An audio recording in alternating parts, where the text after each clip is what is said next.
Well, hello. Greetings. What's up, folks? What's going on? How we doing? Oh, what's up, Chad? Give me some toast and chat if we're having a good day. The real toast is currently sitting by the door to my studio, but he's not getting let out because he was just outside. Not literally outside, but he was just out in the rest of the house. Howdy, Papa. How's it going? Oh, how we doing, chat? Oh, had a, if I'm being honest, a very frustrating morning. But that's okay. These things happen. Music software and music hardware are infinitely frustrating things when they're not working correctly. I've been trying to sort out some semblance of issues with Studio One since Bitwig is not stable at the moment, much to my own chagrin. After investing a bunch of money in Bitwig's software, that's part of the frustration. But yeah, things just they aren't working as advertised, and the more time that goes on and hardware and software continues to not work as advertised, and it just generally seems to be getting kind of worse, like industry-wide. If you're really on like the, not that I'm on like the bleeding edge of music tech necessarily, but you know, I try to stay up to date with my hardware and my software and things. And the more the time goes on, the worse stuff integrates and the worse stuff performs. I don't know why that is exactly. But companies seem to be more and more keen on just adding features that people don't really want or ask for, and then not supporting any of like the core fundamentals of their software, and actually damaging their software or making it run less stably and worse, in the, like, for the sake of adding new features that people don't necessarily want or need. Because every single new release of, like, definitely of Studio One and of Bitwig, I mean, they try to fix some bugs, or at least they claim to, but the more features that they add, just the worse this stuff works, which is very frustrating, you know, because especially if you're somebody like me, you spend quite a bit of money on this software and this hardware, and then it just like fully doesn't work, and that's it's very unfortunate. It's very frustrating. So yeah, I was trying to, my control surface had completely quit talking to Studio One. My keyboard had completely quit talking to Studio One. And so I was frantically, I almost didn't even go live because I was like frantically trying to figure out, like, if I'm going to have to keep using Studio One because Bitwig isn't an option. I've looked at all of the other kind of major DAWs that are available for Windows, and like the next best option for me would be Cubase. Cubase lacks some pretty key features for me. Yeah, I know, right?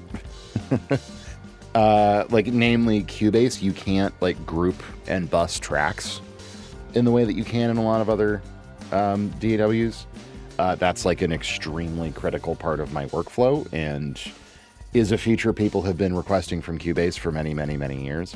And this is like the other weird part of the whole equation, is like the communities for these DAWs and for these all this hardware and all this stuff. Like, people are very vocal about the features that they want. People are really good about going in, you know, onto the manufacturer websites and or developer websites and like sharing and talking about it in forums and stuff. And there's so many times I have seen people very vocally, like this is a great example with Cubase. People have wanted to be able to group and bus tracks in Cubase for years because it's a pretty standard feature in most DAWs. Cubase keeps releasing new updates, and this has been like an ongoing top of the list thing in their forum. Hey, Juby, what's up? In their developer like forum on their website, and it's been years and years and years that people have, hey, thank you, it's all good. There's been a thing that people have been asking for years and years and years. Cubase won't implement it for whatever reason. It's like Cubase is out. I've tried working in Ableton. I really struggle with the layout and design of Ableton. It really does not jive with my workflow, how my brain works. It's also not a great solution for like mixing or more like high-level scoring stuff. FL Studio, I understand a lot of people work in FL Studio, but it also is very like non-traditional DAW layout and format.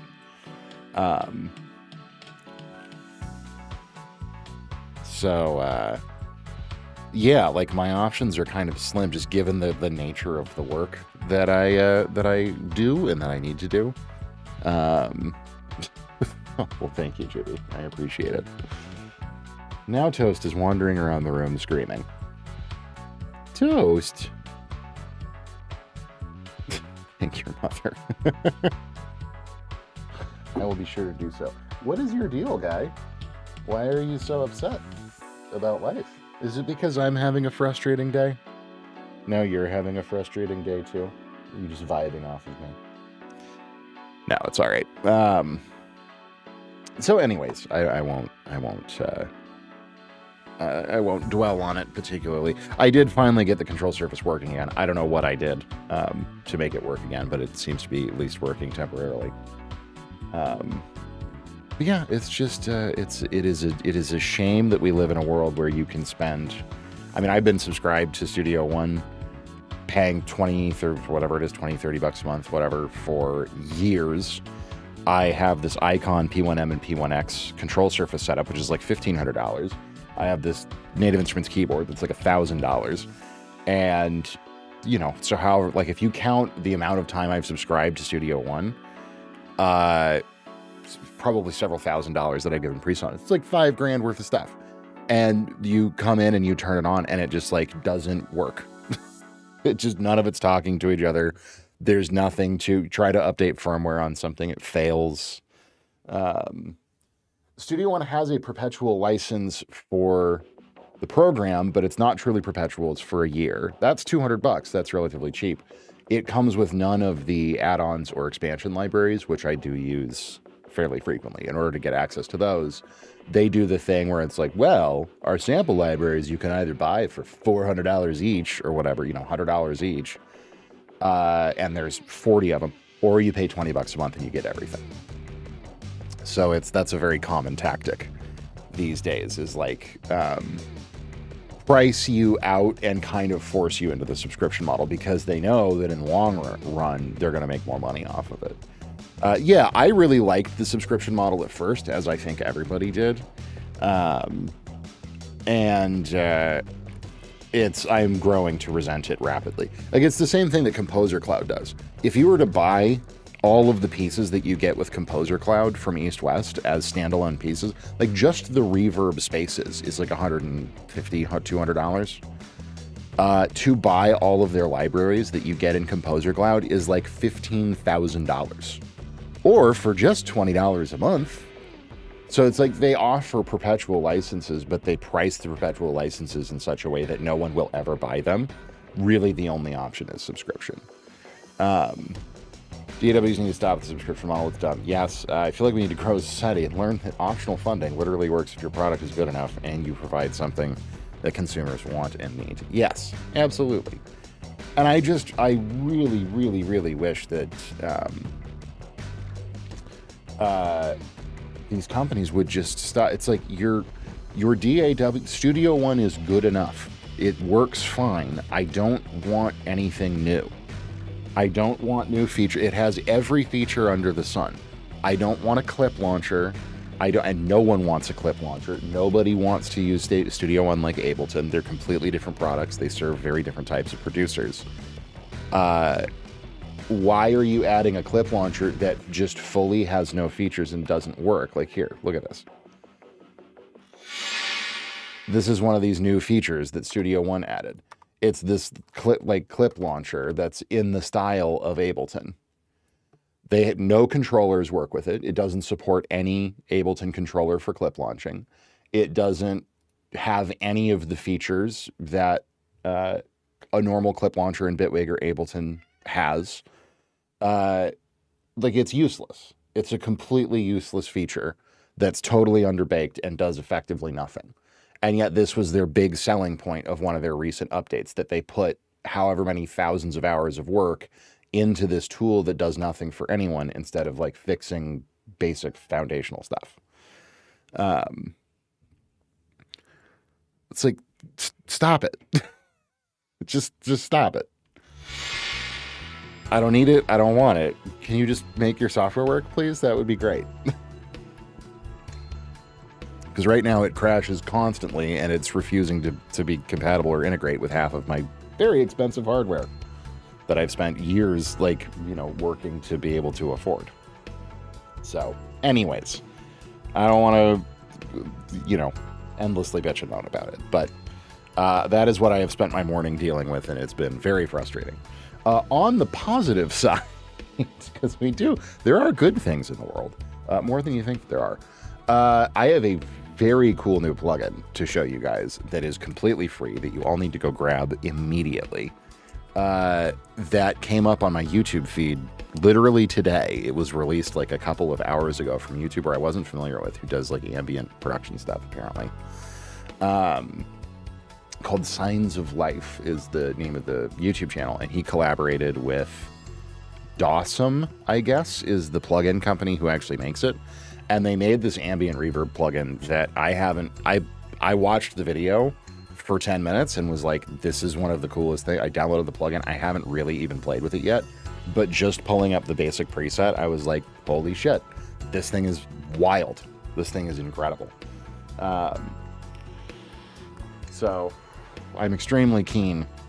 I'm extremely keen to see, to play with it a little bit and to show it off to you guys, because it looks like it's very cool. It may actually even replace one of my absolute standby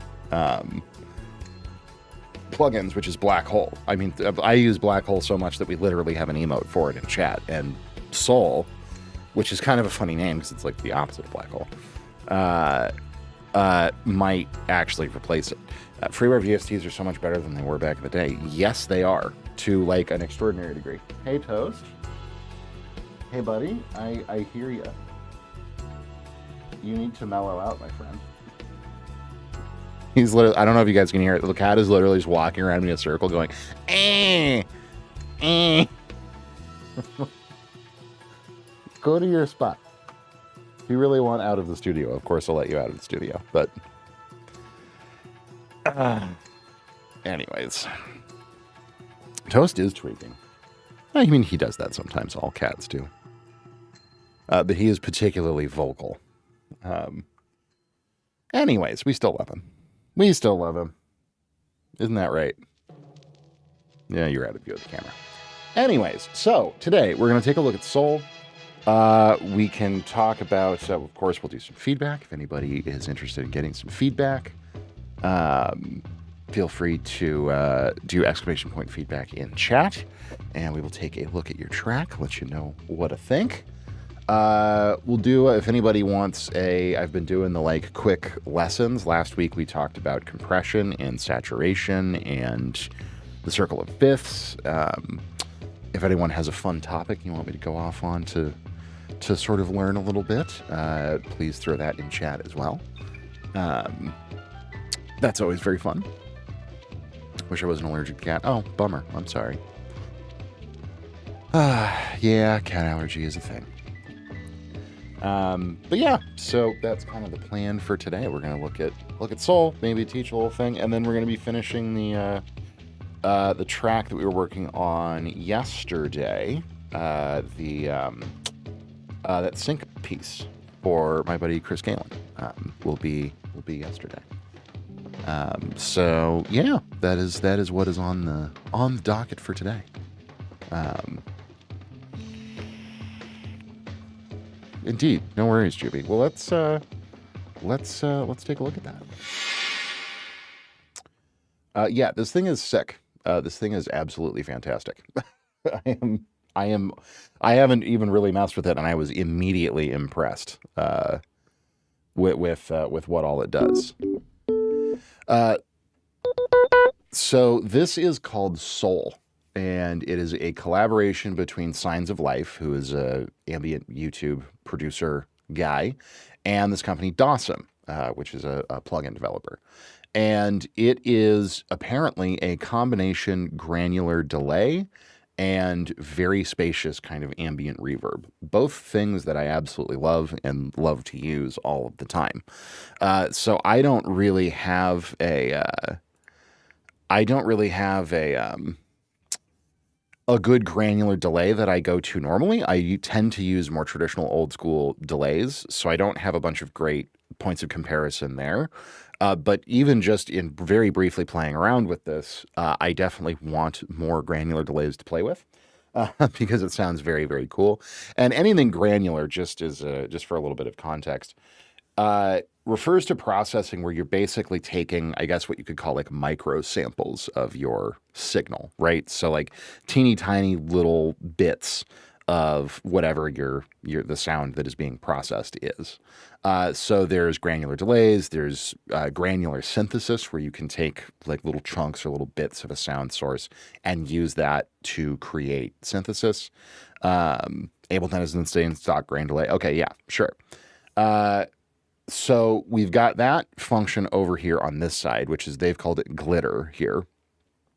And then calm apparently calms the granular delay. I haven't really played with that yet. But then shine is like an octaver or sort of shimmer effect applied to the granular delay side of things. The other side is this pretty straightforward ambient reverb. Clouds, I guess, is the space, sort of size of the space or the density. And then the space control is like the length, as he explained it in his video. And then color is like an overall tone shaping thing. Yes, the GUI looks fantastic and is very, very cool. And apparently this sort of Eclipse situation is the wet dry knob, which I think is a very, very creative way of going about it. And then there is this little satellite thing over here, which is kind of neat. I've never seen a plugin with this. I'm sure somebody else has done this before, but it's a very cool feature where you can lock the wet dry while you scroll through different presets.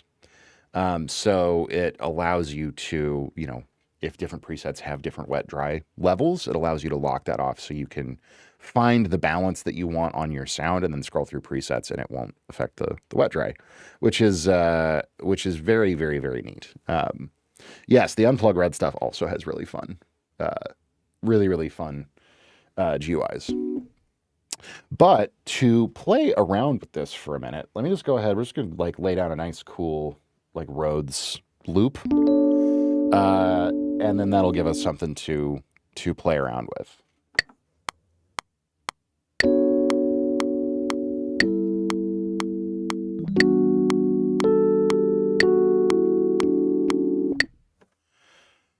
Just simple little whatever loop. Just to give us something to sort of trial this with here. Yes, I love Crumble. Crumble's fantastic. Okay, so first of all, granular delay.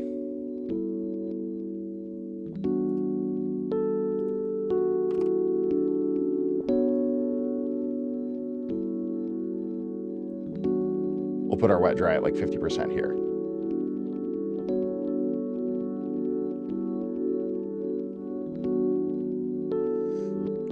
So there's like really nice like reversed components to it. It's very like scattered, very ambient.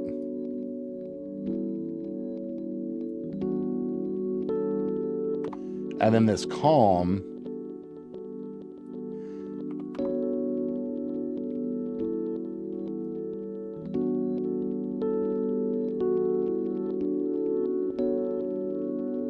Interesting. It seems to be affecting a couple of different things. I can't tell exactly, but like, it doesn't seem like it's affecting the feedback rate necessarily.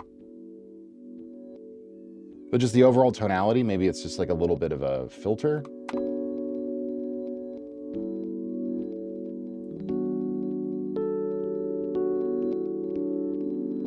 Yeah, it feels like it's controlling a couple of different parameters there, which is nice. But then shine. octaves things up. Maybe calm is affecting feedback, actually.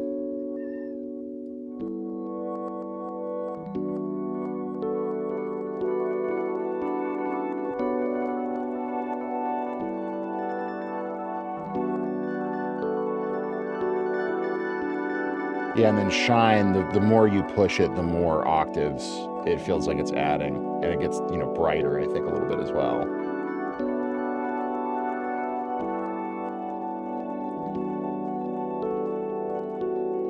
But that's lovely. Wouldn't work probably super great if you have something that's like changing key centers. So if you have a tune and it's like going through more complex chord progressions, you'd probably end up with some things that clash a little bit. You know, as long as you stay kind of in one key center, you'd be great. And it's beautifully textural.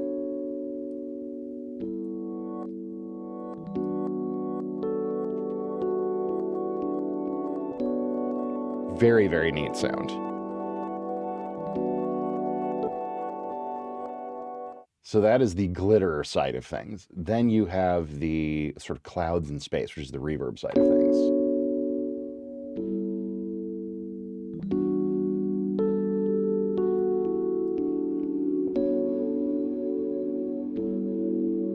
Oof.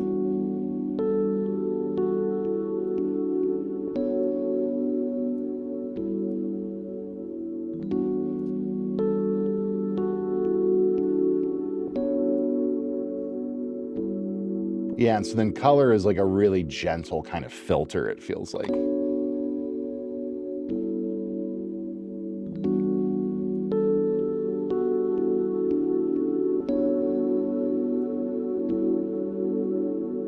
Wow, that is a lovely, extremely massive reverb.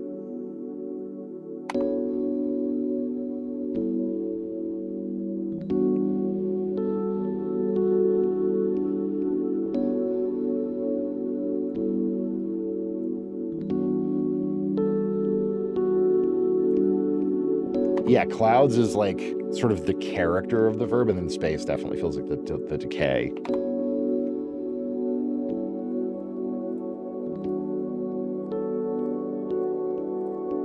Then you blend them together.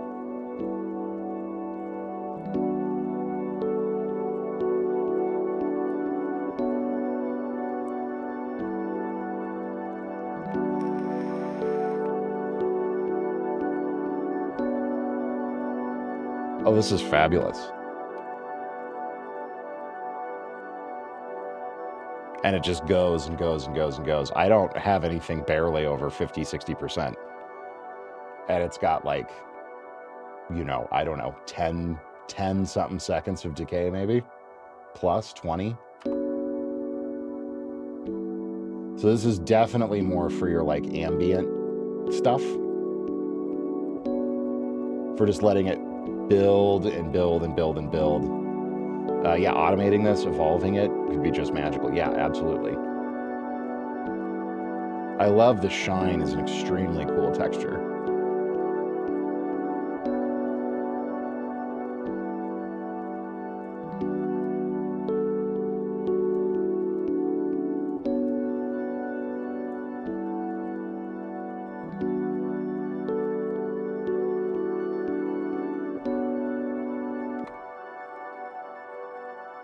That's lovely. That's extremely cool.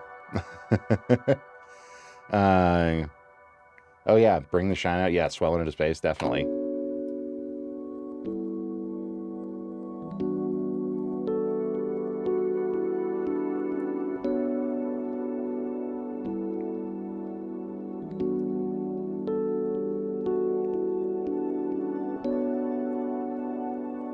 Yeah, you could do some very, very cool stuff with that.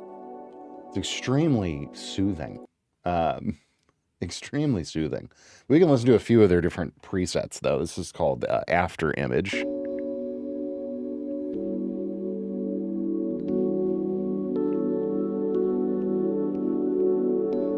Yes, it's extremely calming. And we have Beads.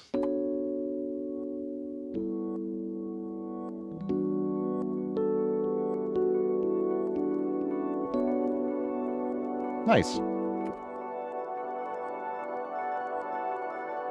I guess one thing that I'm really wishing for here is a lot more control over what glitter is doing.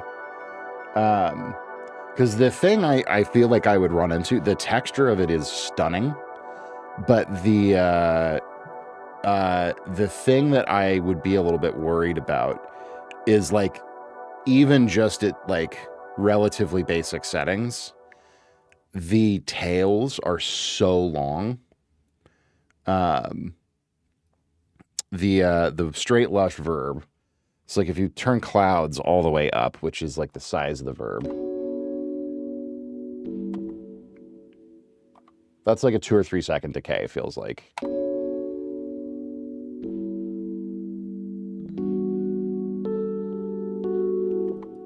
That's a very smooth verb.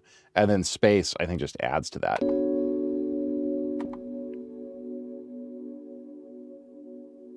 Yeah. Space just extends that out. So this is definitely not like a multi-purpose verb.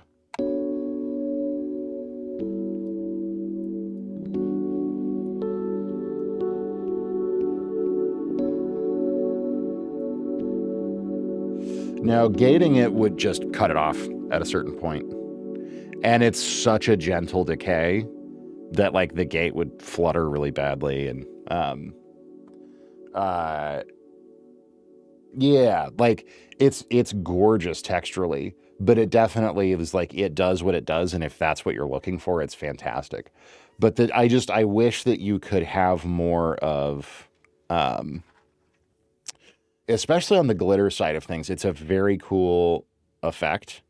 But I really wish I had more control over like normal. Yeah, this is completely free, which that's very, very impressive. It sounds amazing for a free plugin. And if you do ambient stuff, this is like, I'll definitely use it on like big synth pad kind of stuff. It'd be amazing for scoring.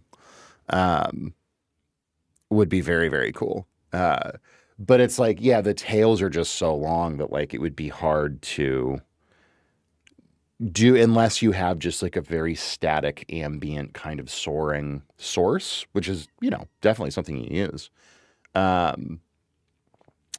It would be it would just hang for so long, you know, that like doing like transitions or you know, yeah, like having more complex chord changes or a lot of movement for anything other than very static kind of ambient soaring pad stuff. It's probably going to be a little bit limited. But what it does extraordinarily well. That's for sure.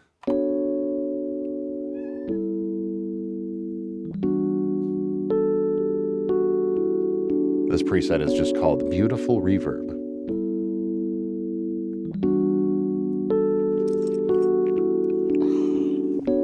Ow.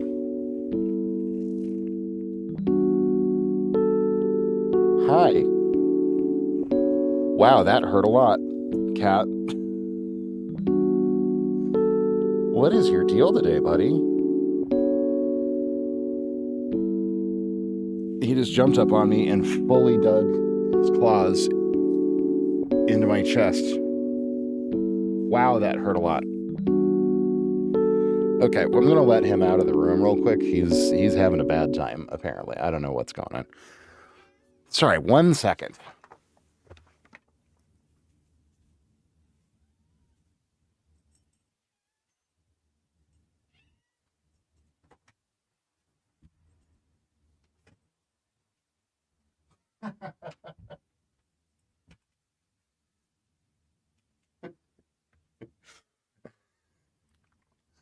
Oh, crazy critter. The second I opened the door, he sprinted out of the room so fast, he ran into the wall across the hall.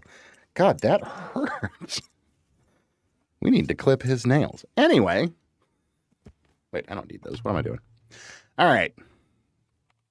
Where were we?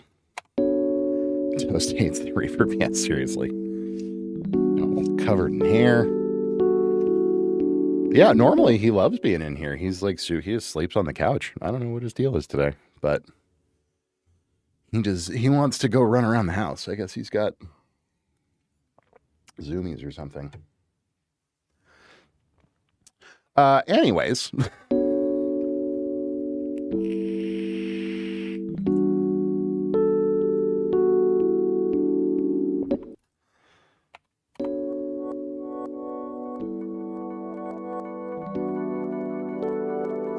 that's very cool.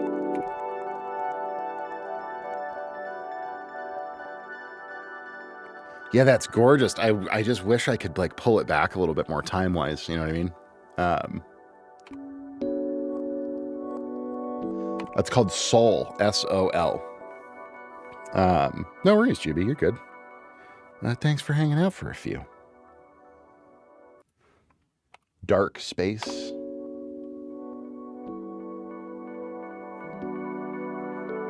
Yeah, it feels like the previous one, but just more.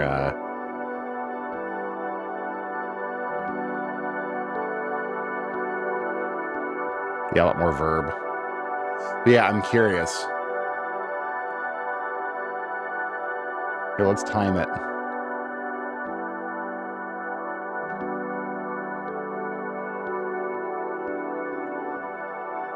I'm curious what this tail is. We're just gonna let it totally die out.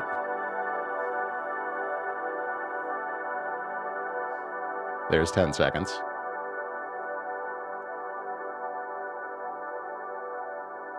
God, it's a gorgeous tail. You know what this could be really cool for? There's 20 seconds. Is like resampling. Like you could take this and print it. And then like you like do it some really interesting stuff with this reverb tail. There's 30 seconds. Wow, this is like a minute of decay on this thing. There's 40 seconds.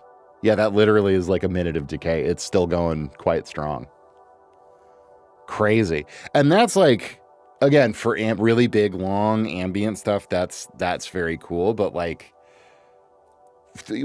talking about it in the context of game scoring, which is mostly, as you guys know, mostly what I do. This would be very difficult to use because sometimes my entire track, we're well over a minute and the tail is still going a little bit.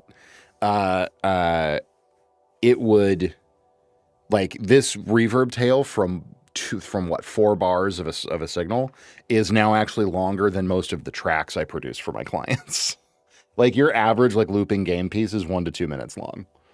So like this would pose a challenge in that regard. And wouldn't be very easily loopable, or even for like a live performance situation. Like I've been working up the live looping stuff in Bitwig, and if I were to put this on a part and let it, even just loop for a little bit and then stop it, I would have to count on the fact that if I'm really like pushing the plugin at all, it would be like 30 seconds to a minute later that I would stop hearing that sound.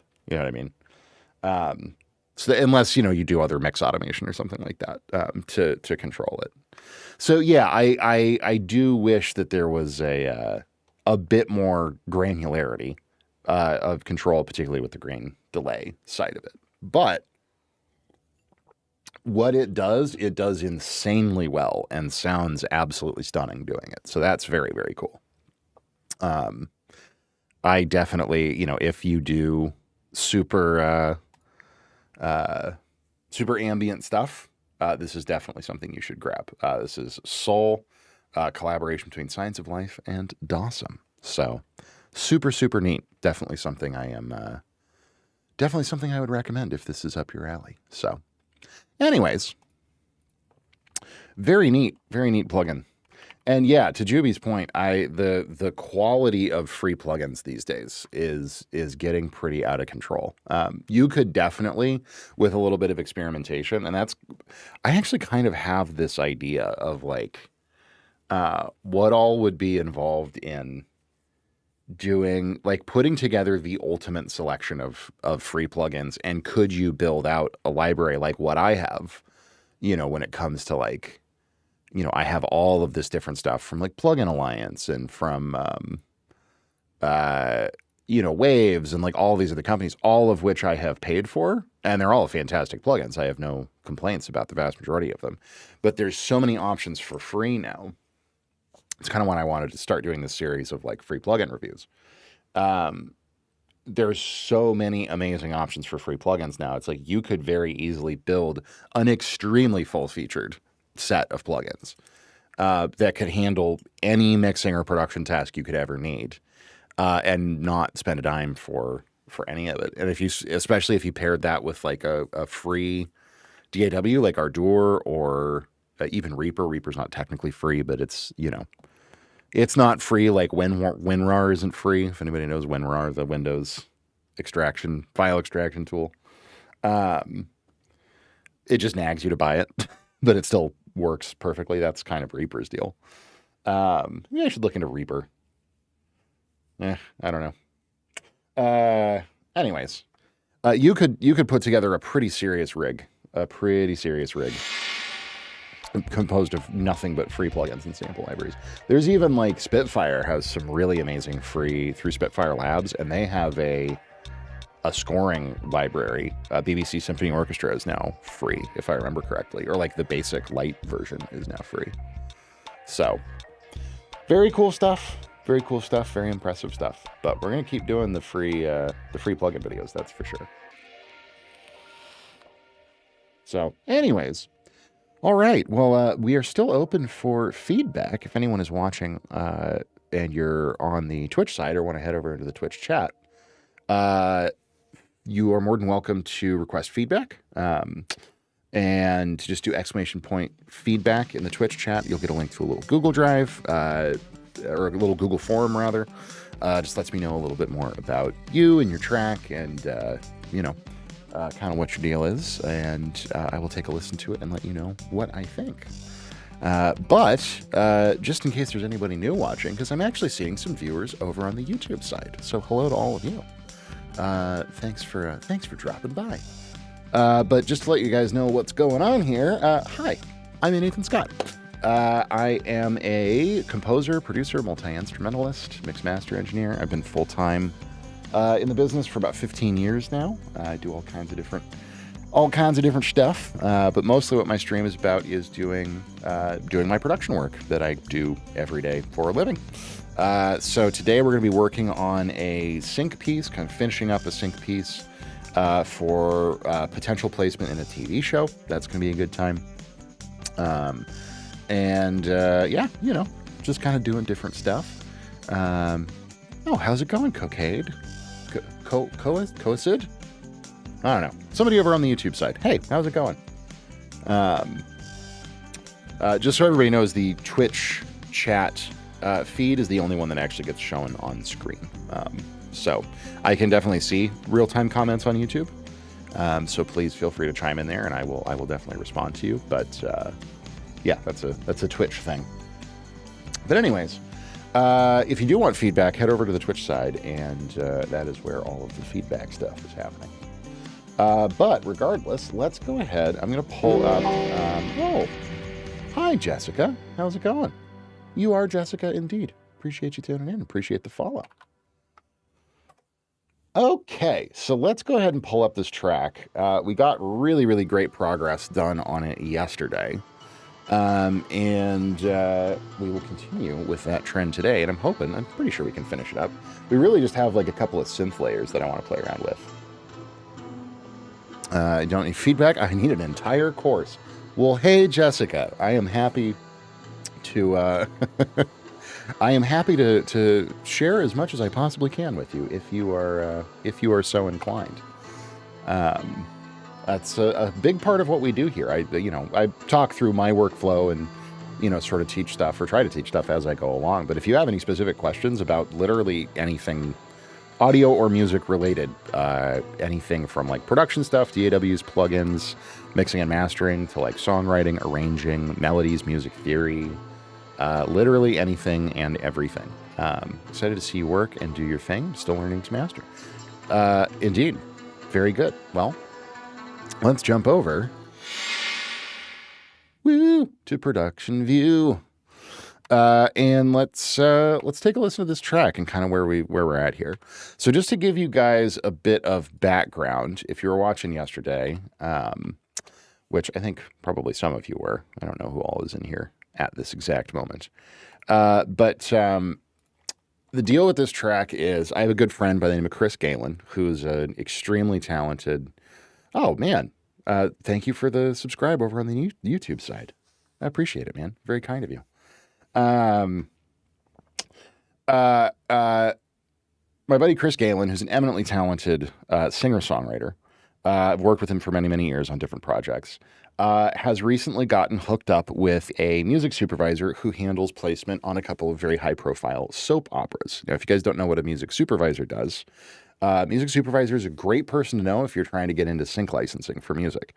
They are basically the people who are in charge of the music that gets placed on any given TV show. So pretty much any show you ever watch, you'll hear what we call like underscore cues, which are like usually written by a composer specifically for that show, especially if it's like a scripted drama or something like that.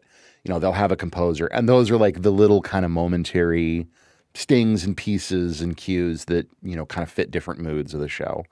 And then usually once per episode or even a couple of times per episode, they'll have like real songs, right, from actual bands or actual artists that are used to punctuate, you know, under a montage or something like that, or even stuff that's like diegetic or incidental music. So like, you know, the characters are driving around in a car in the show and they have the radio on in the background, right? The music supervisor on a show is in charge of all of that. So if you are interested in getting into sync licensing, they're very, very good people to know because they're literally the ones who pick and place the music. So my buddy Chris got hooked up with this woman who is, you know, again, does music supervision for a couple of you know, the big daytime soap operas. He was able to successfully get a track placed that was a Christmas piece. It was a version that he did of First Noel, I think, if I remember correctly. And in doing that, he got connected with this woman. She really liked what he did with his production. And so she asked for us to submit some, or for him to submit some other stuff. So he reached out to me, and, you know, kind of brought me in on this tune that we are now working on. So the tune itself is called Fade to Gray. And it's kind of like an 80s vibe. The lyrics are all about, you know, sort of a breakup song. But the lyrics are also, and this is like a really important thing if you're talking about writing for sync, the lyrics are very ambiguous in different ways, insofar as they could be used in a lot of different situations. They could apply to a lot of different ideas. You know, it could be for a breakup, the ending of a friendship. It could be for like the death of a parent or a loved one. There's lyrics that could fit for that. Because like what these music supervisors are usually listening for, they may only have 5, 10, 15 seconds in the show that they need this song to really be prominent for. So they're always listening for just like simple little lyrical snippets or ideas. And the chorus on this one is very straightforward, but the lyrics are also like there's enough different little thoughts in the lyrics that like you could isolate a lot of different parts of the song and tell a lot of different stories in different ways. So, you know, it's also relatively short. We hit the chorus inside of 30 seconds, which is always like a good rule of thumb. Hey, what's up, Jekyll? How's it going? So, you know, it's all that kind of thing. It's just like good, tight songwriting is really the idea here, the name of the game here. So, let's go ahead. We're going to listen from top to bottom. The vocals are completely scratched. Keep that in mind. And they have been edited pretty heavily from the original demo that Chris sent me. I changed the tempo, sped the vocals up in kind of a funky way. Hey, what's up? How's it going? React Nightmare. Oh my, that sounds very intimidating. Can you send music? If you want feedback on your own track, yeah, absolutely. Do exclamation point feedback in chat on the Twitch side. That'll get you a link to a little Google form. If you don't mind filling that out real quick for me, just tells me a little bit more about you, about your track, how you produced it, what you're looking for specific feedback on, and we will absolutely take a look at it. So yeah, exclamation point feedback, and then just let me know in chat once you have that submitted, and we'll check it out. But anyways, yes, the vocals are going to sound a little bit weird. Don't pay that no mind. They're completely placeholder for right now. Chris is going to do final vocals over this, as well as he's going to do a bunch of guitars. He's a great, great, great guitar player. So what we have right now is a Keeper keyboard part that I did, drums, which we played on our Roland V80 drum kit over here using Superior Drummer. And those drums are kind of doubled or accompanied by a Linn drum, which is a really classic drum machine from the 1980s. You hear it on tons and tons and tons of tunes. React, if you can, version of the, yeah, okay. So if it's not your music, unfortunately, we can't really take a look at it. Because my feedback is for talking one-on-one with artists who created the song and giving them technical audio production feedback about the track in question. So yeah, I appreciate you coming in, but that is not, I don't really do reactions or anything like that. It's more about helping people grow as artists. But yeah, like I said, thanks for popping in. Yeah, Linn drum, classic 80s drum machine. You've heard it on a zillion tracks. And one of my favorite production techniques, and this is definitely something that they did a lot in the 80s, is layering a live drum performance with a drum machine. And then we also played some bass as well with really nice like chorus vibes on it. So we're going to listen all the way through. And then what we really need to do today is decide what other synth stuff we want to put on top of this. So let's listen through.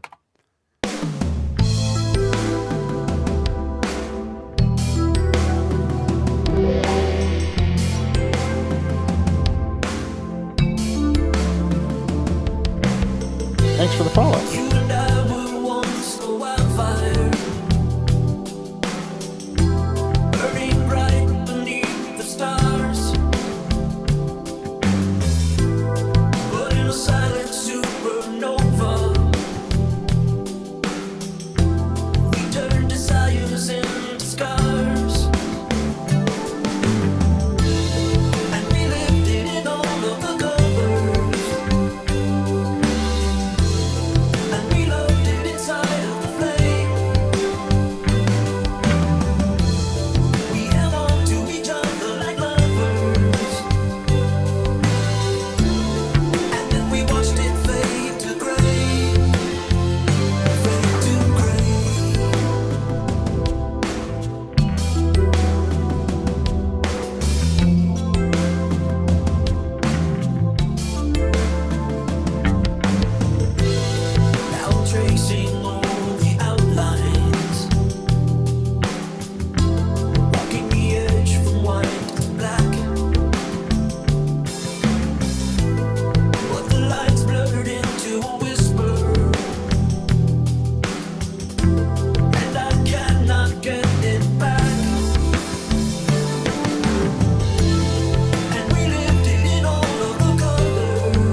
So the vocals are, it's a great question. I'm not using anything on the vocals. The vocals are like a scratch track that Chris, the songwriter I'm working with on this, sent me. I'm not sure what he did to him.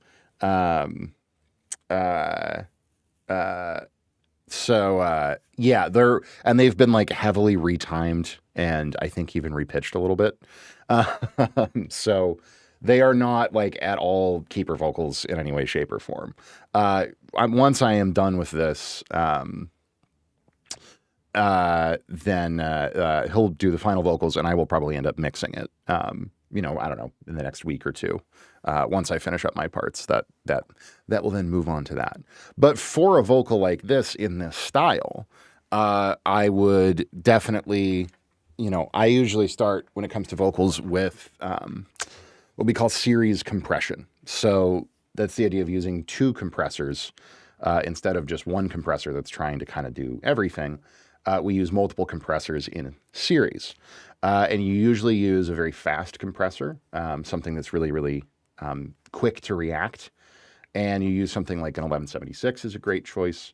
And you use that to tame the peaks, right? So you set relatively fast attack, relatively fast release, and then you set your threshold so that it's just basically like if there's any little things in the vocal that are poking out a little bit, any particular words or syllables that get a little bit loud for a second, that first compressor will just catch those and turn them down for you, right? Then you would go into something that's a little bit slower and a little bit gentler. So something more like an LA2A or like an optical compressor that you can have riding the vocal to really even out the signal really, really nicely. So that gets your vocal into very good, nice, you know, consistent range volume-wise. You know, from there, obviously EQ, you always want to be high passing your vocals. So using a high pass filter to clean out any unnecessary, like super low rumbly breaths or anything like that. If the vocals are, have a lot of sibilance to them, that's really, you know, unpleasant S kind of sound. You can use a de-esser. It's a very, very good tool, or some kind of like spectral compressor to control your sibilance. And then from there, it's usually like creative stuff. So if you're going for early 80s vibe, a lot of vocals in the 80s were double tracked. So the singer would actually sing multiple passes along with himself, not doing harmonies, but singing exactly the same line. Gives kind of a chorus effect to the voice. You can also just use a chorus, or maybe even just a little bit of like a flanger or a phaser is a very nice vibe for the 80s. Slapback delay can be really nice, or even a longer delay can be really nice. You know, it gets creative from there. But yeah, in terms of like the more general stuff that you want to do with every vocal, making sure that your compressors are well set and are controlling the volume of the voice so that it's nice and consistent through the whole song, like that's always a good idea. And then, of course, yeah, high passing, always a good idea. De-esser is a good idea. EQ to taste, you know, to just try to get the voice nice and sculpted to where you want. So yeah, there's some thoughts. So you're a professional producer. I am. Decided to come by. Thank you. See how you react to our music. Yeah. So React. I'm not. Is it a song that you have produced? Because if it is, yes, I'm happy to. Maybe there's a language barrier or something. If it's a song that you have produced, I'm happy to take a look at it. Just use that ! feedback command. Just type that into the chat box on Twitch, and that'll get you a link to a Google form. If you can fill that out for me, then that will get you into the queue to do for me to check out your tune. Atakanen wants feedback on their there you song. Go. What's up, Atakanen? Welcome on in. Thanks for tuning in. Yeah, I'd be happy to take a look at your track. Just go ahead. That's a little Google form. Just lets me know a little bit more about you, how long you've been producing for, kind of what level you're at, what you're looking for specific feedback on the track. Helps me help you as best as I possibly can. So just let me know in stream or in chat, Atakanen, when you have filled that out for me, and I will pull it up and take a look. So anyways, the first thing that I want to do here on this track is I'm not loving this keyboard on this first chorus. It's got this kind of like quarter note driving, you know, thing going on. Up.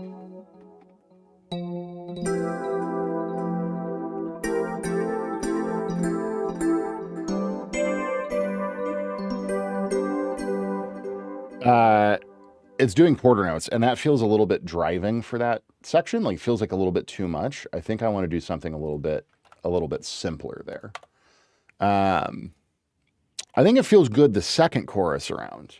But I think the first time we want to do something a little bit cleaner, something probably...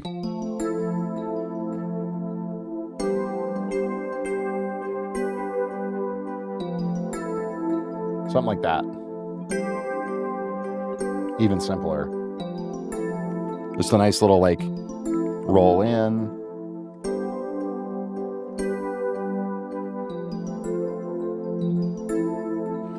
And definitely still get that that nice major 7 on the F. And then that sus4 resolution on the G, right? So let's go ahead and roll that. Oh, right, that's not working at the moment. And we left it in all of the covers. And we loved it inside of the flame. But, nope, don't want an F there. And we left it in all of the covers. And we loved it inside of the flame. We held on to each other like lovers. I was good up to that point, but I want to catch... I missed that roll in on that third time around. We held on to each other like lovers. And then right there we go down to the D. That was all pretty clean up to there. So we'll probably do...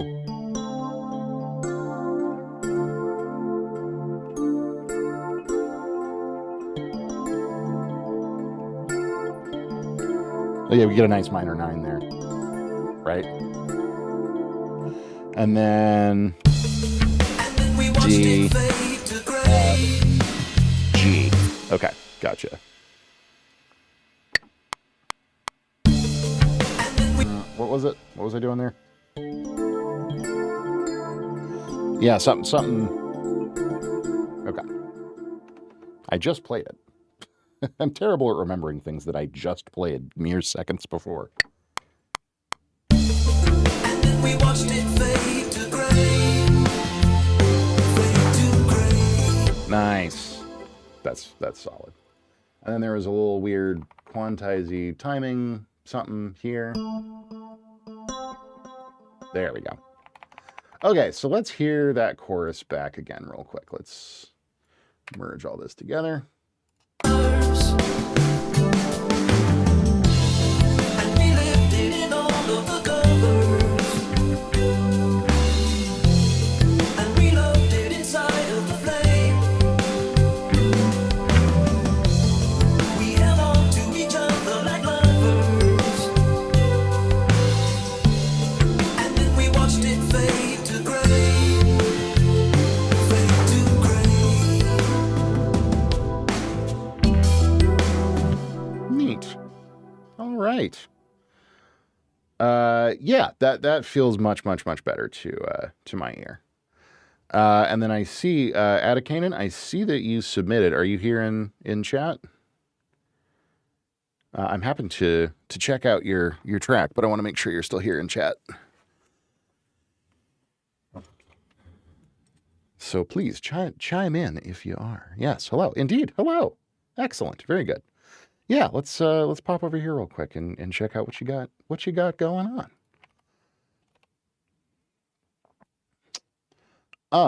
Let's see here. In Jessica wants feedback on their song. Excellent. Great. Jessica, thank you very much. Yeah, same thing. If you don't mind just filling out that Google form real quick, let me know in chat when you have done so. And we will check out your track next. Always got time for a couple of feedbacks. Okay, so Atakanen, level 6 producer, very good. You play guitar, piano, awesome. Me too. Working in FL, excellent. Production mix master, okay. Chill melodic house, love it. Big fan of Deadmau5 and Ben Behomer. I'm not familiar with Ben Behomer. Behomer? I'm assuming Behomer, but certainly Deadmau5, absolutely.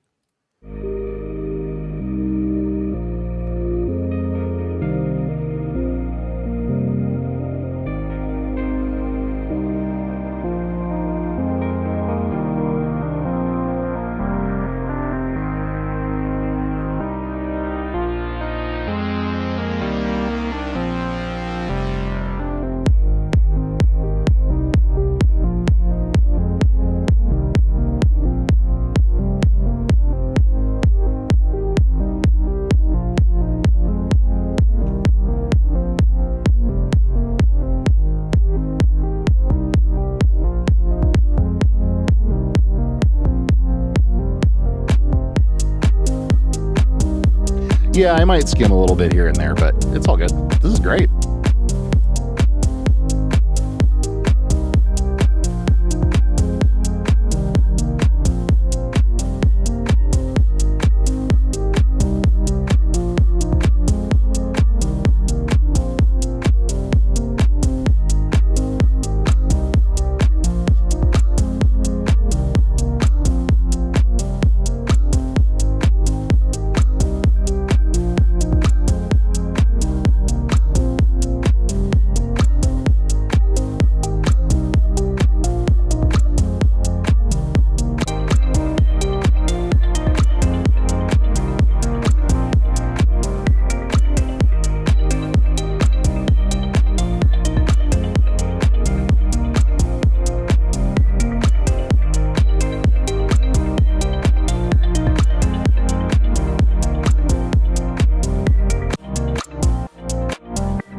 Okay.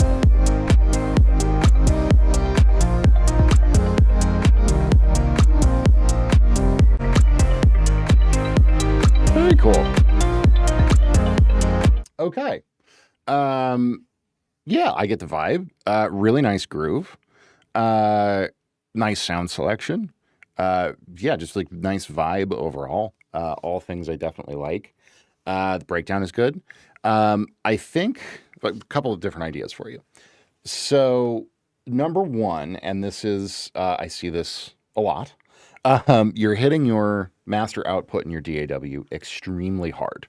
Like the tracks in your mix and then how you're treating your mastering is pretty aggressive. So I always watch my meters, my playback meters on my end, and I can get, even just by watching that meter and kind of what it's doing, I can tell a lot about how a track has been mastered. And something that I see a lot in people's productions is that they have kind of their entire session a little bit too loud. Now, there's like a lot of stuff out there about loudness, and we always want our mixes to be louder and louder and louder and louder. You want it to be as loud as possible. That's not necessarily the case.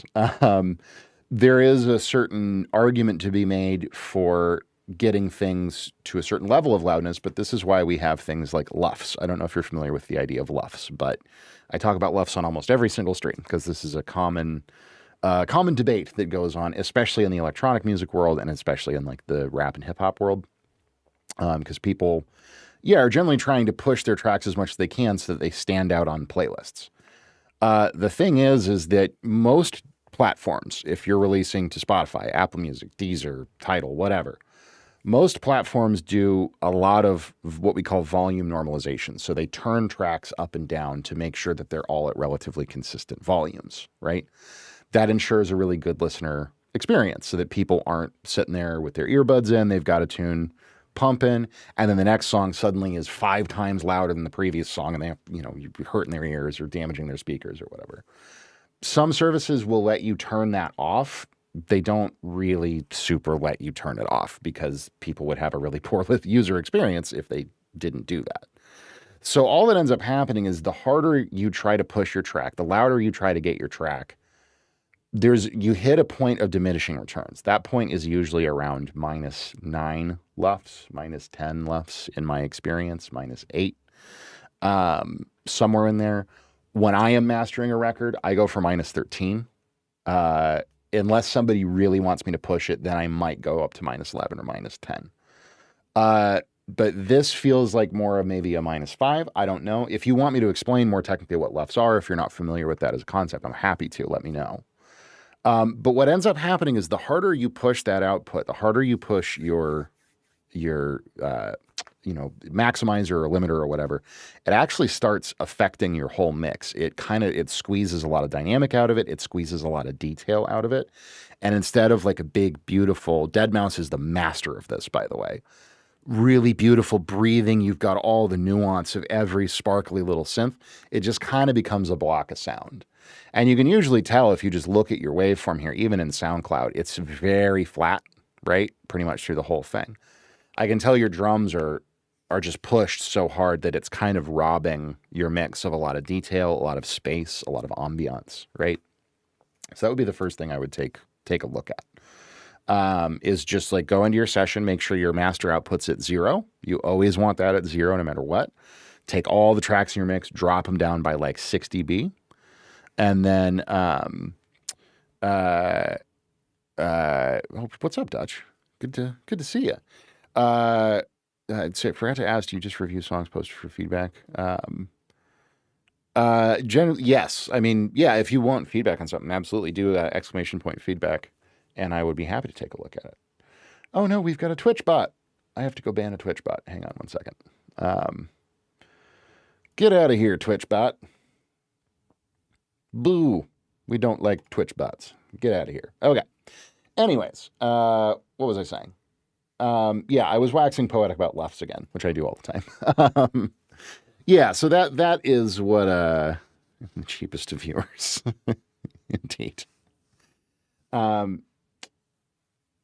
Yeah, that's just a general, I don't need to go on about it anymore. If you want me to go into a little bit more technical detail about like what LUFS are, how to measure them. Oh, that's what I was saying. Right. I lost my own train of thought because of the friggin' so you make more headroom in the mix and don't push the limiter so hard like you did here. Exactly.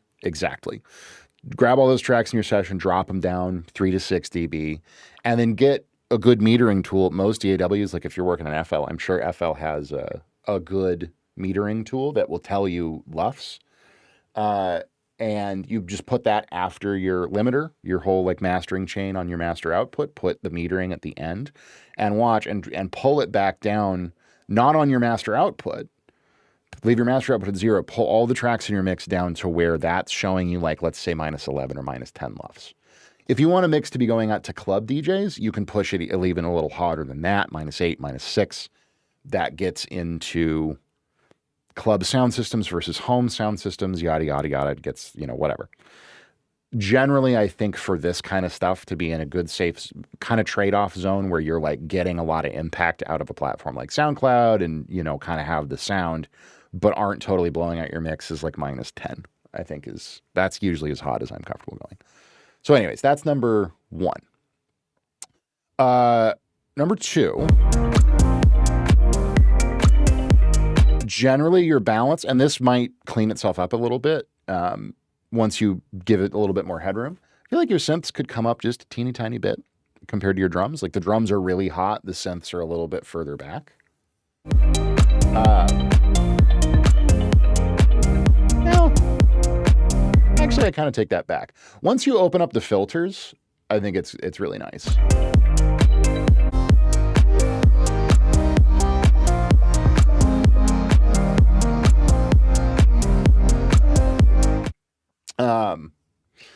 Yeah, and I would be curious to hear once you give it a little more headroom how that affects things. Other than that, like I said, your sound selection is really nice. You've got some nice, you've picked, a nice kind of like organy, vibe, and then a nice little like ARP plucky stuff on top is really nice. Your drums are great. I love the kit that you put together. I would love to hear more variation to it. I would love to hear more build. I talk a lot about kind of this idea of dynamic arc, right? Taking your listener on a journey from point A to point B. And we oftentimes do that, even if we want a really long, like an extended mix of a track that's 5 or 6 or even 7 minutes or whatever. There's so many little textural things that you can do. Automation for sure, which I can hear you're automating your cutoff filters. But like automating a reverb, right? A reverb wet and dry on shorter timescales, every 4 bars to like bloom and then cut back and bloom and then cut back. Delays, writing delay sends, right? Into really cool delays that can have big, long feedback tails sound really, really nice. And I just generally think there's room for you to add some extra stuff. Like in this second half, I would love to hear a ride cymbal come in, right? Something like this will be a little funky because it's just going to be like an acoustic drum set. Sorry, Dutch. Do I ever do reactions to requests? Not really. I like to keep the feedback stuff to just stuff that people have produced, so that I can give like functional feedback on it. But yeah, like I would love to hear a ride,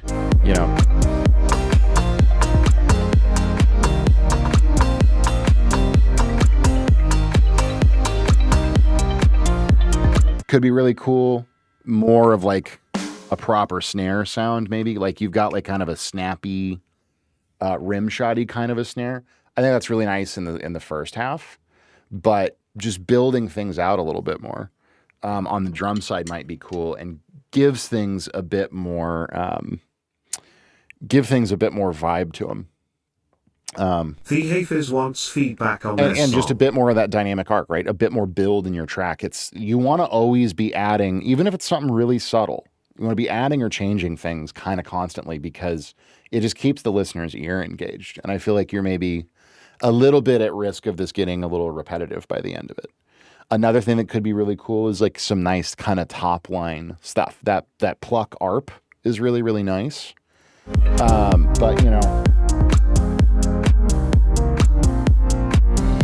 oh, hang on. I appreciate that you're in the key of C, by the way. Makes my job easy.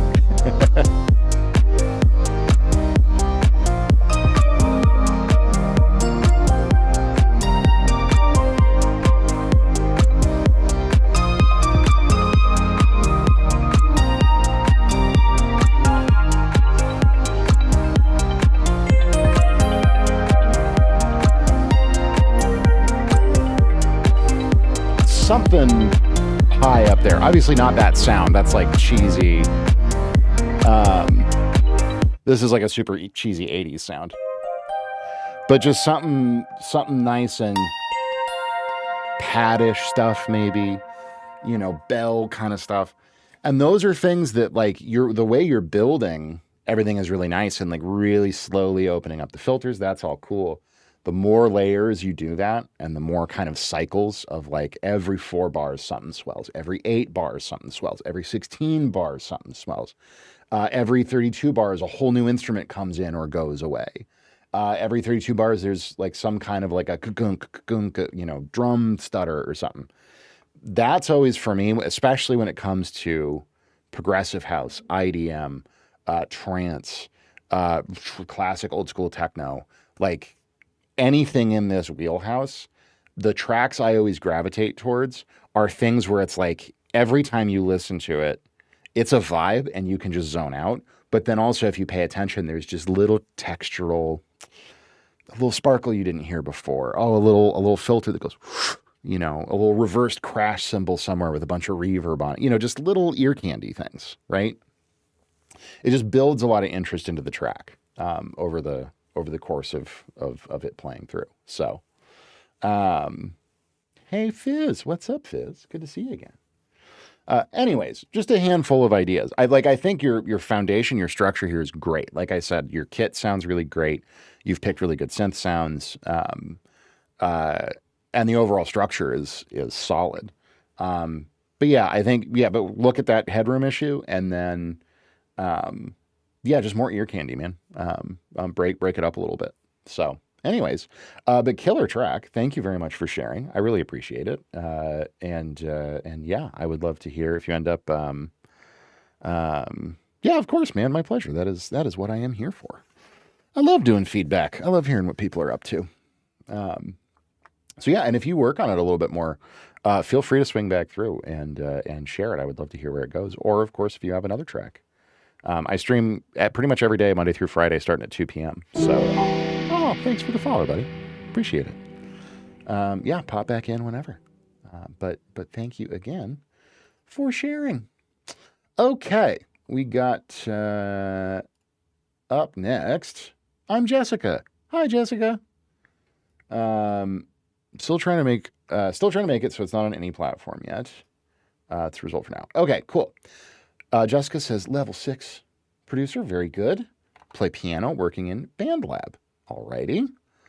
Not sure about what the right things are to add. Okay, very cool. So my friend has a studio. He gave me lyrics to sing in his free time, and he helped me to record it.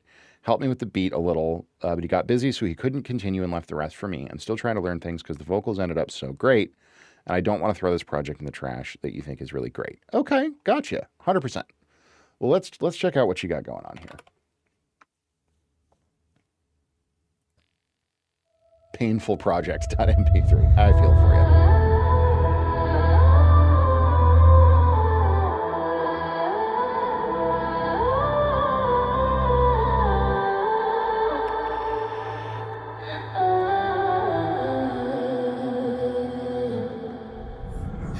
You said she was just a friend.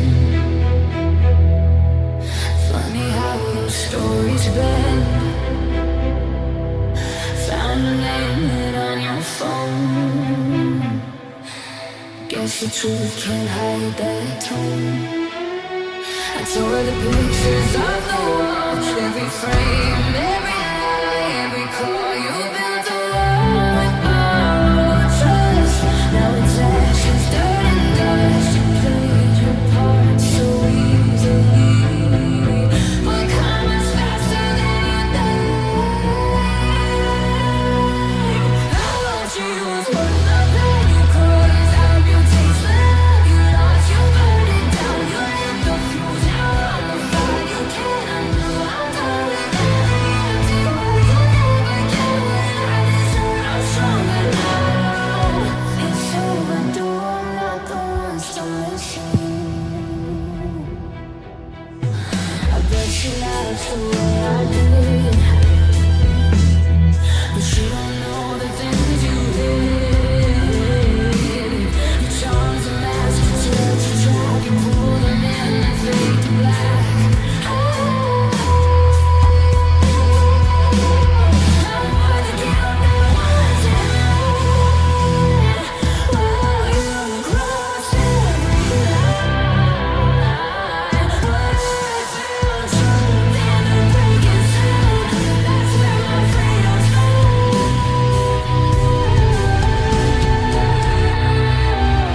I used to cry, now I just smile. You fool me good, but not a while.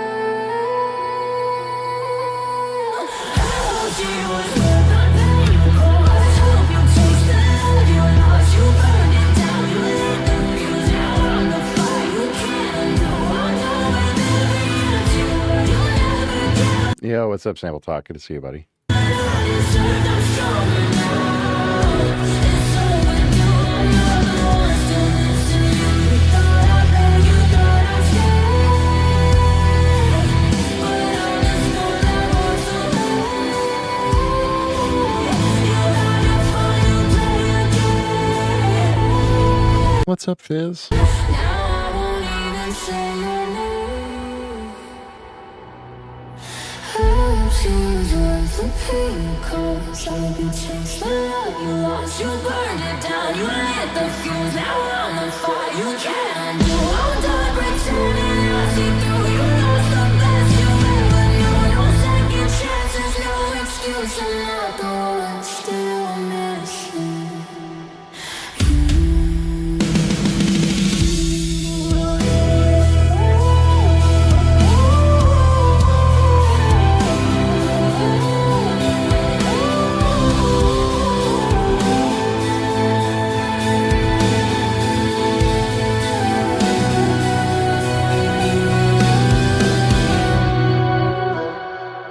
Okay, fascinating. I can hear why you like the vocal take on this so much. There's definitely like really great emotion in it, it feels like. I will say that I'm not sure if it's the fact that it's an MP3 or maybe this jump share platform that you're using. It's extremely digitally compressed, which might not even be your fault necessarily. That's a more technical technical thing, but so it's a little bit hard for me to parse out everything that's going on. So here would be my advice to you. Like I said, I hear why you want to save that vocal take and do something with it.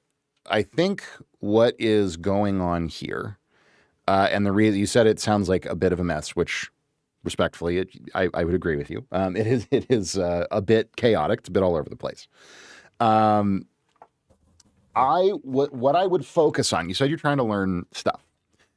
I certainly don't think this is like unsalvageable or anything like that. It is a cool vocal take. It's a cool idea. I see exactly what you're going for, like kind of, big, epic, almost cinematic, like Billie Eilish kind of vibes in there, a bunch of different stuff, right?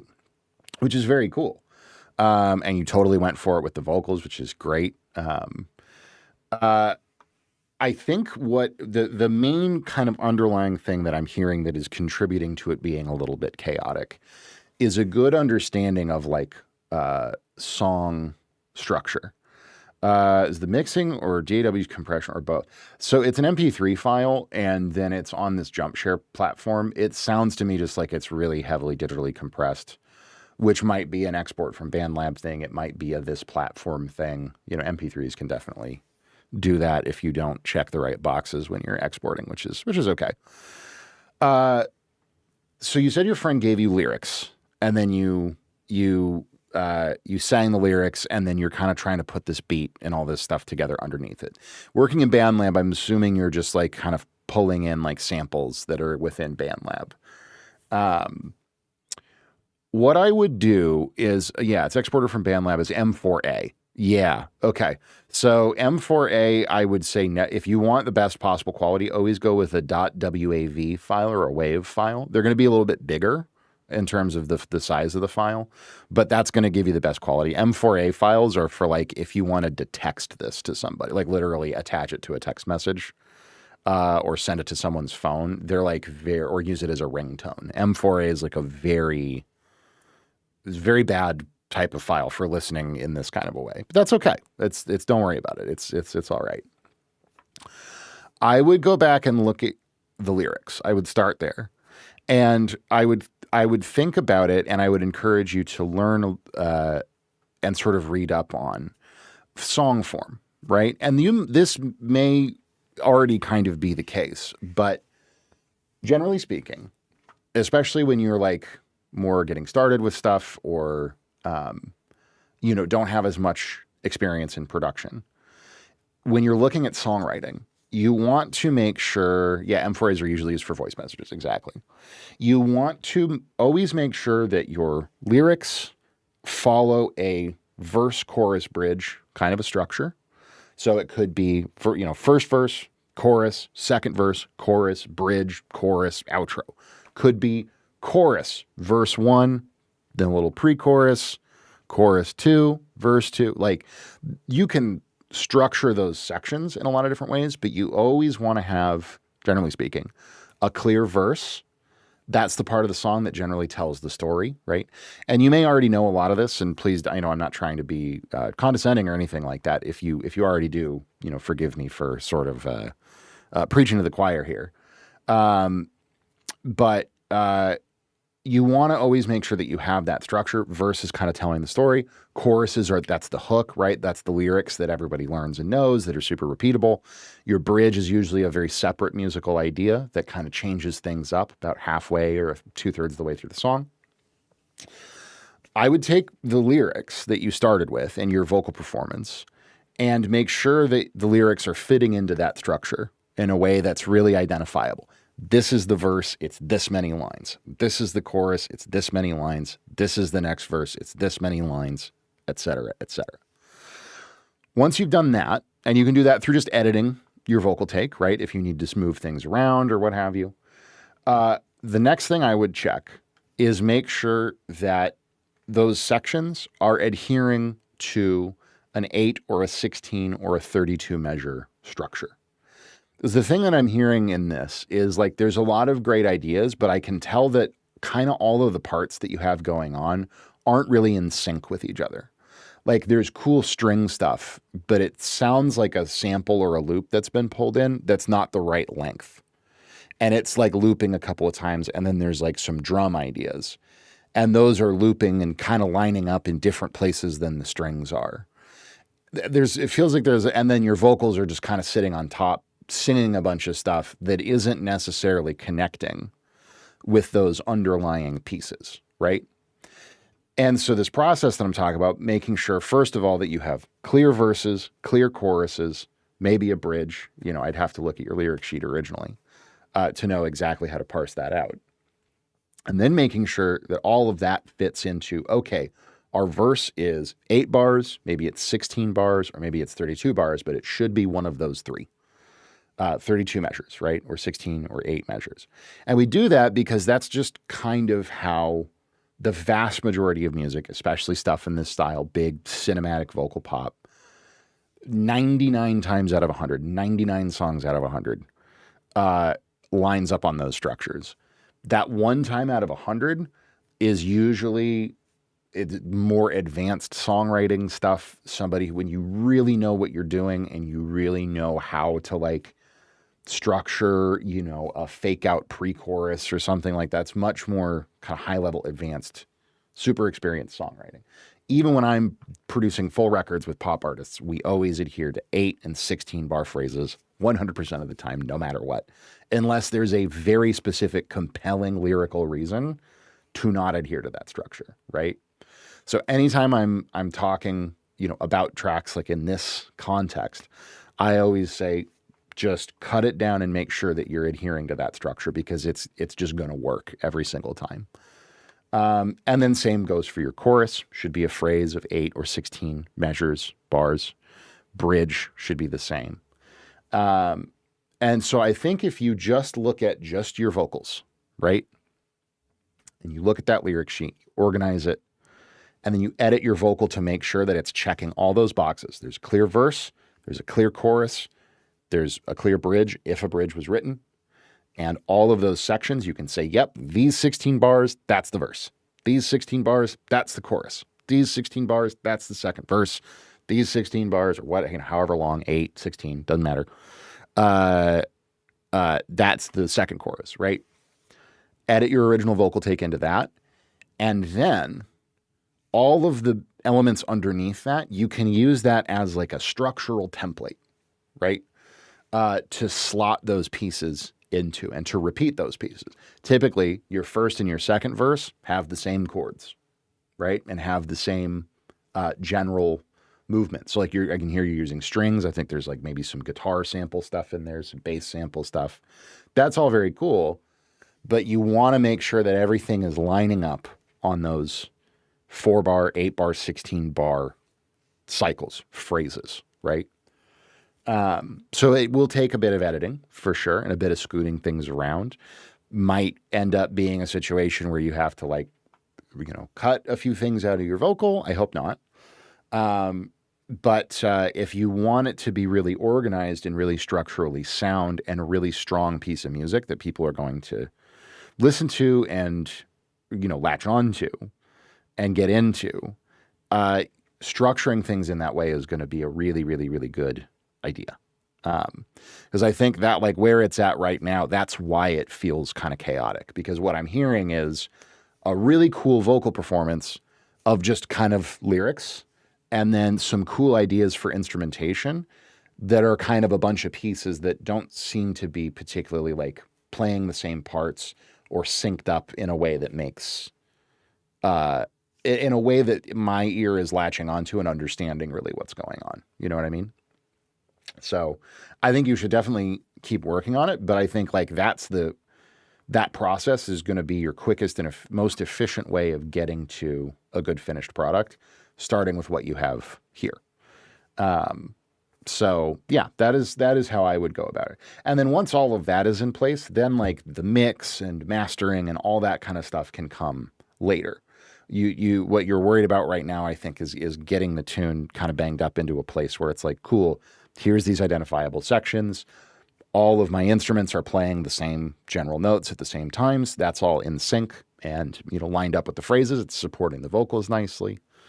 That should be your first goal. Worrying about mixing comes later. Worrying about mastering comes later. Worrying about like the real minutia of the production comes later. But you got to have, like, the biggest lesson I ever learned, and a thing that is my own personal sort of code or creed that I live by is, you can be in the fanciest studio in the world. You can own the most expensive microphones in the world. You can hire the greatest musicians in the world. If your song isn't in a good place, if your song doesn't connect with people, if your song is, if your songwriting isn't really on point, it kind of doesn't matter, right? Because if you're coming with a song that is extremely catchy, extremely hooky, has really good accessible lyrics, and is sung well by a good singer, it doesn't matter how you record it, doesn't matter how much production you put on it, it doesn't matter how fancy you get with it, how much money you put into the production. If it's a great song, people are going to want to listen to it. It's that simple. If it's not a great song, doesn't matter how much money you throw at it, how much time, how many resources, how many strings or drums or explosions or anything, it's still fundamentally not going to be just a good song, right? I think there's the bones of potentially a very cool song in here, but I think just right now it feels a little bit disorganized. So that is what I would recommend you do. Structure out the lyrics, edit your takes accordingly, and then make sure that your instruments are lining up with those 4, 8, or 16 bar phrases, ideas, verses, choruses, etc. So I hope that is helpful in some way. But again, like, it's a very, like, I can tell there's a vibe there. There's like a cool, definitely some cool ideas there. And I see why you like the vocal so much, because it's definitely, I can tell you put a lot of heart into it. So thank you very much for sharing, though. I really appreciate it. And yeah, I hope that was helpful in some way or another. But yeah, so let's go ahead and scoot along here. We've got Hey Fizz up next. Very, very good. What do we got from Hey Fizz?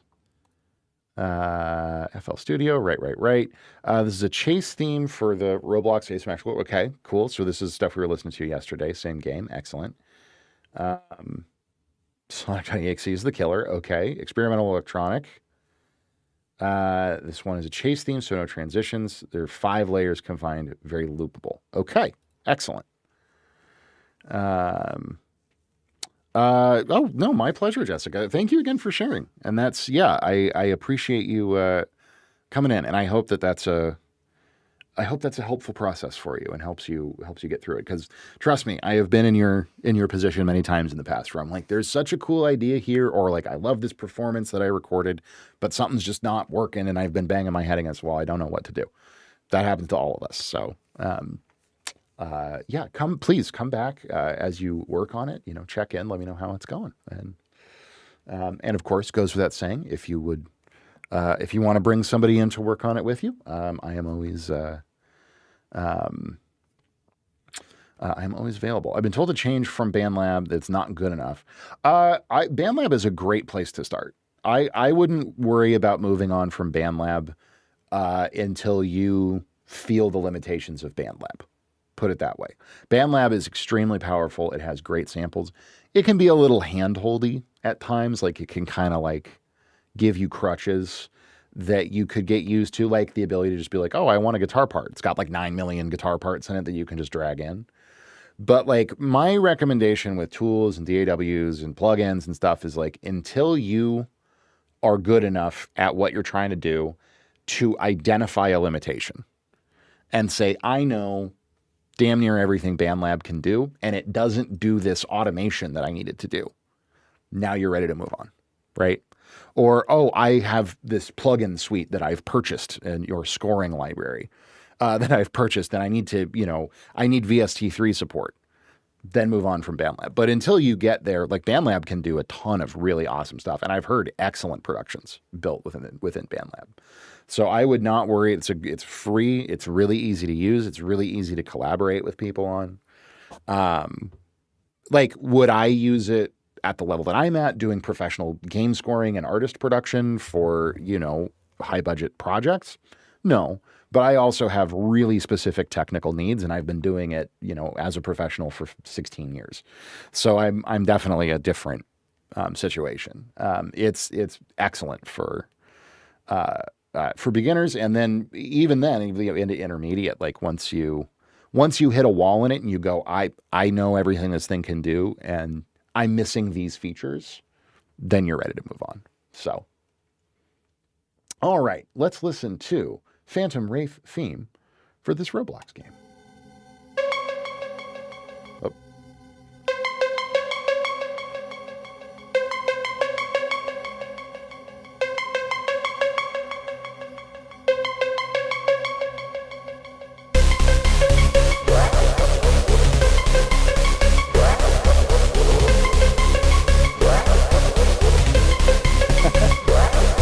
I'm glad I could help, Jessica. No worries.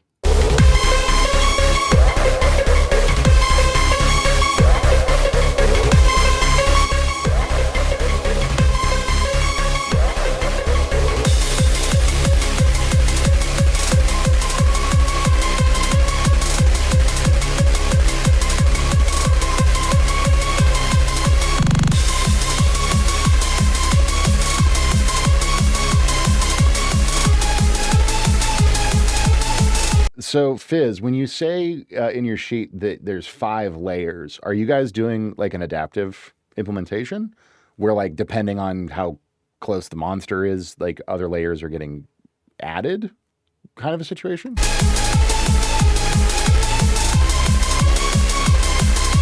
Awesome. Okay. I didn't think Roblox could do that. I did a game in Roblox last year called Ares that they were coding that basically from scratch into the game, because I did it also not in layers quite like that. I did alternate versions of the piece. But I wasn't aware Roblox could do that.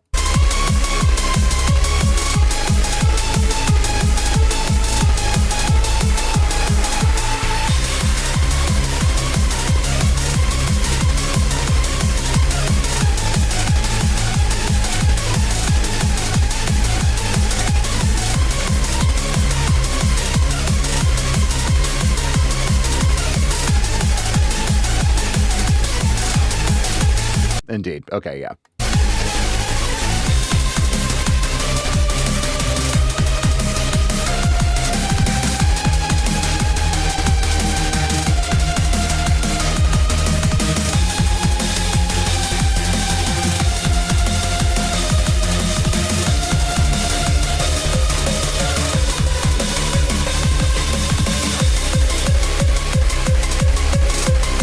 Have you seen the stuff for Ares, Fizz?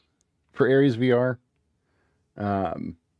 If you're doing stuff in Roblox, I think you'd be very interested in checking it out. It's an insane, like, VR stealth action game that looks like a AAA VR game. It's insane, but they're doing it inside of Roblox. It's these 2 kids, Pop-Tart Noah and Canyon Jack are the 2 developers, and they're as talented as I have ever seen game developers be.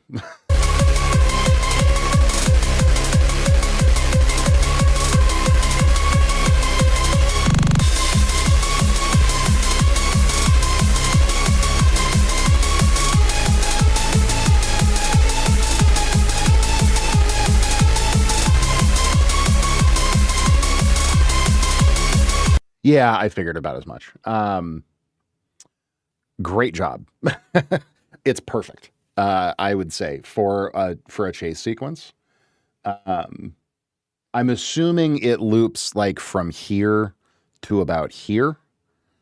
I wouldn't necessarily I don't know if you are including this space in the loop, or if this is like a lead in that gets triggered right at the beginning of the event.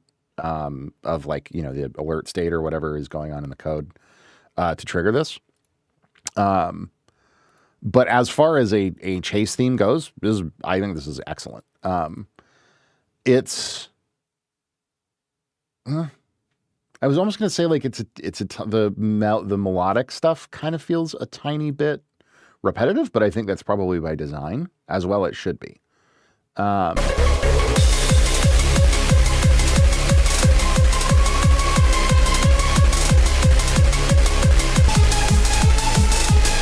but it's great textures, perfect amount of energy. Definitely feels like you've pushed the tempo into a great place where I don't know specifically what tempo it is. It feels like maybe a 150-ish, 145-ish, somewhere in there, which that's a really fun tempo range because it's like, it's not quite breakbeat speeds, which is usually like 160. It's not quite drum and bass speeds, which is usually 180, but it's also faster than like up tempo house. It's kind of in the like happy hardcore zone. Oh, that's a 180? Really?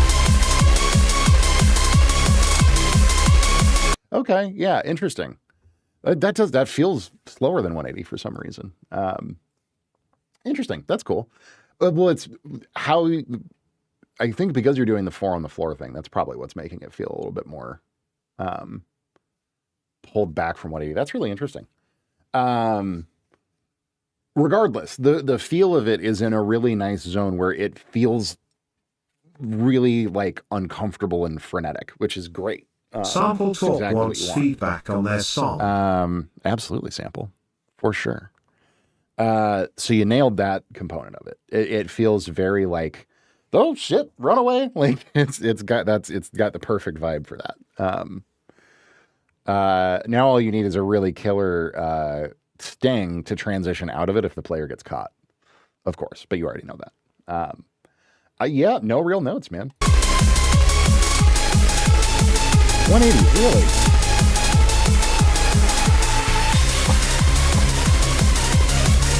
Yeah, okay. Yeah, that's awesome. Sound selection's great. Synths are all great. The parts are great. The amount, like that chromatic, it's like kind of nonsense chromatic vibe of just like 1 flat 2, 1 flat 2, and then what's the... Oh, yeah. That's almost like a chromaticism within a chromatic median is really what that is. And then you go to A flat and A. That's great. Because you're basically going... Or... Are you doing an altered? Are you using altered?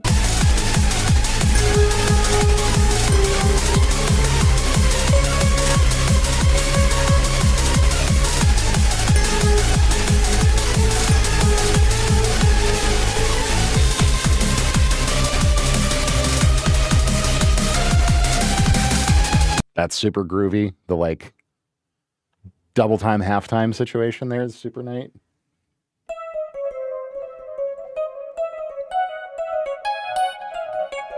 Yeah, you're almost, I don't know if you're intending to use the altered scale there, but.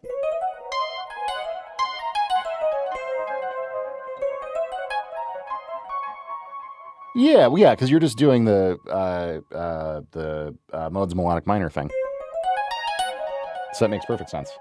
And then moving it by a third. That's great. Very, very good instincts. You're doing some hip shit there, Fizz. I love it. Anyways, yeah, great job, man. Very, very cool. No notes. I think it's perfect for that like use case and that vibe. I think you nailed it. No notes. Excellent, excellent job. Yeah, very cool track. Okay, Sample. You are up. Yeah, sorry, I don't have it. I don't really have it. Like, it's great for a Roblox game for a chase sequence. Like 2 thumbs up. I don't really know advanced music theory, but I use my ears. Yeah, well, so it seems like if you want to know the nerdiness of it, you're basically you're using what we call the melodic minor scale.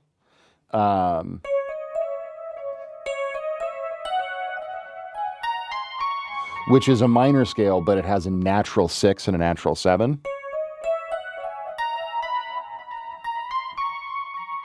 You're in D flat, which is a weird key for me to do that in, but... Right? So you get a lot of really dissonant stuff, but just like the major scale, and you can do modes of the major scale, where you start and end that major scale on different notes within that scale. So like in the key of C, right? You have C to C, C, D, E, F, G, A, B, C. Gives you our C major. If you start and end that same sequence of notes on D, you get a D minor with a natural 6. If you start and end it on E, you get an E Phrygian, which is like an E minor with a flat 2. Right?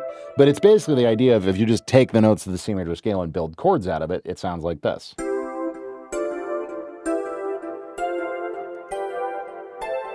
Right? That's where we get all our diatonic chord progressions from. You can do the same thing with altered scales. So melodic minor, up, which in the key of C is C, D, E flat, F, G, A natural, B natural, C. So it's a C major scale with just the flatted third. Very dissonant sounding scale. You can do the modes of that as well. And you get Phrygian flat 2. You get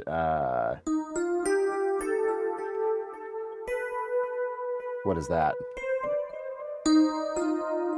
Oh God, what is that? E flat. I don't even know what that is. And you get like Lydian dominant is one of them, and then what we call the altered scale, which is all flatted scale degrees, is the 7th mode of melodic minor. And that's what you're playing around with this. And then you take all of that and you move it down parallel by a third. Because you're going from like C and D flat to A flat and A. And whenever we're moving, whenever you move things in parallel by thirds, either major or minor thirds, we call it chromatic. That's a chromatic mediant. We're utilizing chromatic mediancy. It has to do with the circle of fifths and yada yada. Doesn't matter. You're doing something very cool, and your ears led you well in that regard. And this is like, to your point, you don't have to know all those fancy words and patterns in order to write stuff like this. You have good ears and you're following them, and that is more than good enough. You don't got to worry about it. Great job. Very long way of saying great job. Anyways, Sample Talk, you are up next. But thanks again for sharing, man. Super, super, super cool. And very appropriate. I love it. People are definitely going to be very stressed out when they listen to that track. Noise music. Okay, excellent. Yeah, we were listening to a thing from you yesterday, Sample, that was very cool, if I remember correctly. Yeah, absolutely. Thanks for sharing. Thanks for posting it.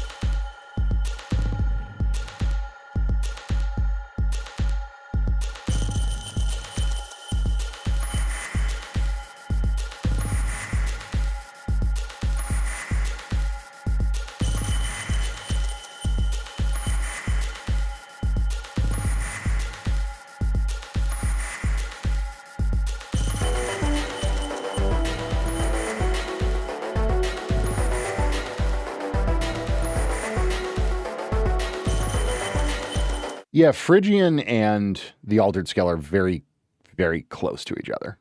So you may well have been, it's going so quickly I couldn't hear exactly what you were doing. But that would make sense if you're using Phrygian. And then but like Phrygian like with a natural 7th in it.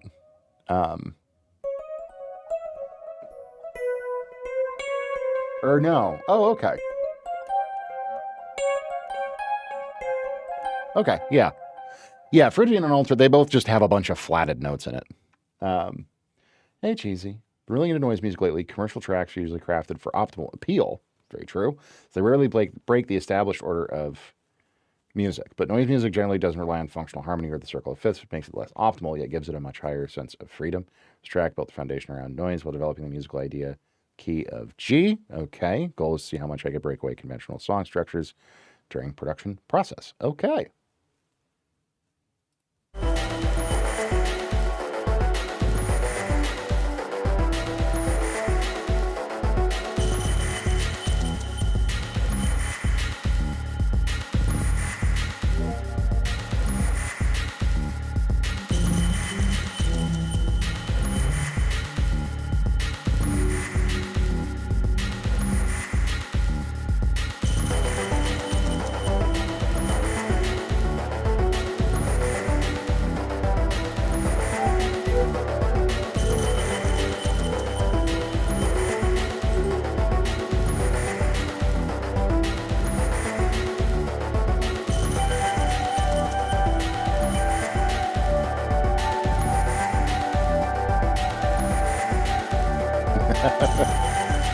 That's funny. I just noodled for a quick second, and then you started doing like exactly the same thing a second later.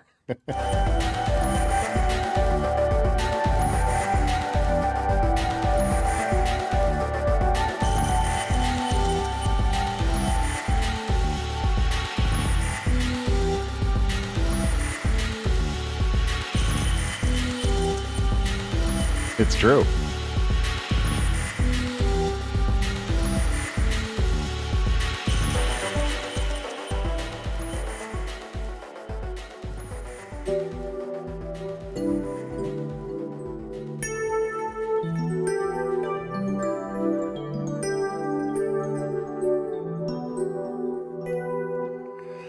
Lovely. Very nice job, Sample. Very, very nice job. The sound design is so cool, so creative. Okay, Sample. You've been vibing on stuff like this. I have so many records I can recommend to you to go listen to that you will love. And the first one, I'm going to post a link to this in chat for you. You're going to adore this record.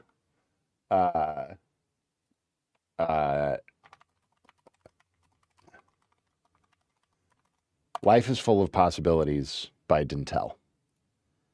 You can turn the city upside down if you want to. My favorite track on this record is this, Fear of Corners.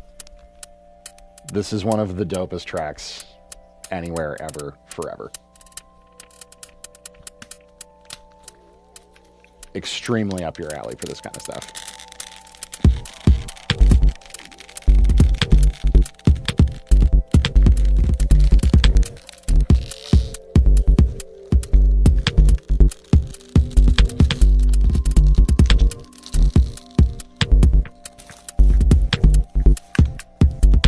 It's so good.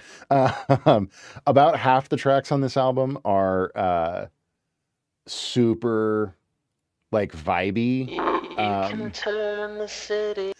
Like just like true noise music, like just ambient sort of sound, like what you could call like tone poems is like a very hip guy way of saying it. Here, I'll give you the link to the first track, I guess. You can't really share playlists, can you? Here's the first track. And then just anything on this record. Just listen to this record all the way through. It's so good. And you'll love a lot of stuff on it. And then the other half of it's like more groovy, more like production forward stuff. Square Pusher would also be a great guy for you to check out. Aphex Twin, if you're not hip to Aphex Twin. Fortet. Super cool. Yeah, it's great. I love stuff like this. And you're doing an excellent job of producing it. What's up, Anti-Jerks? Good to see you.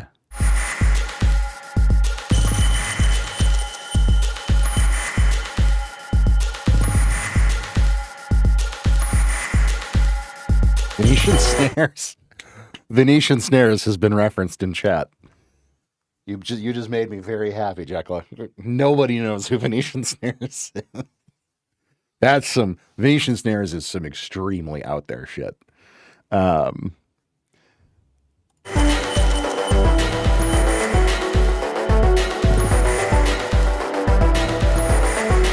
absolute insanity. I love this sample. This is really like, I don't even have any like specific feedback for you because this stuff is so kind of interpretive.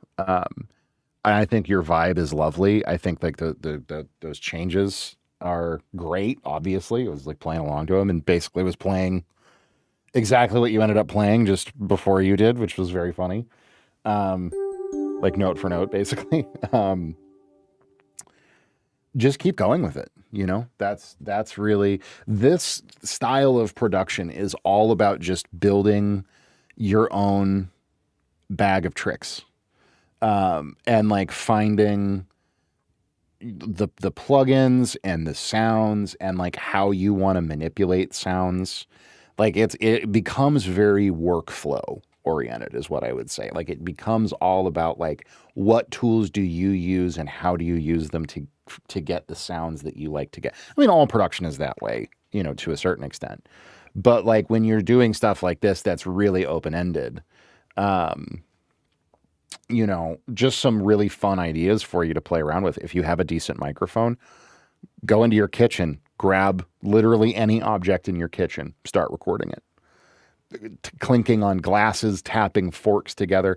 One of my favorite tricks is to get a butter knife and then like a fork, throw the butter knife in the air and hit it while it's in the air and record it as it drops, because silverware rings really nicely, but not if you're holding it. And you can't really have, you know, there's no real good way to like suspend silverware. But if you can get it just right in front of your mic, or you can tap it in space as it's falling, you can get like beautiful, crazy metallic ring out of it. I've sampled wine glasses, like rubbing the tops of wine glass, you know, that thing. You can, yeah, drumming on pots and pans is like totally classic. I have a whole collection back here of like just goofy little miniature instruments that I've picked up on my travels as like trinkets. Those are super fun to sample. Percussion instruments, you know, tambourines, shakers, are very affordable. They're very cheap. You can usually go into a music shop and get a shaker for like $10, you know, $5 even. Some music stores I see, they have little egg shakers that are like $1. You can do so much interesting sound design with just a shaker. What's up, Pollo? Oh no, the toast dance is broken. Let me fix that real quick. Hang on. Now I know how to fix that when it's broken. Hola, Pollo. ¿Cómo estás? All hail the $1 egg shaker. Absolutely. It's like one of the best things you can buy. Because, bueno. Yeah, it just starts to add in that like human element, to your productions. Hang on. Sorry. I'm fixing a thing in chat here. Boom. Lumia Stream is here. Very good. Okay. Toast dance should work now. But yeah, like just keep, egg shakers are good for practicing rhythm. They absolutely are. And you can do like, I do so much weird shit with shakers. I pitch them down, pitch them up, gate them, pan them around, multi-track them, drop them, you know, reverse them, chop samples out of them. Use like any number of different distortion and bit crushing tools to like turn them into hi-hat sounds. Like you can get even just a simple little egg shaker, you can get so much mileage out of musically. And there's so many cool like tracks. Like it even reminds me of that. What's that Beck tune? Black Tambourine, where it's just like half of the groove is just like, it's got to be 10 or 20 layers of just different tambourines just going ham. Sounds super cool. Anyway, all fun, creative stuff. So yeah, I don't, beyond just like keep going and keep making cool shit. That's kind of my feedback for you on that, man. It's super, super neat. I love the textures that you're playing with. Just keep developing it and finding your vibe. But thank you as always for sharing. Well, thank you, buddy. Appreciate you guys. Who's texting me? Oh no, my husband has to work on Saturday. How sad. What a terrible manner of thing that has happened. Let me check something here real quick. Sorry, distracted by my phone like a terrible person. All right.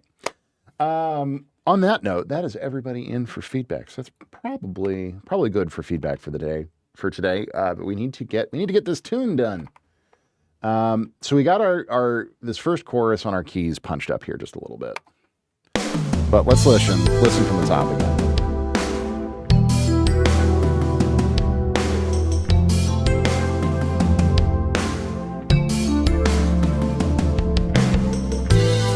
You and I were once a wildfire, burning bright beneath the stars.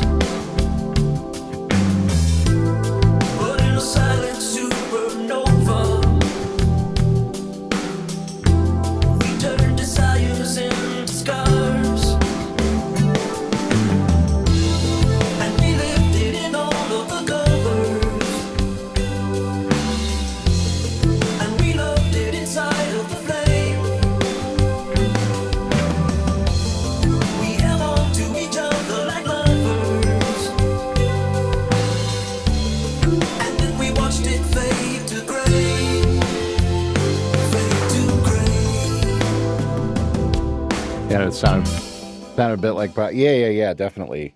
It's this is a, what is it? JD800.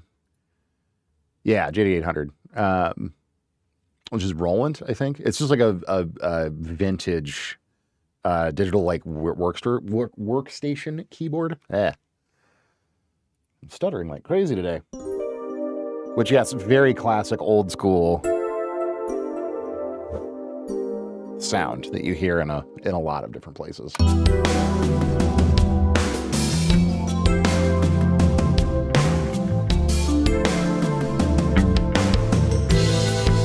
tracing all the outlines.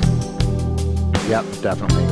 Walking the And edge. actually, now that you're mentioning it, I do still want to. I'm not 100% sold on it for this tune. It's a good sound. And we left it in all of the covers.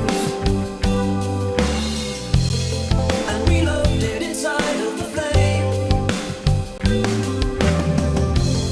We held on to each other like lovers.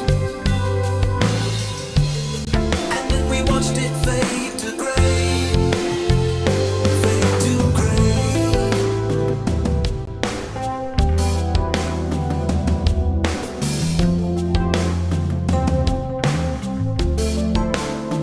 Ooh. Now tracing all the outlines.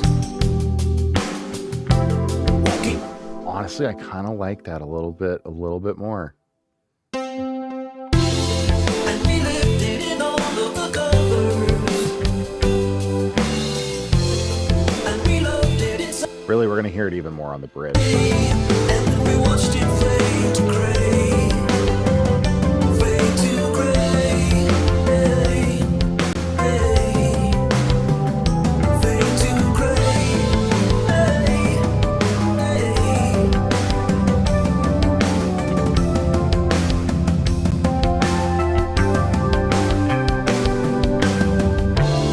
And we lived it in all of the colors. And we loved it inside of the flame. I think this is the one right here.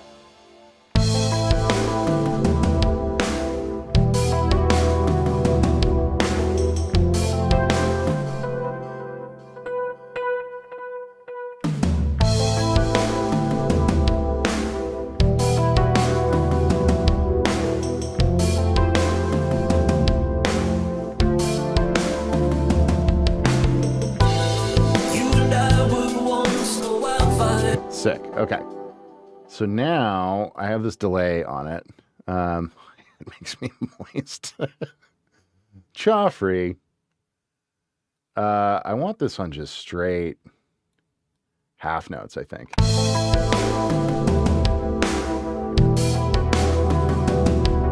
Yeah.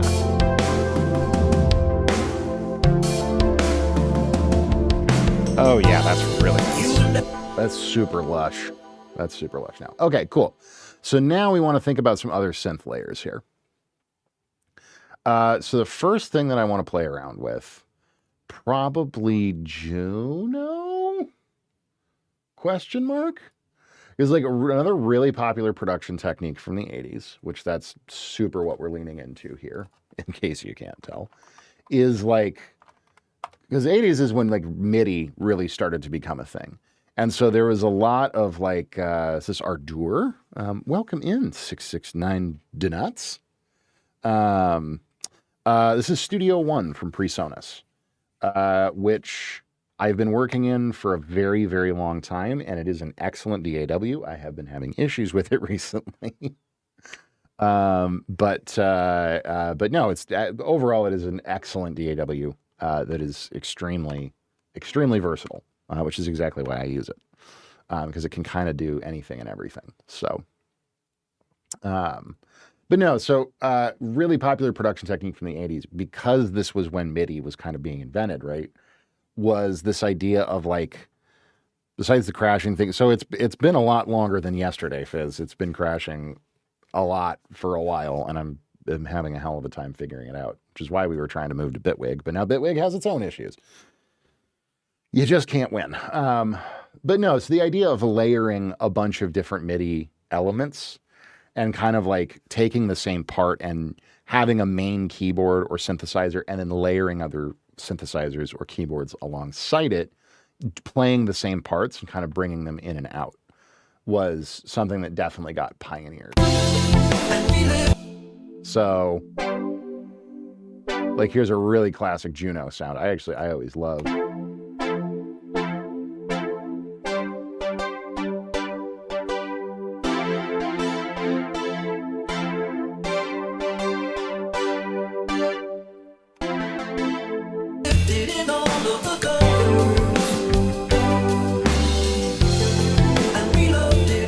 I can't, Cheesy. I have no idea how I would say that.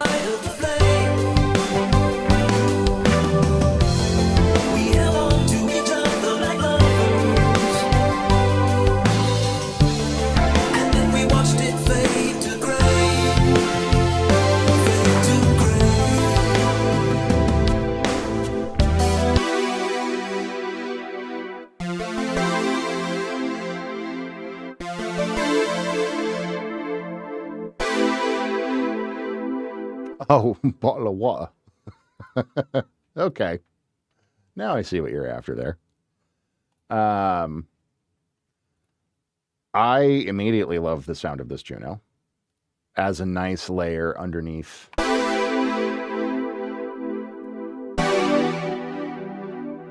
Underneath our main keyboard, but we definitely want to give it a nice big verb. And for this, I'm going to reach for SAR 1. From Softtube, really, really exceptional sounding. Kind of old school digital verb.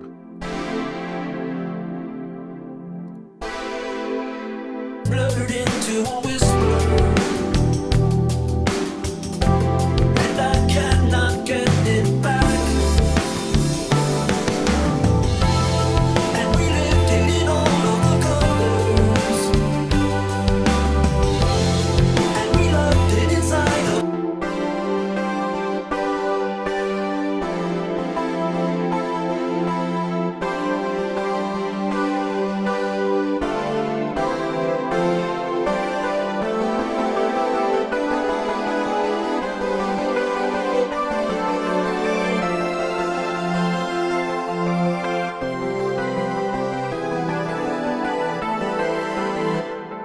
Oh, yeah.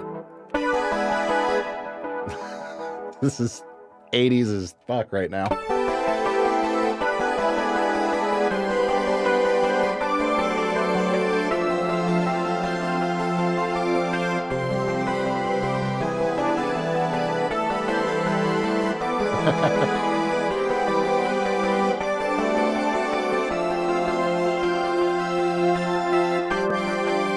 So we're going to low pass this. Or high pass this rather, just to clean up some of that low end.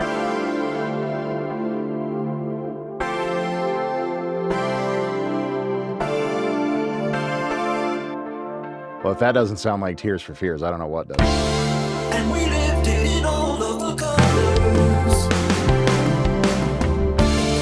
and we loved it inside of the flame. We held on to each other like lovers. And that also gives us the opportunity to do a lot of automation with this, right? So different, what's happening? Why are my lights blinking? My lights love to blink, and I don't know why.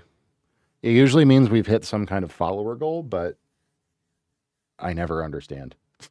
Lumia's stream has a mind of its own. Man, that sounds great.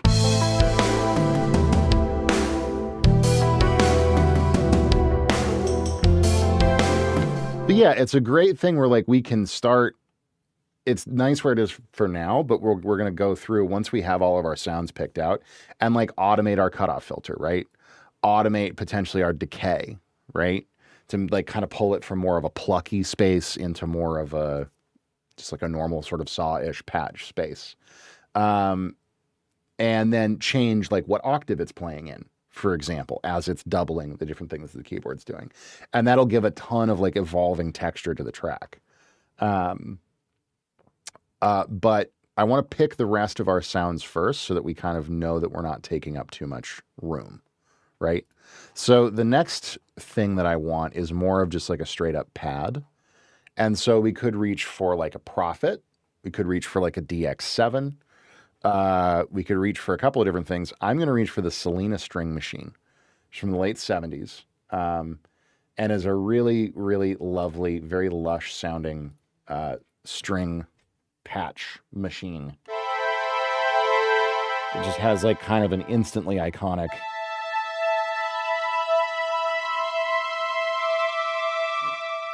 very, very 80s vibe to it, especially when you kick on ensemble mode.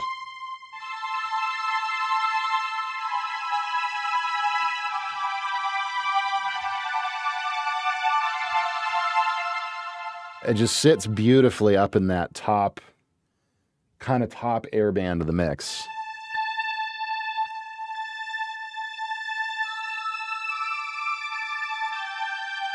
Instantly makes everything sound like Vangelis. And then, of course, we want to throw that into our verb bus.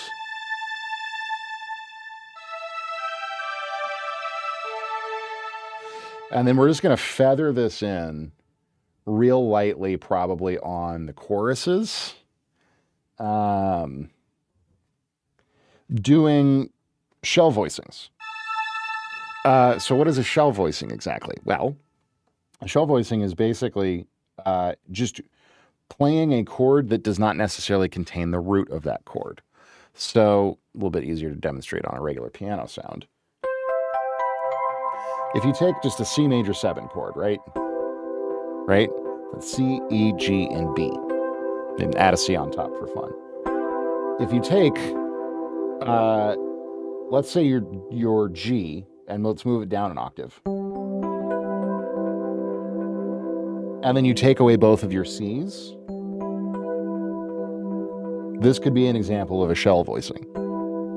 So this is basically the idea. Technically, you would call that like a E minor chord because there's no C in it.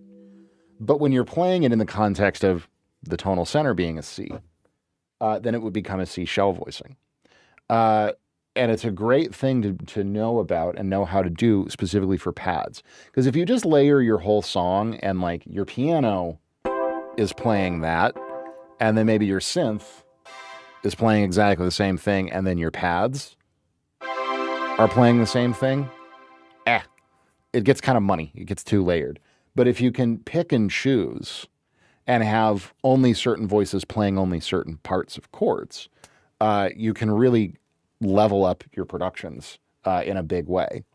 So let's think about this. Come back.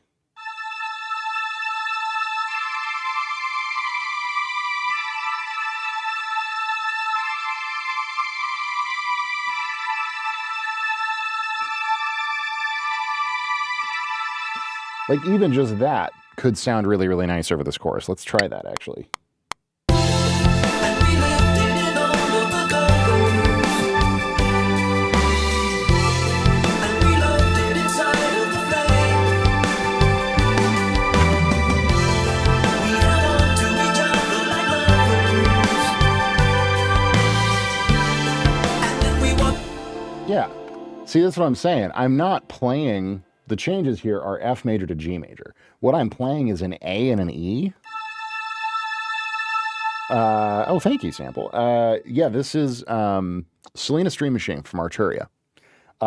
Super old school string synthesizer.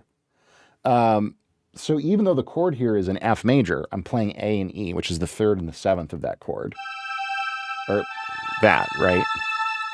And then I'm moving it down because the next chord is a G sus4, but I'm actually playing A and D, which is the 2nd and the 5th of G. And then I move that up to B and D instead of A and D. So it's leaning into that G sus sound and then just part of a G major chord, right? Yeah, absolutely, Sample. And what you end up with is something that's like lusher in a way, but also still kind of controlled, where I'm not, because if I were to play big, full, that's a lot of sound. Just that's a little bit more controlled, but it's outlining the exact parts of the sound that we want it to be outlining. And we lived it in all of the colors. And we loved it inside of the And then you just layer it in there in the background. It just vibes everything out really nicely. and we lived it in all of the colors. And we loved it inside of the flame. We held on to each other like lovers.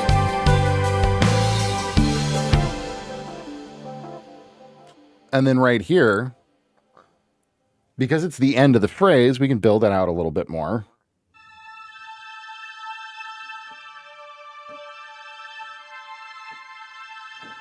So we could even lean into like a D minor 11 kind of a vibe, put a G up on top.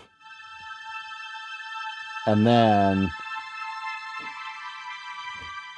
yeah. Okay, I think I know what I want to do here.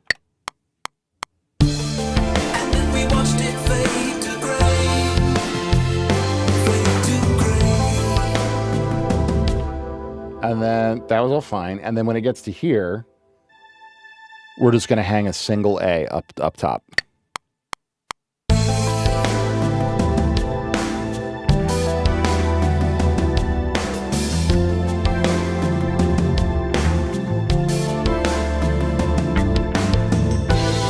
Now tracing all the outlines. Walking the edge from white to black. Very cool. We love it. Quantize all that, merge all that together. Now we're going to take this and pull it over to our second chorus, but we need to change one little thing. So our second chorus, the end of it is slightly different. Get out of here. Because we have this walk up now, which is going...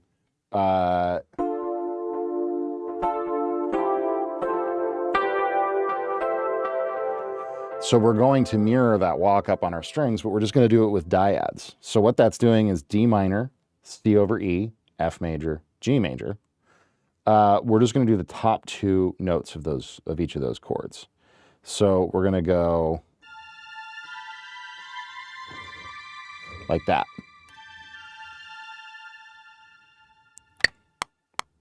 We watched it fade to gray. And we watched it fade to gray. Fade to gray.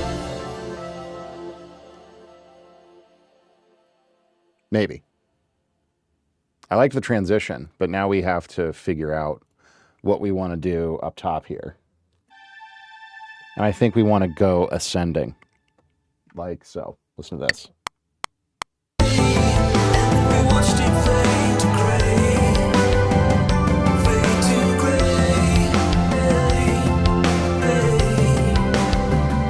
Fade to gray.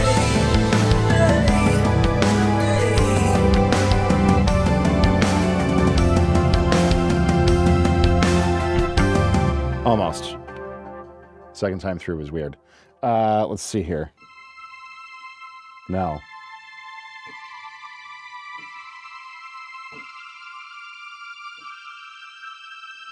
And that would get us to the... Yeah, that works. That definitely works. Okay. We're going to pull this back to here and try that again. Oh.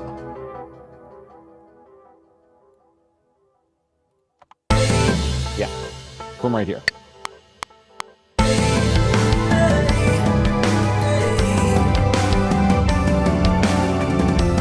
That doesn't work. Oh, it is D and F sharp right there, isn't it? Okay, sorry.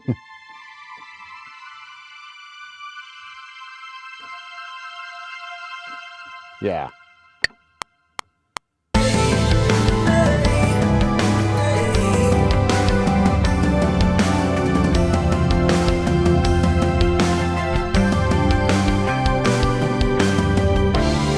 And we lived it in all. Okay.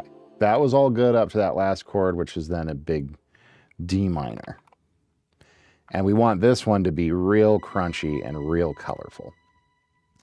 Plenty of chord extensions. So we're going to drop our register a little bit and spread this voicing out like we could do. Like Stack Force would honestly probably sound pretty cool. So that's D, G, C, and F. And we lived it in all of the colors.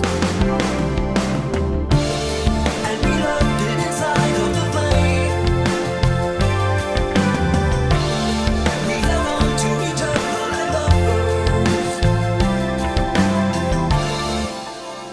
Yeah, and then honestly, just a big fat A up there is kind of nice for this. But we'll move it down to the G at the end of each phrase. And we loved it inside of the flame. We held on to each other like lovers. And then we watched it fade to gray.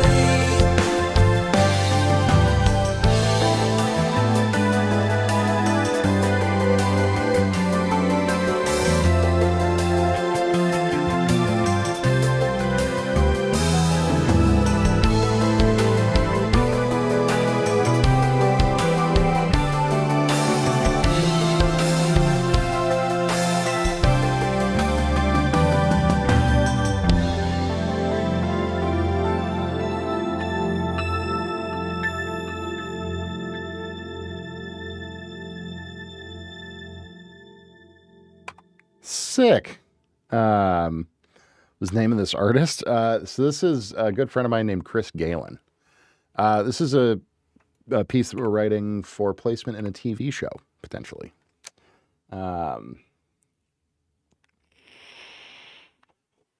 Definitely strong 80s vibes. That's for sure.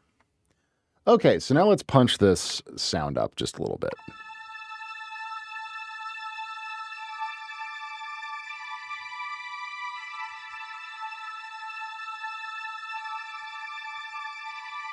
I want to give it a little bit of groove, so we're actually going to use a tremolo.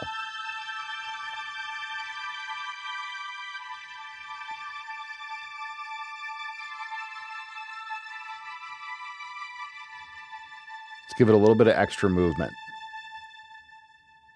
And we lived it in all of the colors. And we loved it inside of the flame. We held on to each other like lovers. And then we watched it fade to gray.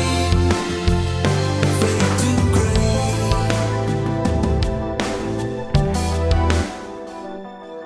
Actually, maybe not. Maybe we don't want that tremolo. And we lived it in all of the colors. We don't. We loved it inside of the flame. We held on to each other like lovers. And then we watched it fade to gray. Fade to gray.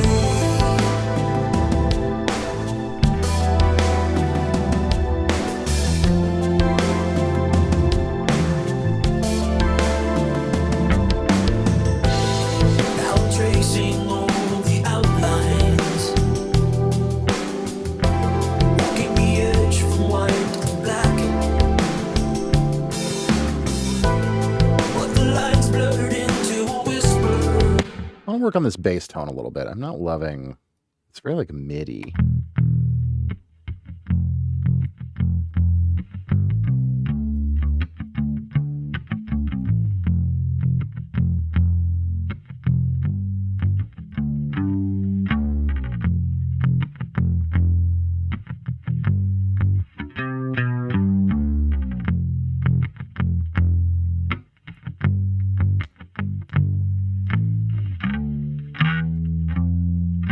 Gray, and then we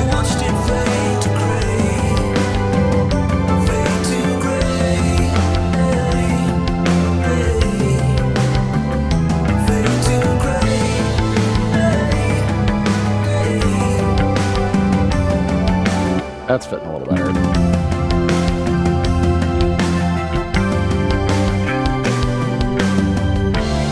And we lived it in all of the colors. Okay. Now we're going to do something real fun. Hang on one second.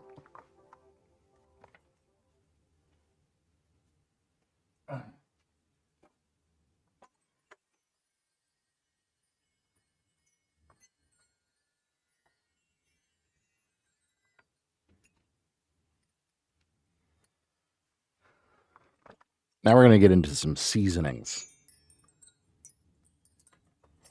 if you will. Some sparkly shit.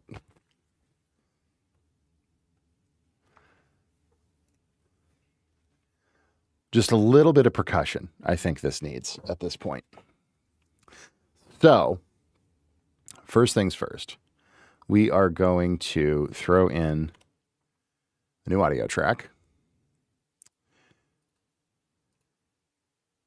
This might sound a little crazy for you guys for a second because this is the mic I'm using.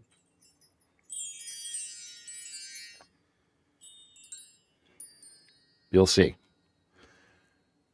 We're just going to roll this from the top.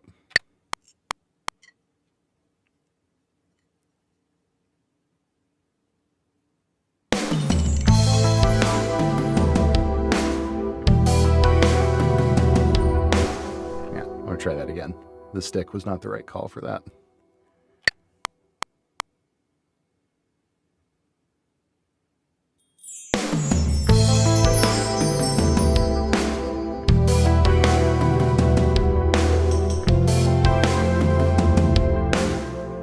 We're just going to layer that in a few different spots. And then we watched it fade to gray. Fade to gray.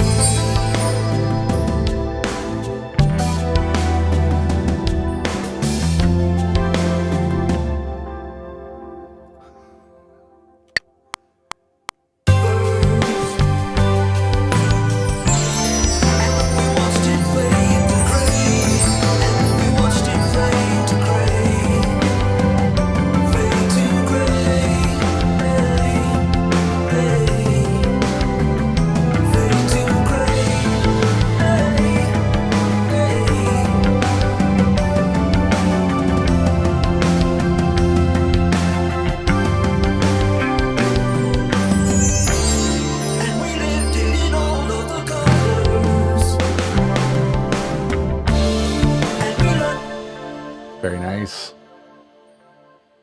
And then again into this outro.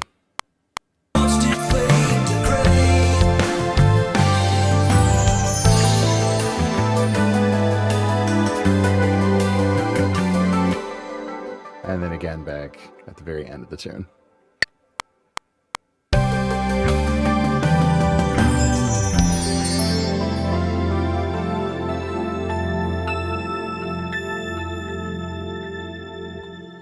Great. Absolute hokey cheese. But that's okay. That's exactly what we're after. Oh, and then let's grab a shaker loop. Because we can. We're gonna duplicate this. Hang on. And we're just gonna grab a nice little shaker loop here.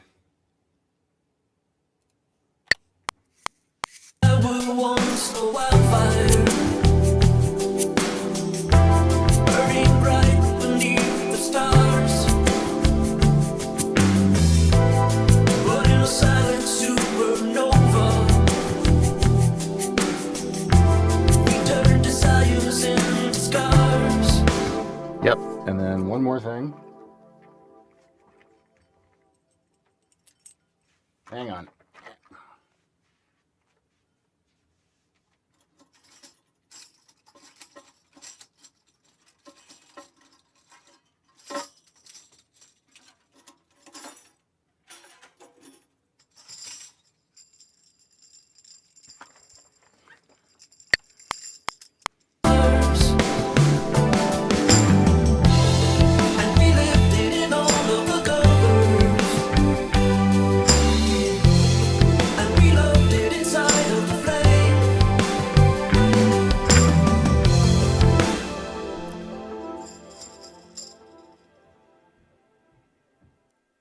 classic 80s tambourine, only on the 4. Excellent. Okay. So now let's get a little bit of mixing going on these guys. So first of all, for our wind chimes.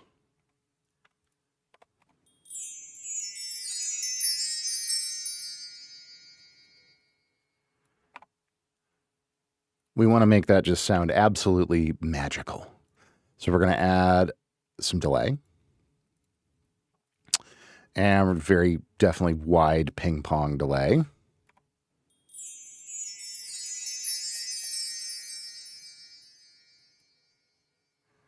Already pretty good. And then we're going to use the same SAR1 reverb, but we're going to bump the decay up a fair amount to like 4 seconds.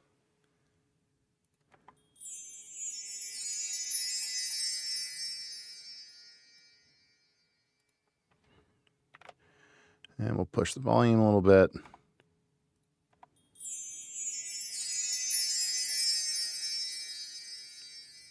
Yeah, that's nice and sparkly.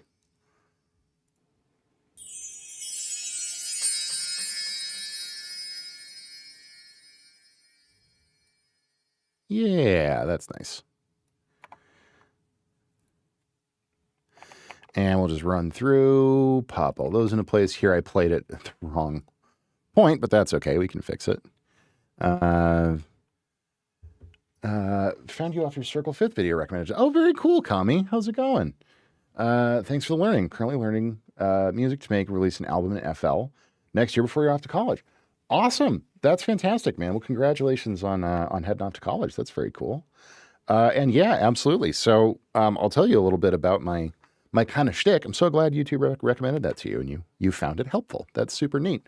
But I'll give you my quick spiel so you kind of know what's up. Hi, I'm Nathan Scott, and I am a professional composer, producer, multi-instrumentalist, mix master, engineer. I do a bunch of different stuff. I've been full-time in music for about 16 years. Most of the work that I do these days is game scoring, so writing music for video games. I also do stuff like artist production, working with artists. I do some commercial production, like what we're working on stream today is a song for placement on a TV show, on a soap opera. So yeah, I stream every day, primarily on Twitch, although I stream on YouTube as well, as you can see.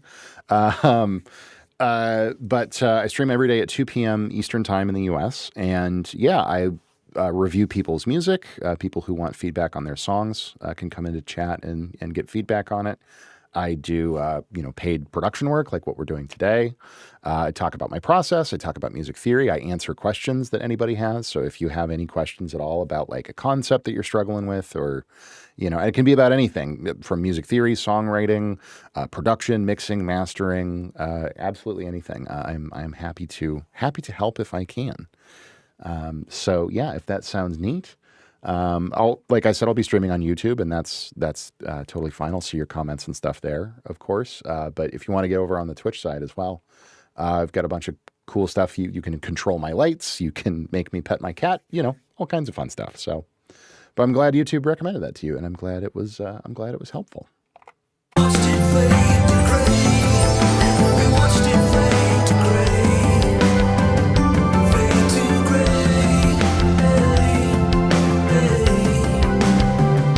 fade to gray,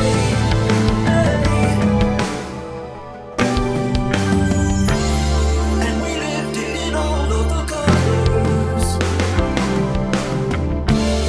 and we loved it inside of the. These wind chimes are cheesy as hell, but they sound also so awesome. Sometimes all you need in your life is a little bit of wind chime.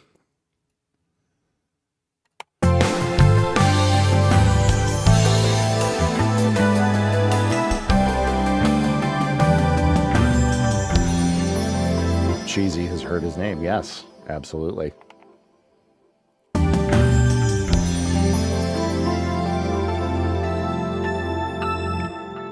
Okay, this is cool. We'll sync those way back in the mix too. I want those to be more felt, not heard exactly. And we'll bump the mix on the reverb just a little bit so that they're a little more washed out, less distinct.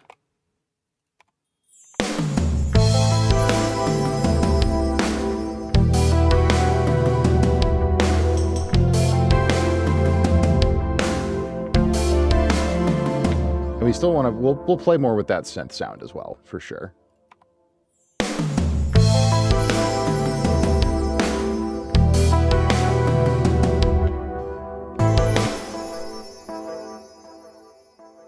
I'll keep bumping this feedback on this delay as well. Just get that tail really long. Yeah, that's pretty good.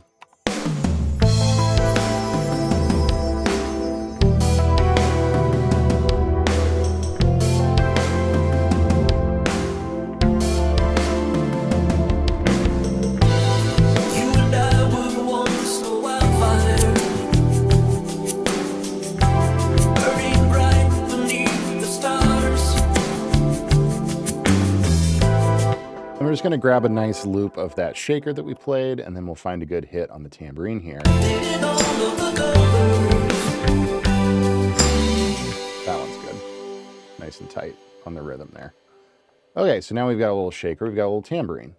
So let's put those down here, and we'll loop those out and then kind of decide where in the tune we want those to go.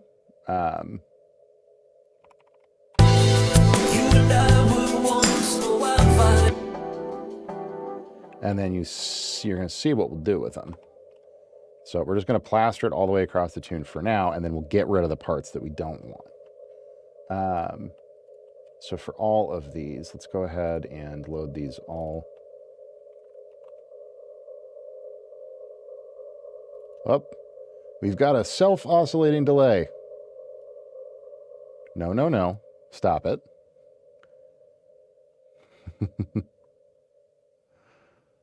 Ain't nobody got time for that. Okay. Now let's give ourselves a bus channel. We're going to call this whole stack percussion, of course. Make it our nice, lovely, I usually go pink for percussion because I'm weird. And then this is the chimes, this is the shaker, and that is tambourine. But now what we do,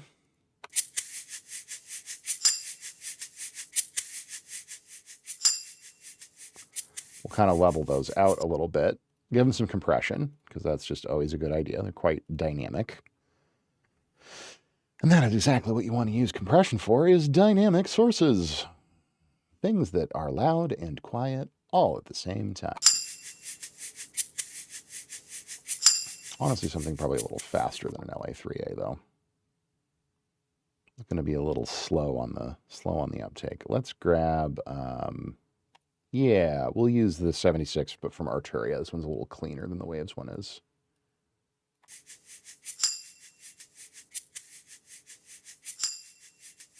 Yeah, and we're just grabbing peaks, you know. Yeah, 4-to-1's fine. Speed up the release a little bit. Nice. And then, of course, we will throw this into our...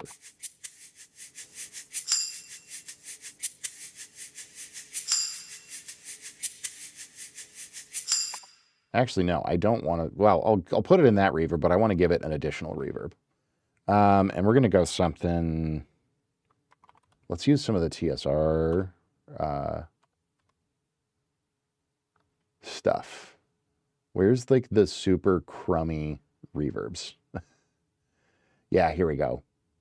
CSR Room sounds pretty adorably 80s and bad.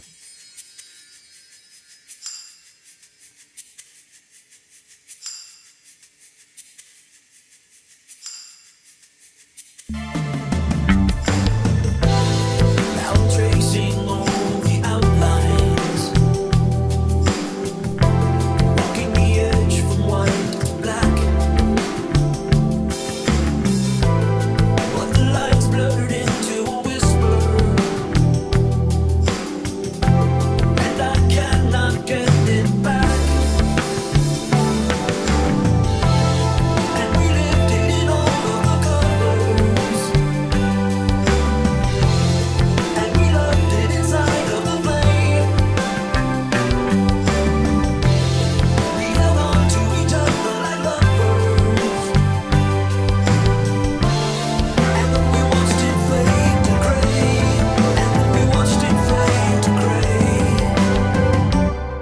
that's all sounding good. Now let's get our chimes balanced. We watched it fade to gray. And we watched it fade to gray. Sick. And we lived in all of the colors.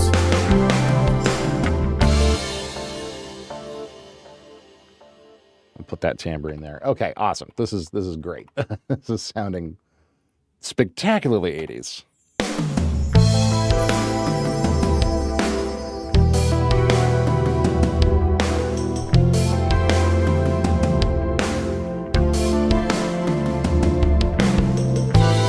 You and I were once a wildfire, burning bright beneath the stars. So now I'm just getting rid of these little percussion elements, the shaker and this tambourine, in some of the sections where we don't necessarily want them. We watched it fade to gray. Fade to gray.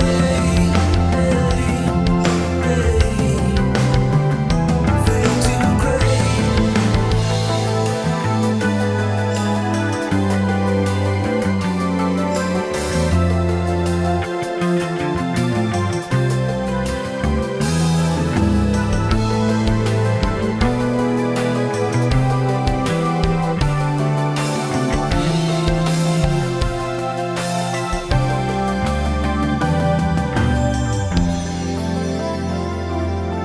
Oh, mama.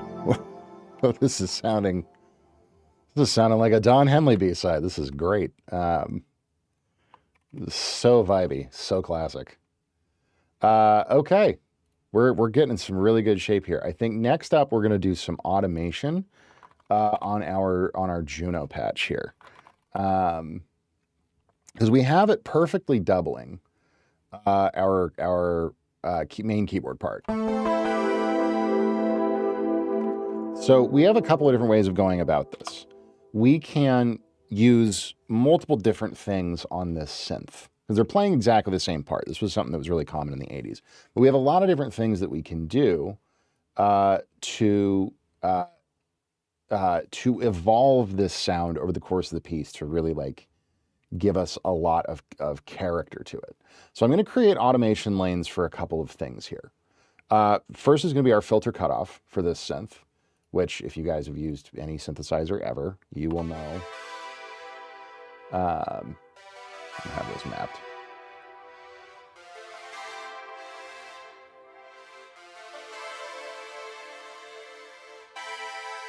Right, controls that brightness, essentially. I'm going to back. I have a high pass filter here that's a little aggressive.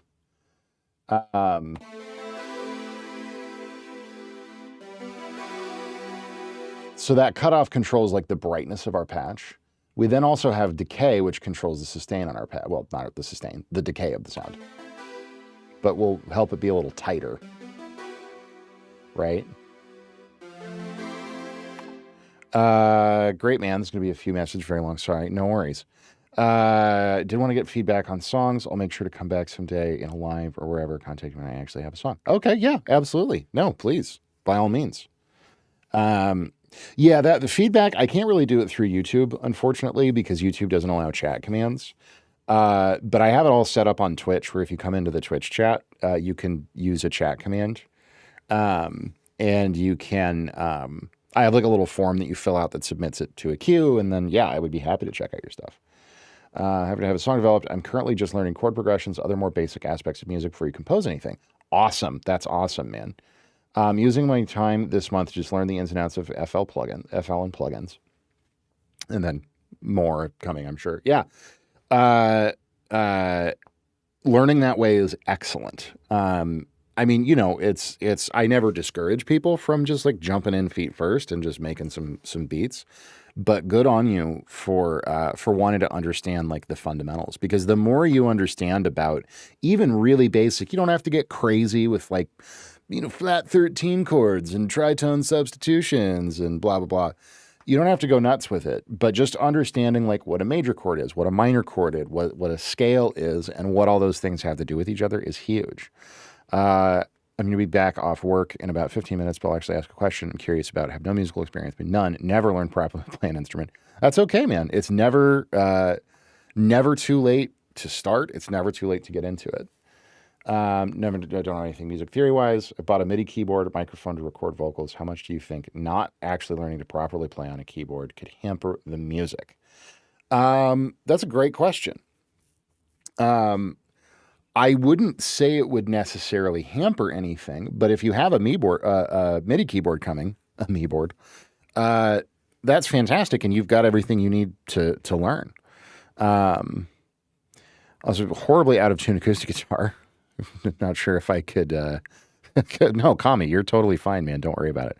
By the way, for my Twitch folks, the reason you're not seeing this pop up on screen is because I'm chatting on YouTube with Kami, a new friend of the channel, and Twitch TOS doesn't let me broadcast other chat feeds live on screen. So,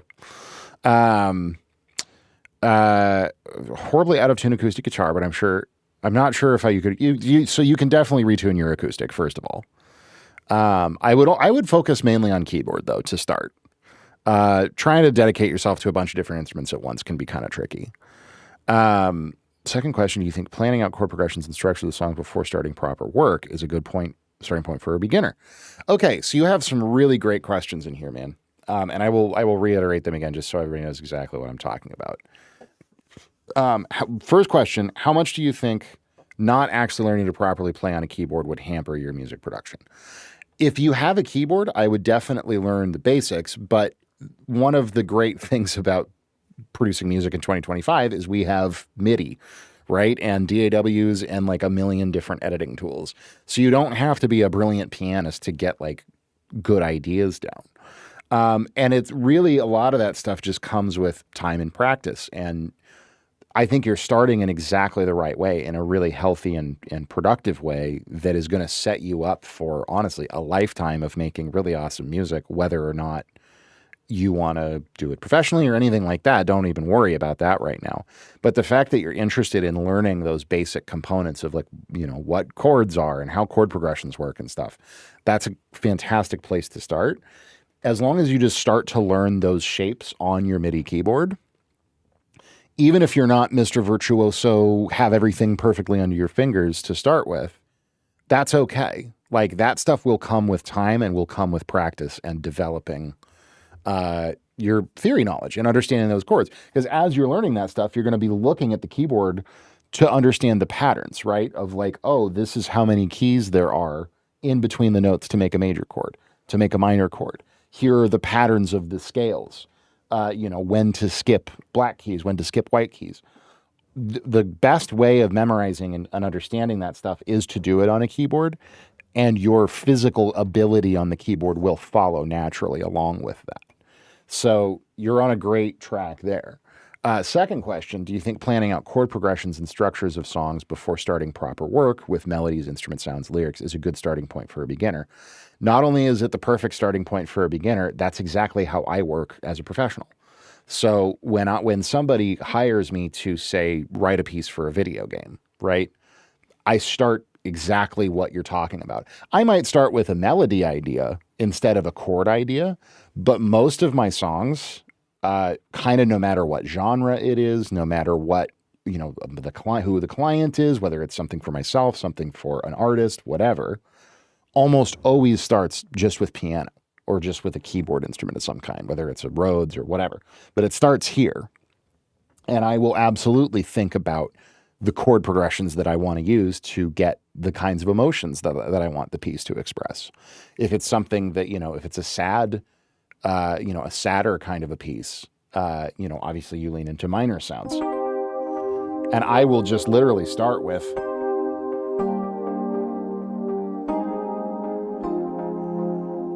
figuring that out, right? Okay, what do I want my chords to do? And then from there, I'll start adding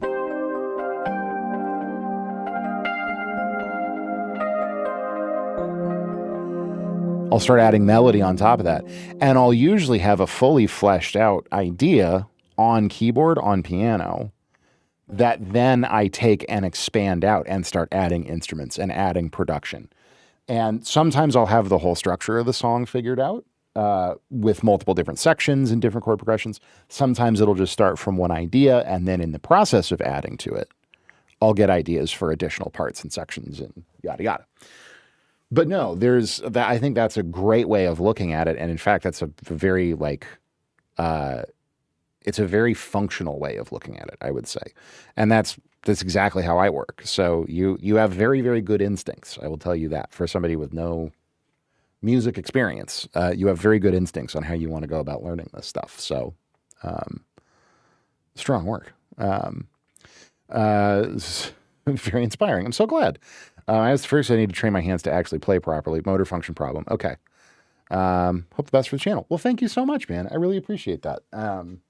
And I'm glad that's inspiring. Yeah. No, I can, just from what you're saying, I can tell you've got a good head on your shoulders, and you're starting in exactly the right way.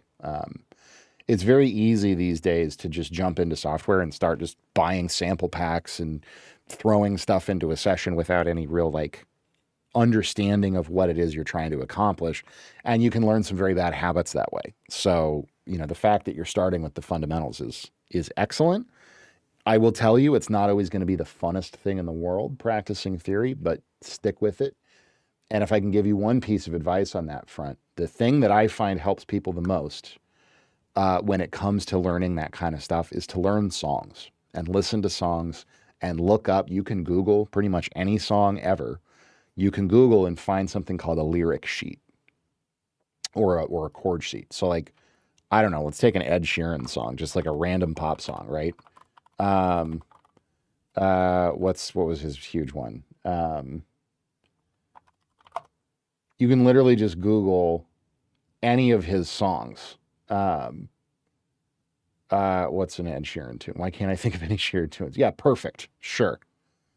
And you can find this thing that we call a lyric sheet or a chord chart. UltimateGuitar.com is a great source for these. And it's literally just the lyrics of the song, and then it will have the chords over it, right? In little letters. So like A flat major, F minor, D flat major, E flat major. And even if you can't play the song all the way through perfectly like you're the piano player, what it does is you can listen to the song and you can start to pick out the shapes. And you'll learn everything way faster and in a much more practical way. Where okay, we're going to sit down and I'm going to read a thing or watch a YouTube video. Okay, we're thinking about major chords. We're thinking about minor chords. Take it and find a practical application, songs that you like to listen to, and pull them up on YouTube on your computer with your MIDI keyboard hooked up. Pull up a chord sheet like this online and plonk along and start it and stop it. And you don't have to play it perfectly, but just find some of the shapes and starting, analyzing a little bit, thinking about it. Oh, okay, interesting. It's a minor chord here, and then it's a major chord here. How do those sound together? It's a great way to get ideas as well. But it takes what can sometimes be a very exercise oriented, just blah, blah, playing scales, boring. A thing that's very tedious, and turn it into something that's really fun. Did that with Foregone by Quadeca. The chord progression really caught my ear. That's awesome. That's fantastic. Yeah, that's a great way of developing the keyboard stuff, developing the music theory stuff, and then also developing what we call ear training, which is the ability to hear the qualities of chords and notes and intervals and how all these things work together. I'll tell you, and I've been doing it for a long time, but you can play me damn near any song in the world, and if I have an instrument, even if I don't have an instrument in my hand, I can tell you what the chord progression is. If you tell me, well, you got to tell me at least one starting note. And say, okay, that's a G. I can go, okay, cool. So that's a G, which means that's a B flat, which means that's an E flat, which means then I can chart out the entire chord progression by ear because I've done a lot of ear training, which is exactly what you're starting to do by doing that. So also an excellent way to practice, excellent skill. So, but yeah, please stop back by anytime on the YouTube side, on the Twitch side, really doesn't matter. Subscribe if you haven't subscribed, all the normal stuff, but I appreciate you coming in, man, and I hope you have a ton of fun with it. Because it is a ton of fun. That's really what it's all about. So, anyways, I hope that was helpful in some way. But back to the task at hand here. We are doing some automations on our Juno, as I said. So we have automation lanes set up, first of all, for our cutoff, for our decay. That's what we were talking about here for a minute. Already subscribed. Thank you very much, man. I appreciate it. Back to work now. Okay, sounds good. We will see you sometime soon. Thanks, buddy.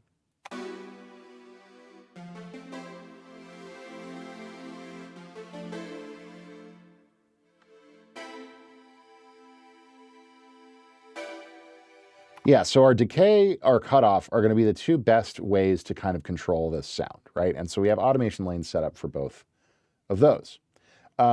We also are going to use sort of pitch register, right? So I originally copied our piano part perfectly from the EP down onto the Juno. And initially I put it an octave up. And for some of the song, I will keep it an octave higher, just doing the same thing the piano is doing, but an octave higher. But that's another thing that we can play with to kind of build textures in different ways. So we're just going to run through the tune, and for each of these sections, we're going to use our automation, we're going to use this pitch stuff to sculpt this Juno patch to really do what we want it to do.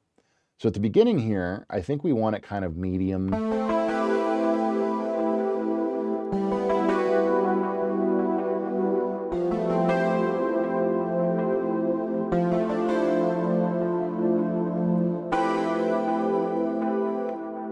So I think we want it relatively bright with a relatively long decay. Like that's pretty nice.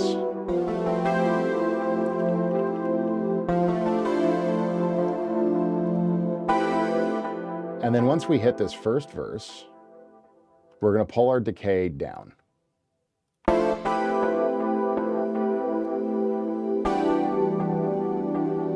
And just get it a little bit stabbier. We're also going to take it and put it in that lower register, so it's in the same register as the piano.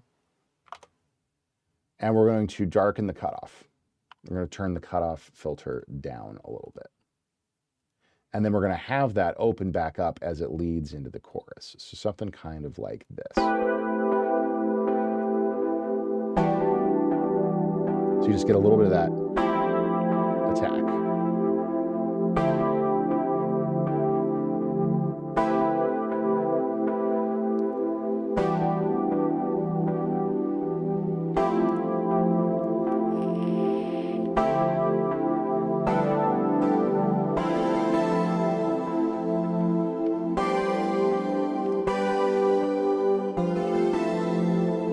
Now it's back up to an octave. That sounds really nice to me.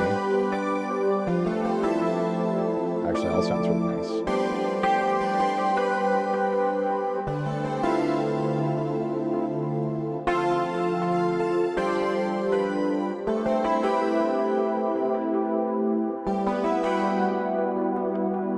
So now, no worries, Cheesy. Thanks for hanging out, buddy.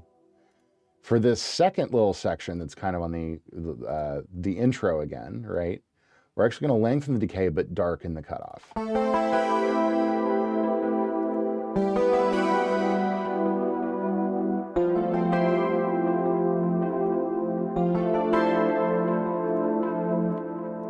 And really change the character of it yet again.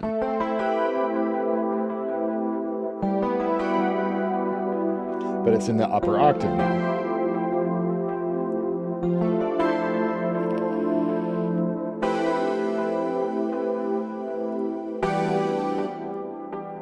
And we're going to keep it there, probably something kind of similar, but just with a shorter decay. And then we're going to keep that cutoff filter dropped quite a bit down as it goes through this next verse.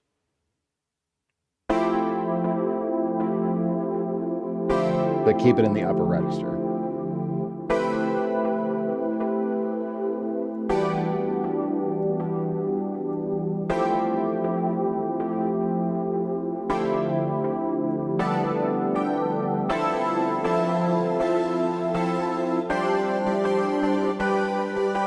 That sounds pretty nice.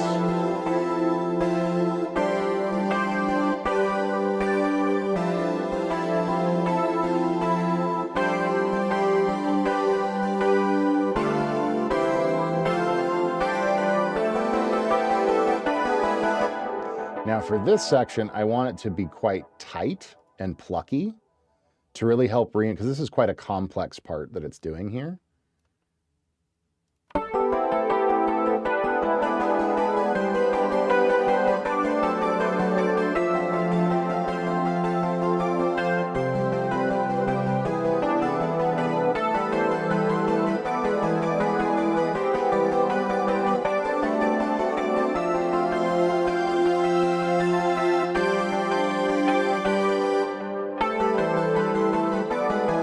Then we're going to have it really build. Have that decay start to open up.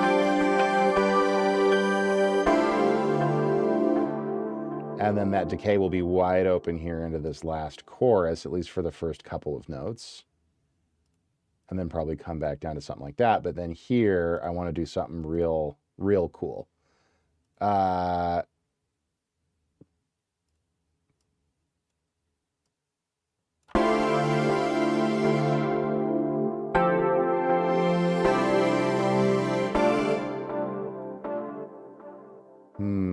What can we do here?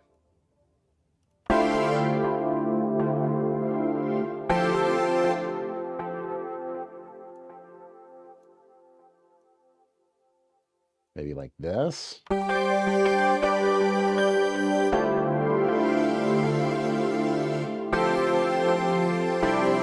really want... Yeah, that's cool. Because I want to use this to really sculpt this sort of hit situation that we have here. Where we're just hitting this big chord, and then I want it to like really evolve in an interesting way.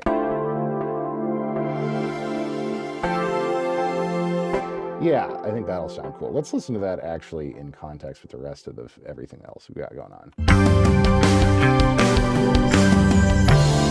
And we lived in all of the colors. Yeah, that's neat. And then we'll tighten up the decay again on these couple of, how's it going, CRV?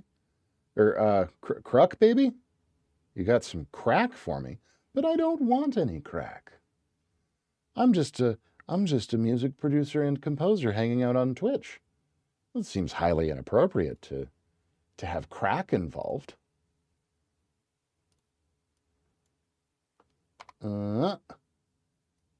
So we're going to pull our decay back. Always up for free drugs. Goodness. Things have... Crack equals music. Oh, well, in that case. And we lived in all of the colors. And we loved all the colors. And we loved it inside of the flame. We have all I see. I mean, tell me more. to each other and lovers.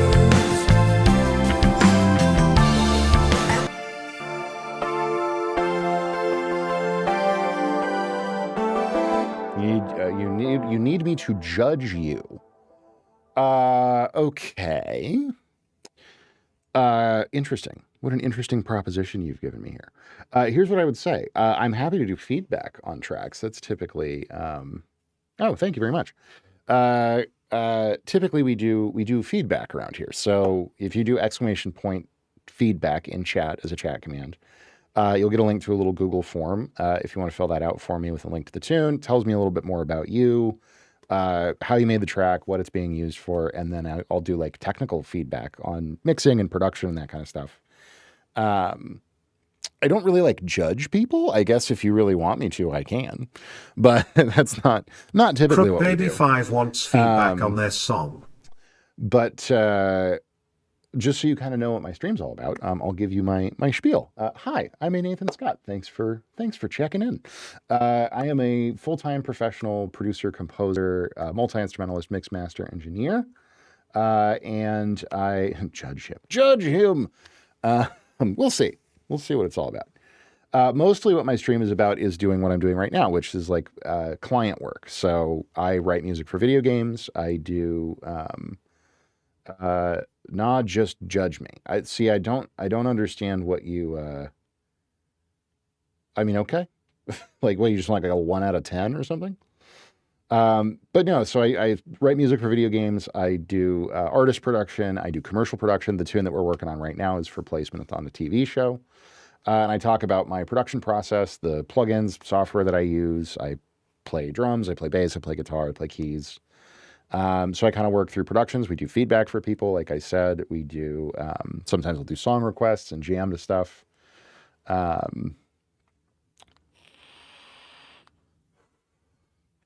that's kind of the deal around here. But yeah, this is a tune that I'm working on for potential placement, for sync placement on a soap opera.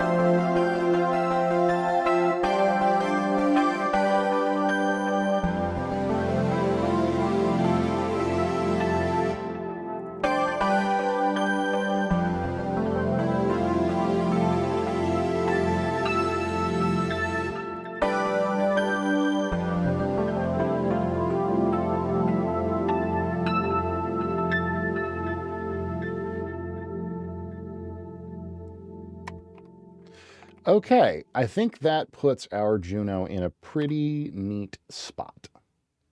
Starts lower register until the first chorus.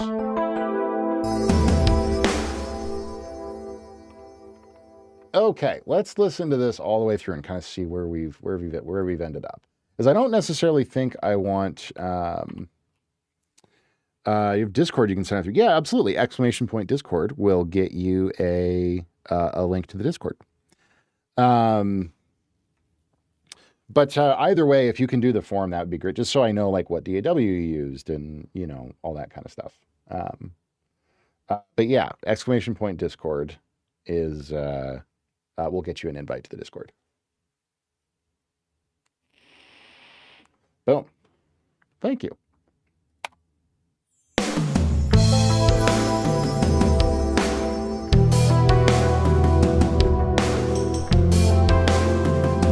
Yeah, and then in the form, you can just leave that space for the link blank, or just put Discord or whatever is fine.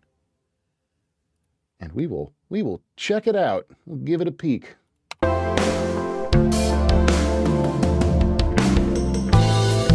and I were once a wildfire, burning bright beneath the stars. But in a silent supernova, we turned desires into scars. And we lived it in all of the covers. And we loved it inside of the flame. We held on to each other like lovers. And then we watched it fade to gray. Fade to gray.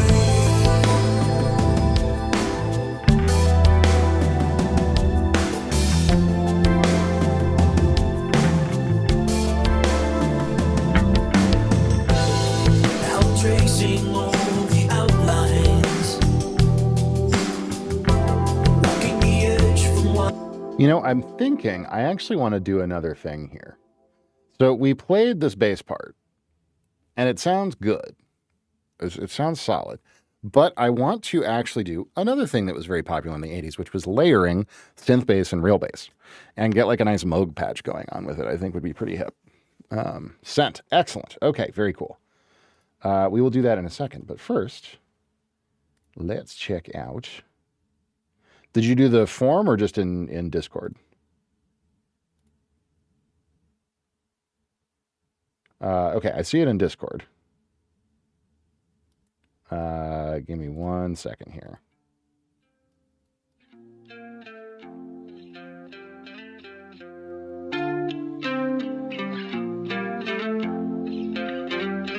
Cook Baby 5 wants feedback on their song. Which one of these two? I usually only do one track per person. So which one would you prefer I do? The Crack Baby one or the Come My Way one?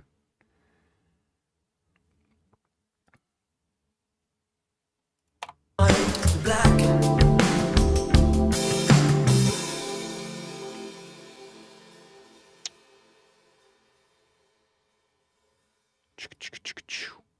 So what we can do here, I'm just going to keep working on this for just a second while you do this for me. Crack Baby. Okay, cool. For sure.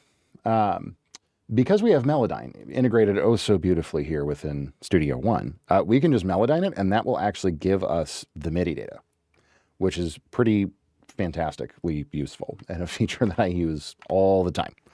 And then we can literally just add a new, like I'm pretty sure we're going to go Moog for this bass part. So let me pull up the Moog Mini. Zoop. And then we just literally drag the part over and it will just magically become MIDI, which is pretty great. And then we can like quantize it and do all of the lovely normal things. Look at that. How perfect and neat is that?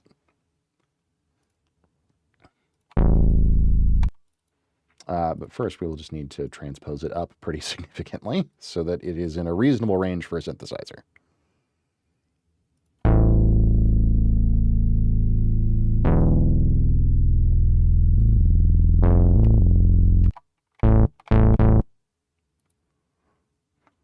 Do. Let's see here. I'm keeping an eye on my thing, by the way, for when you finish yield form.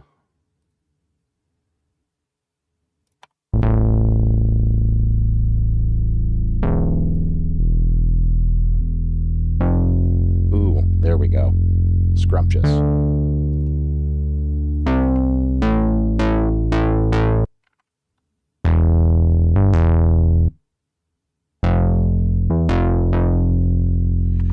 So obviously this is going to need some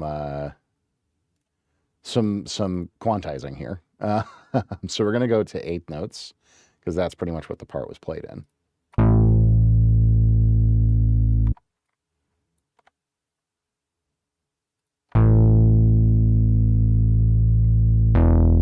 And then we're just going to listen through.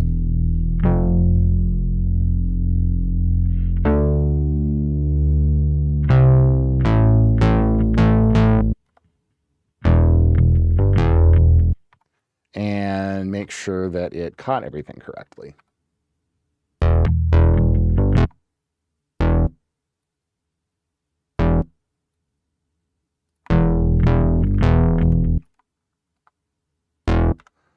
Which will take a moment, but that's okay.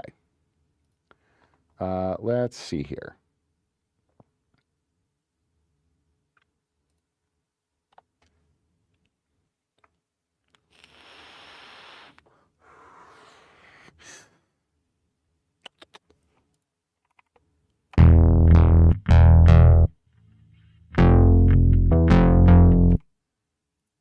So it's not always, Melodyne is not always perfect with picking up the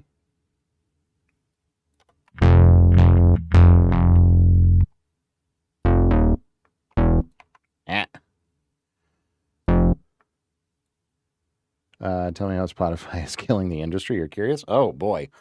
So in so many different ways, it is genuinely astonishing.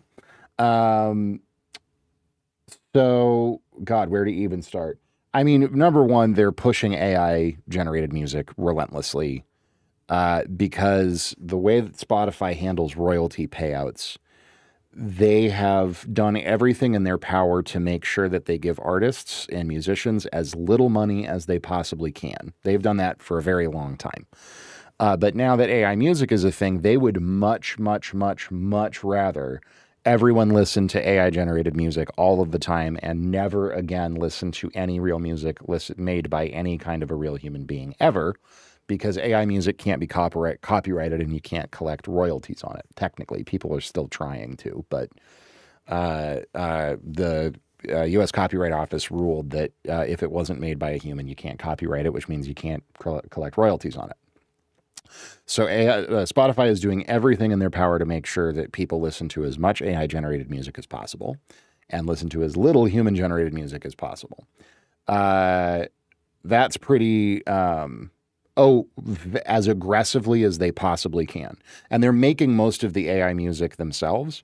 And for a very long time, Spotify has had in-house ghost producers where, like, if you try to go to like lo-fi playlists, jazz playlists, anything background music, for years, Spotify has hired, I actually personally know guys who have been hired to do this kind of stuff.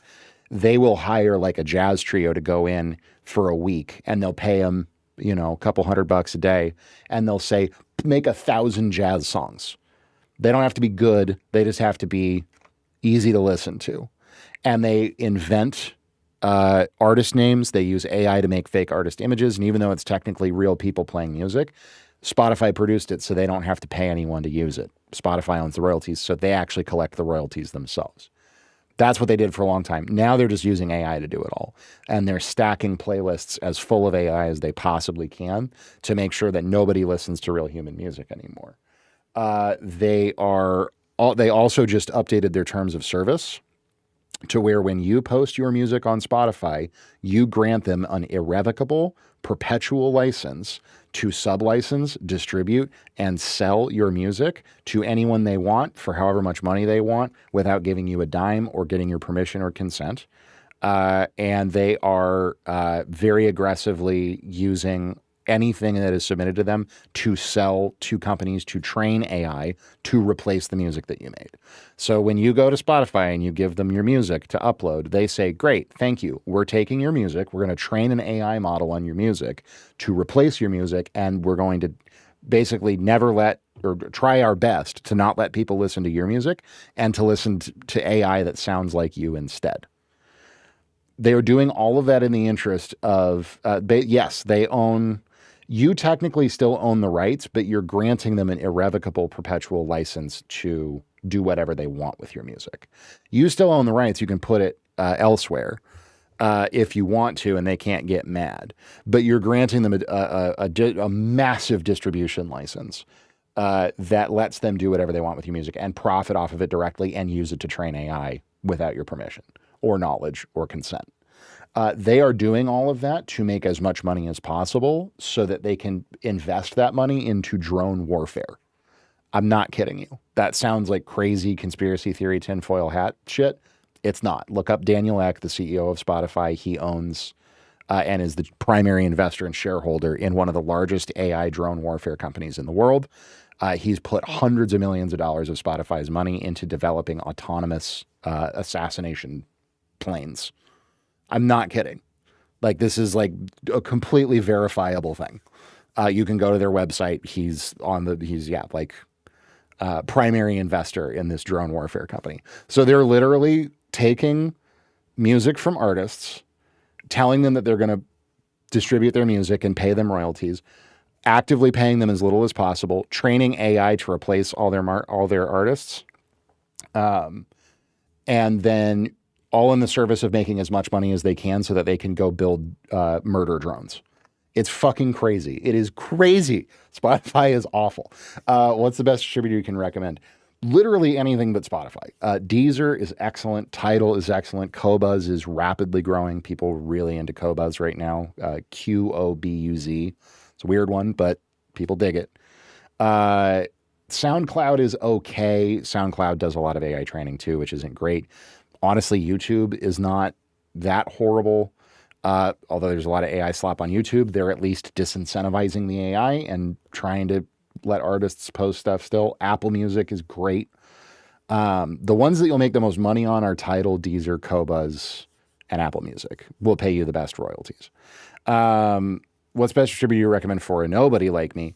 I mean, it really depends on what you're trying to do with your stuff. I think distributors help in the sense that they just let people listen to your music. But most of what being an artist these days is about community building, right? It's not just about making a great beat and sticking it up. It's about like having a personality around that. So sometimes that's like just a social media presence and, you know, posting stuff in places which, you know, some people enjoy doing, some people don't. But like most successful artists now are in places like Patreon. They're on places like Substack. They have YouTube channels. They have, you know, TikTok accounts. They have Instagram accounts, and they have other ways of drawing in listeners and interacting with them beyond just their music. That I'm sure sucks to hear. Trust me, it does for all of us. But that's the unfortunate reality is like in 2025, the market's extremely saturated and there's a lot of really great artists out there and people, thanks to Spotify, and this is another reason to just hate the entire streaming model in general. Back when I was a kid in the 90s, you had to go and buy music. In order to listen to a song, you had to purchase that song in physical form on a CD. That was literally your only option. And so music had a lot of inherent value. And listening to music was an activity. And bands, they might make music videos if they were really successful, but it was all about purchasing these physical objects that the band would put out. It has changed so radically in 30 years to where now it's like the music is almost like a business card. And if you really want a presence and support and to get your shit out there, and so YouTube is better for me right now. I don't want money. I just want to make music and not feel exploited. Yeah, YouTube would be better. Bandcamp, honestly, is like your best bet for that. I would say, yeah, like look into Bandcamp, Tidal, Deezer, Apple Music's pretty good, and then Qobuz. Here, I'll jot all those down in chat for you so you have them. YouTube's cool because it has a great reach, but they do a lot of AI training stuff with YouTube, which isn't great. Deezer, Apple Music, which is kind of a given. Qobuz is this new one that I see everybody talking about. I haven't used it personally, so I can't speak to it. Tidal is awesome because Tidal's all about really high quality audio files. So those would be good ones for you to look at. You've been thinking about composing. Excellent. Mining Stars is fun. Welcome in. Thanks for stopping by. You've been thinking about composing. I have been composing. So thinking, doing, you know, that's neat though. Composing is very fun. It's literally all I do all day. Well, that and hang out on Twitch. But yeah, and sorry, Crack Baby, did you? Oh yeah, you did. Okay, cool. Sorry, I haven't even listened to your tune yet. I feel bad. Okay, you play piano. Very cool. Expert producer. Excellent. Welcome to the club. You want feedback on everything. Inspired by Western hip hop, Juice WRLD. You're from Africa. Very cool. Where in Africa? I've spent a little bit of time in Morocco, but I have not been further afield in Africa quite yet.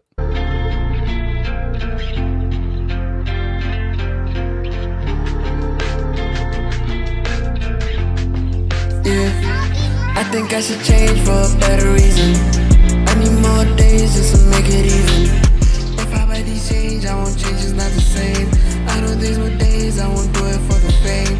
Oh, please don't let me down, no, please don't let me. I know I was wrong first day that you met me. Look right through your soul, I can tell that you're not happy, mad me. Baby, please don't tell her when you met me. Yeah, I never met her, but she my bitch. What you tone when you talking to me? You said you love me cause I'm fly, bitch. Yeah, keep your thoughts to yourself and I speak. I'm a crack baby, I don't do no weed. Yeah, fix your damn posture when you speak to me. Yeah, told me that she love me, yeah, I can believe. Yeah, I'm a real nigga, I can love these hoes, yeah. I've been working on myself all year. How do you feel? Botswana, that's super cool, man. I would love to visit someday. How you feel, my dear? All these sticks and stones I felt. I won't lie, bitch, I still feel the same. I think I should change for a better reason. I need more days just to make it even. If I buy these change, I won't change, it's not the same. I know there's more. So a couple of questions. Did you like produce the beat totally from scratch? Like line up all the drums and stuff yourself? Or are you working with samples or loops or? Days, I won't do it for the fame. Baby, please don't let me down, no, please don't let me. I know I was wrong first day that you met me. Look right through your soul, I can tell that you're not happy, you met me.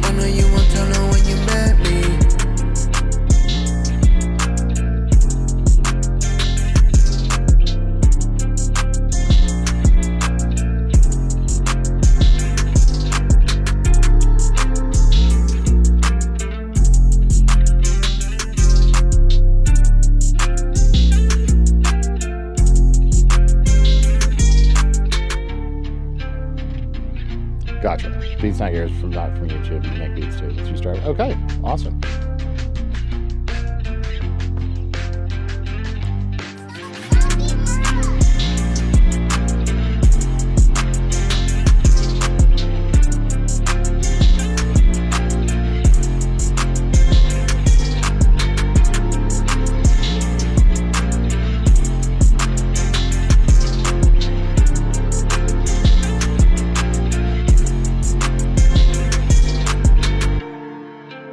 Sick. I'm Taylor again. Okay, cool. Man, it's great. Your voice sounds really nice.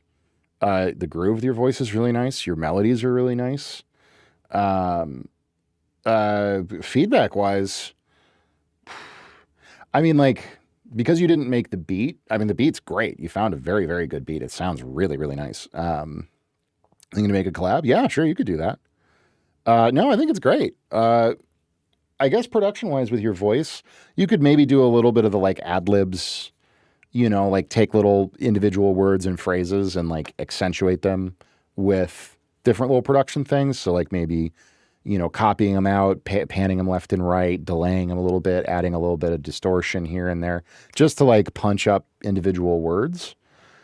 Could be kind of cool. But honestly, it sounds really, really nice, man. I don't really have, it's great. I don't have a whole lot of, there's nothing in there that I'm like, oh, you should really like work on that. Like the balance of the mix sounds great. Your voice is nice and out front, volume wise. Strong work. That sounds awesome.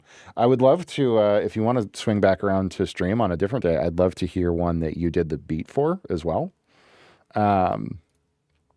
But yeah, I think that could be very cool for a collab if you found like even like a female singer would be really cool on that. Doing like you're doing really nice melodic stuff, but doing some more like like riffy vocal stuff could be really nice on that. Yeah, stuff and things. So great job though. Seriously, that sounds fantastic. Normally I have all kinds of like notes of like, oh, turn this up and do this. That's just a good tune. So strong work. Thank you for sharing though, man. And I appreciate you tuning in. It's super cool to see what people are making. Yeah, for sure. We like Juice WRLD. But thank you again for posting it. I do need to finish up this bass line though, and then I will probably be hopping off stream here, probably like half an hour. But I'm pushing to get this song done today so we can move on to other stuff the rest of this week. But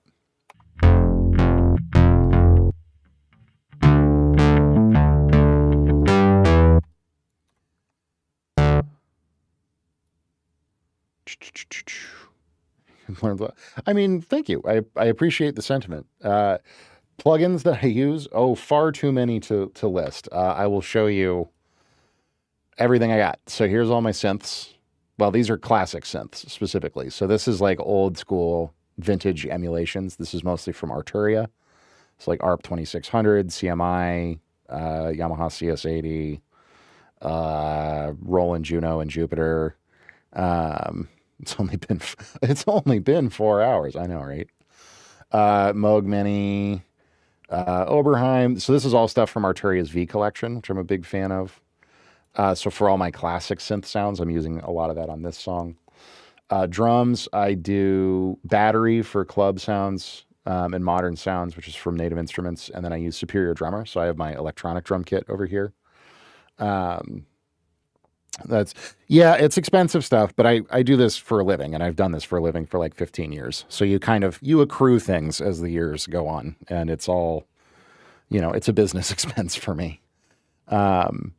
Arturia V collection is $500 US, I think, for the full package.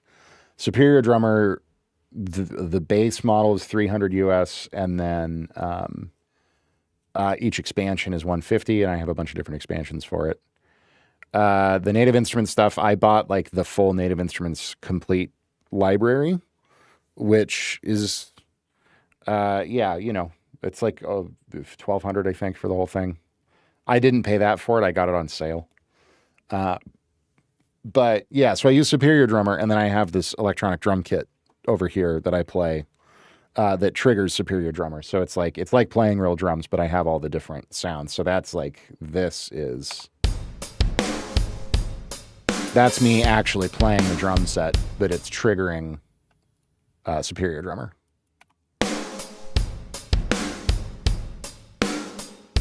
Sounds very, very nice. So the vocals on this song are just scratch. They're just like a rap. I'm co-writing this song with a friend of mine, and he just sent me like a demo. So they're not Keeper. Vocal stuff. What I normally use is go over here. This plugin, which is actually not very expensive at all. It's about $20. Is called Silk from Waves. This thing is incredible on vocals. I absolutely love this thing. Silk from Waves. I use that all the time. I'll use also from Waves the CLA 1176. This guy is excellent. I use the CLA 2A all the time from Waves, which is this guy, is really, really good. Silk from Waves. The company that makes it is Waves, and the plugin is called Silk. That's great. And then if you want really amazing delays and reverbs spaced out, this thing is killer. It sounds so good. From Baby Audio is the company that makes Spaced Out. It's like $50, I want to say. I think. Those two, yeah, Waves is like industry standard, and their stuff's pretty affordable. It's not too expensive. They have packs that you can buy, but their individual plugins are usually like $10 to $20 each, and they've been around forever, and they're great. Silk is for great vocals. Silk is like all you need. Come back to yeah, for sure. But yeah, so that's all my drums. More modern synth stuff. The augmented series from Arturia is great. I use Massive from Native Instruments a lot. I use Vital. Vital is free. If you want to do more electronic stuff, this plugin is totally free. It's called Vital, Vital. And it sounds amazing and is extremely powerful. Great synthesizer. And then I have a bunch of organs, like Hammond B3 organs, Farfisa, all that stuff. And then all my keyboard sounds, I use Keyscape. A lot of my like world sounds are from Native Instruments in Contact. And then for orchestral scoring, I use Composer Cloud from East West. And then for effects, I have way too many plugins. These are all mixing plugins. Those are channel strips. These are all delays. These are all distortion plugins.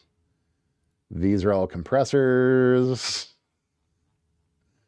I have way too many. Way too many. I don't use all of them. I do use a lot of them though, genuinely, for different things in different situations. Hey, Andy, what's up, buddy? These are all EQs. Andy knows what it's like to own way too many plugins. It just gets silly after a while. I mean, no, you got to keep in mind, I've been doing this for 15 years. So this is like, I've bought things, here and there for a really long time. And like, these companies have sales all the time, especially around Christmas time. And like late November in the US is like Thanksgiving, and we call it Black Friday. I don't know if you guys have Black Friday in Botswana, but it's like we have a holiday here called Thanksgiving. You may have heard of. I don't know who all around the world that celebrates Thanksgiving. Some countries do, some countries don't. But the day after Thanksgiving, we call Black Friday, and it's like everybody does big sales on all their products. So if you tune in like end of November, a lot of these companies will have huge sales where everything's like half off. So you can only the U.S. has holidays for shopping. Seriously. So you can get some really, really great deals on things if you do it around late November, where things are like much, much cheaper than they are normally. Okay, where are we at? Burning bright beneath the stars. But in a silent supernova.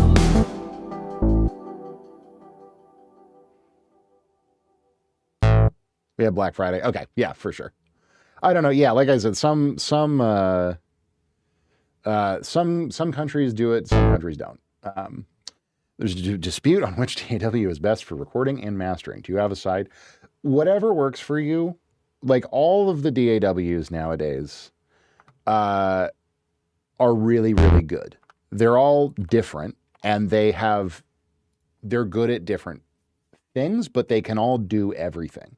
So like FL Studio is obviously really great for making beats. If I was recording a rock band and making like an old school rock record, I probably wouldn't use FL Studio. You absolutely could use FL Studio. FL can do that. Ableton can do that. Cubase can do that, like anything. It's what you're comfortable in. It's what makes sense to you. It's what you have access to. It's what you've learned how to use. Anybody who says, oh, if you want to make real music, you have to use Pro Tools, or anything else, they're crazy and they're wrong. You can make amazing, you can use BandLab, which is free, to make amazing top tier productions if you know what you're doing. So there's really no best. What I use here, this is called Studio One from PreSonus. I've used it for a long time. I like how it works. It's very versatile. It's good at a lot of different stuff. But it's really all of the software these days. If you know what you're doing, you can do anything in any program. It really doesn't matter. Wildfire. Burning bright beneath the stars. But in a silent supernova. We turn desires in. It's the worst. It's terrible. I'm using FL all my life, used it to make, yeah, exactly. And so like, if that's where you're at, yeah, just use FL. There's nothing wrong with it.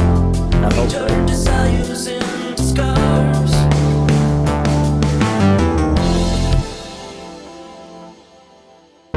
Almost Melodyne. And we lived in all of the colors. What's on the old playhead? This is a, you're using Cubase almost. I mean, yeah, if FL works for you, man, that is what matters. Andy, this is a tune I'm doing. It's a spec tune that I'm doing with a buddy of mine for placement in a soap opera. And yes, it's the soap opera you think it is.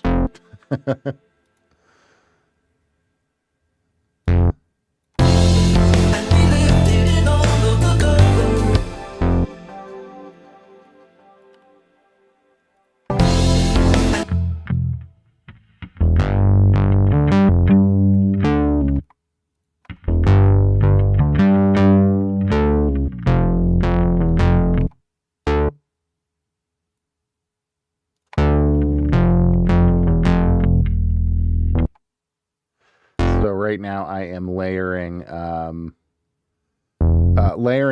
Moog on top of my P-Bass part.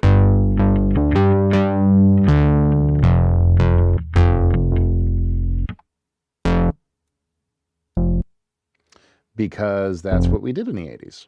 Well, that's what they did in the 80s, not me. I wasn't born yet. I was almost born.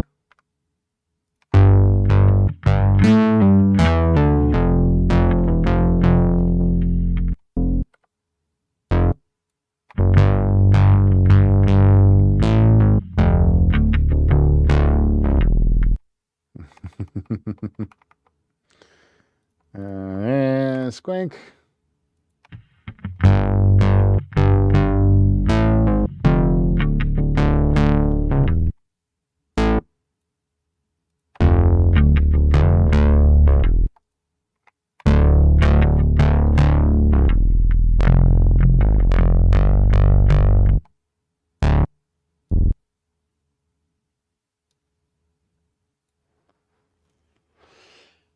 Yeah, I've heard that about Cubase is like it's powerful, but it's kind of funky. I was thinking about trying Cubase, given all the drama I've had going on with Studio One. We also need to grab all of these again and do our quantize again here. I actually don't know if I'm going to stick with the Moog bass here.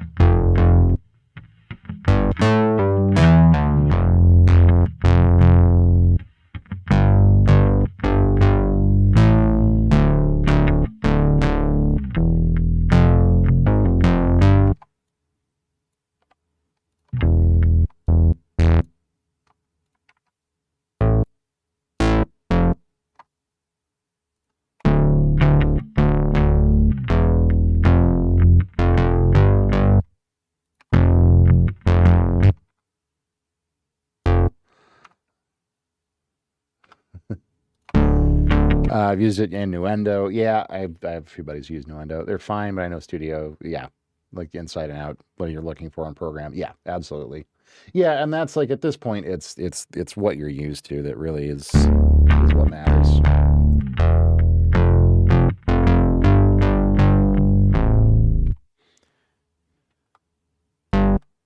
And then we just got nice footballs here.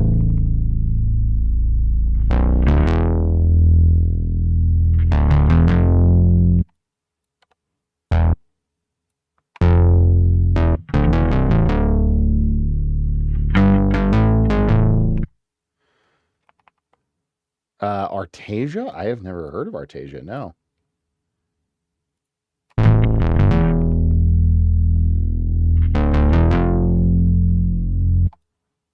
going to assume we did there. Mini bass is the best bass. It's true. But I might want like a DX7 or something.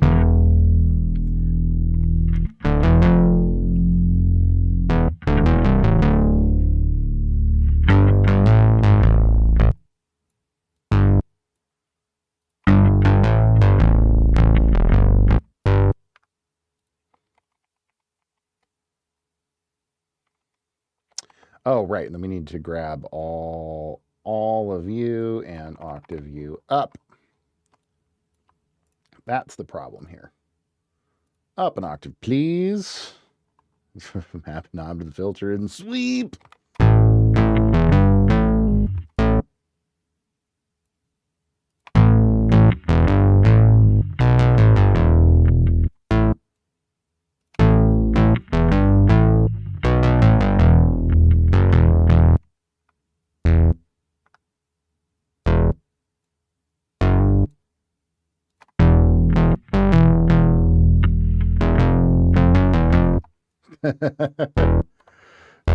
Not quite, Melodyne.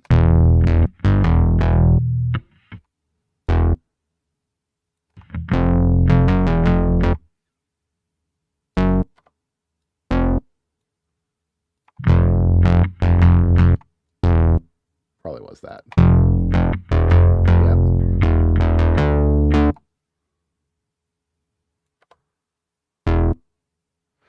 I remember with prominent artist B4. Not really. As a touring musician, yeah, a couple. I started my career mainly as a bass player, and I got to work with some cool people doing that. And in the studio a little bit. But as a producer, I've worked mostly with indie artists and then on like indie video games.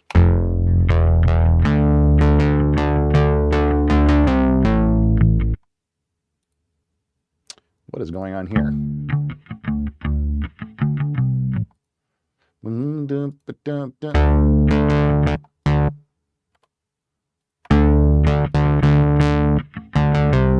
There we go.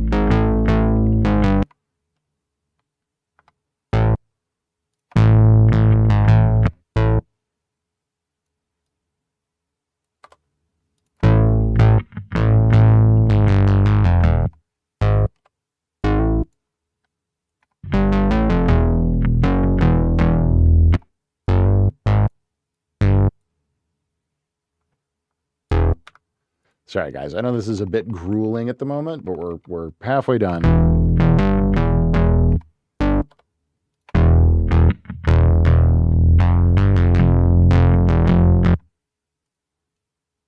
what's happening here? Worked with Nose Bora. There's a great artist. It's true. Nose is great. We love Nose.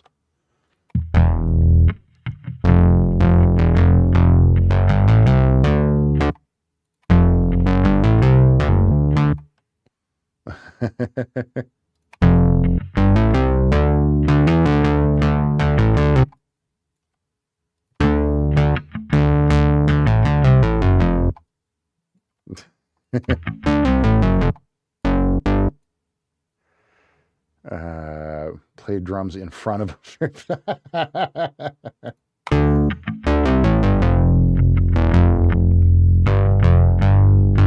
Well, that's, I mean, I've not to sound braggarty, but I've worked with people a lot more famous than Ed Soph. That's for sure.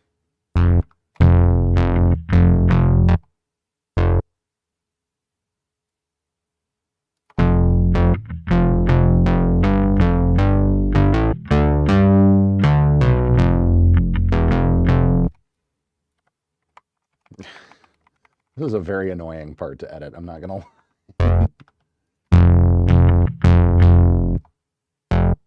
But it's gonna be worth it. It's gonna be worth it in the end.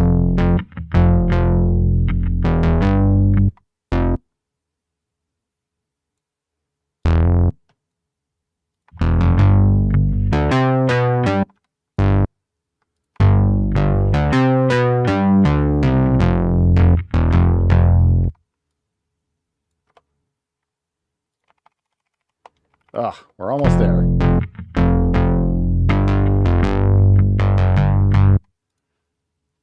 Because the bridge is going to be very easy. I am in New York City. The Big Apple. No, because the bridge is just 8 notes. So that's going to be very easy. The bridge is already done.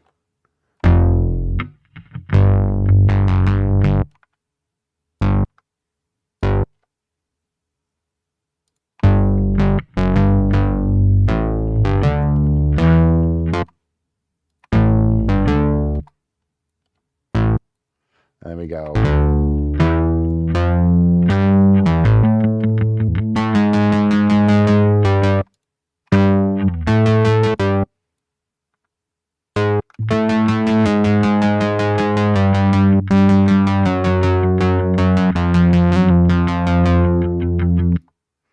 Normally we would just turn on like the arpeggiator for this, but no.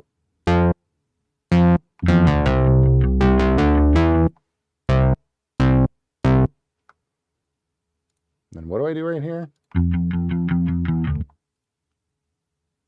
We do that. There we go.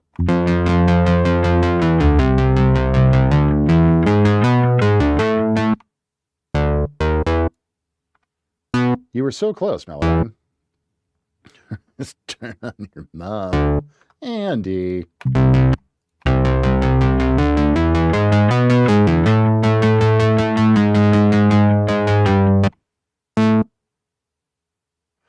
Which part in New York? Don't worry, it won't look for you around your studio.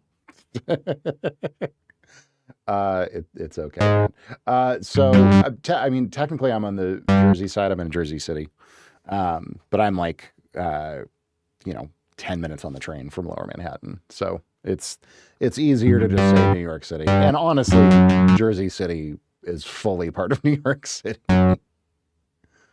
There are people who are like, it's not part of New York. I'm like, I mean, technically no, but it's also closer to Manhattan and everything that's like cool and fun in New York than most of New York City is.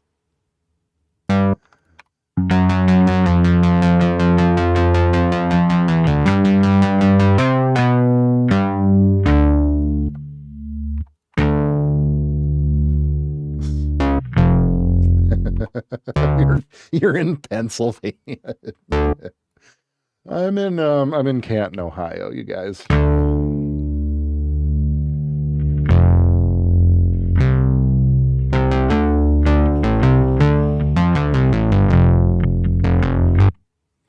Okay, genuinely the home stretch here.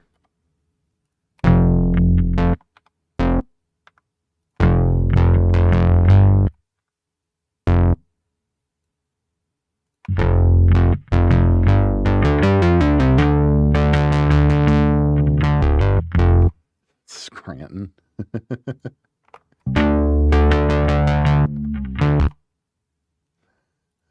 No, guys, he's just being silly. It would be extremely hard to even find me.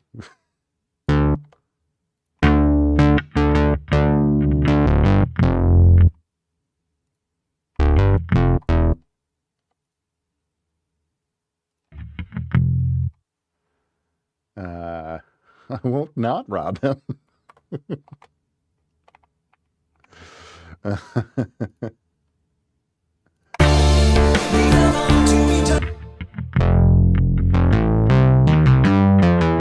Whoa, Melodyne. No, Andy, I have been talking to Nose. Him and Tony Tallboy are hanging out right now down in DC area, and they're talking about coming up to the city, and I might have him over. We might do a collab stream, but like in person, like actual physical human beings.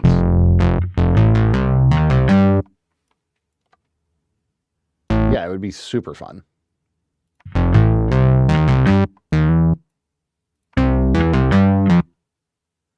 And same goes for you, man. If you're ever up in the city, please let me know.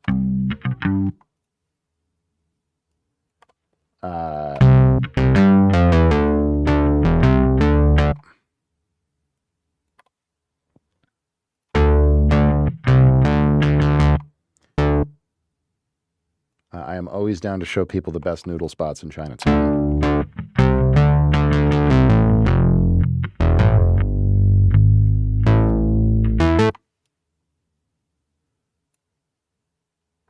I do have quite a few of them. We have the best noodles in New York. Oh no, Jessica, what have you done? Add bass? Hey, the wheel has spoken. Add bass. Done. We actually, ironically enough, legitimately are working on adding bass literally at this exact second. So that works out well. Just so you guys know, that wheel is, it makes me add something to the song, whether I want to or not. But sometimes it's merciful and is like, hey, add the thing you're already working on.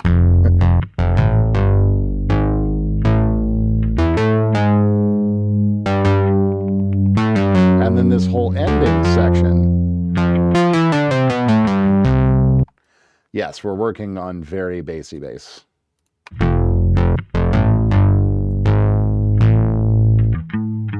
This whole ending section is going to not have the bass synth in it. Okay, great. Now we have our lovely, very well synced and programmed Moog part.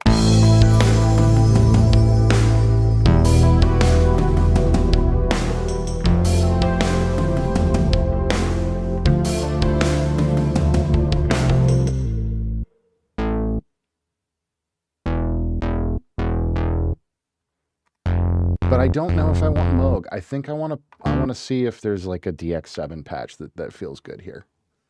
Because we're going for maximum 80s.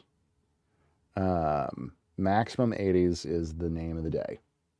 So we're going to drop the DX7 on here and see if the DX7 can give us a fat, super terrible sounding.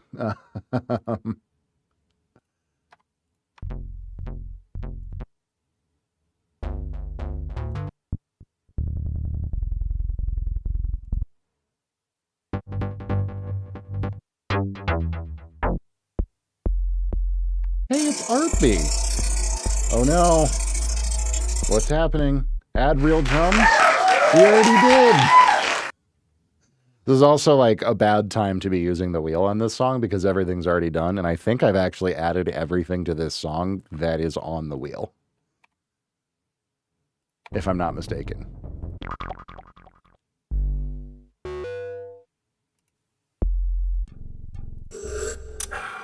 Ah, thank you, Artby. How's it going? Good to see you.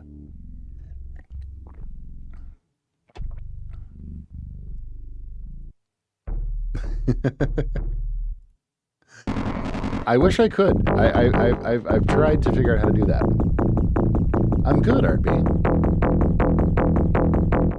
BGO wants feedback on their Ooh. song. Gio, how's it going, buddy? Good to see you.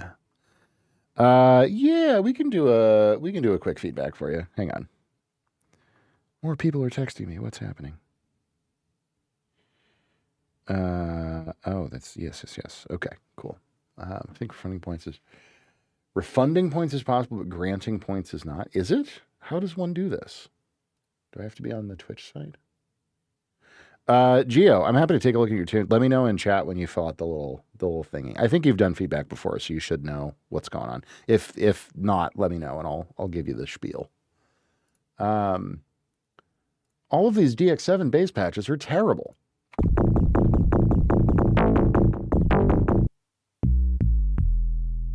Discord link, exclamation point Discord in chat as a chat command. Boom. Thank you. Yeah, Joffrey's got you.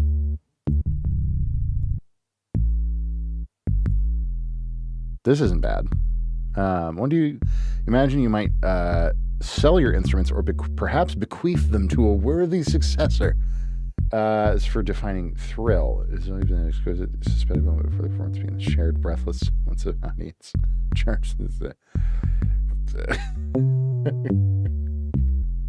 That sounds like ChatGPT. Yeah, I mean, I will make music as long as I am alive, regardless of whether or not it's my job. So I don't have any plans to get rid of anything. I suppose if I perished for some terrible reason, my husband would probably distribute my instruments to various friends who also make music. I mean, most of my friends are like also producers and musicians. It's you. Wow. That's very well written. I didn't mean it sounded like GPT in a bad way. It's very well composed. You're well spoken. That's awesome. I love it. There's also an M dash in there, and I always get very suspicious when I see M dashes. But M dashes are also like a real thing. Excellent. Okay, Gio, give me just 1 second. Let me decide on a bass patch here for DX7. I think I just found one, and then we will check it out.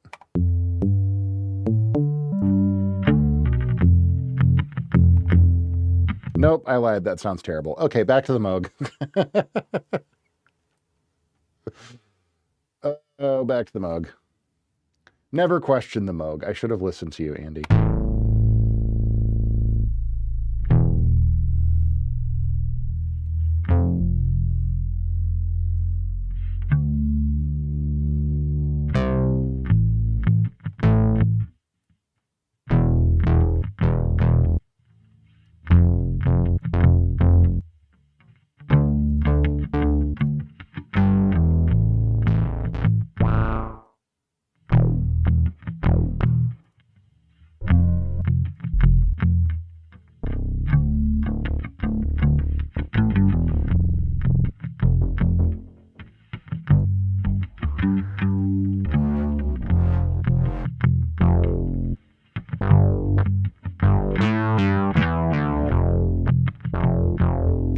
Wait, why are all of these things not in time now? What happened here?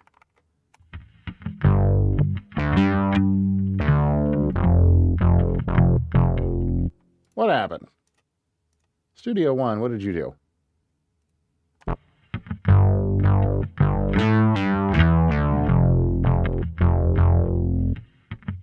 Honestly, that's kind of fat. And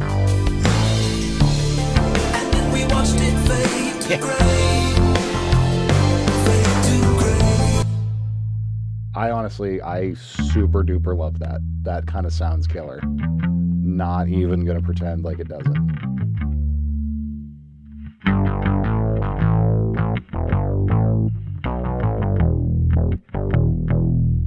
Just pull back the cutoff a little bit. Black.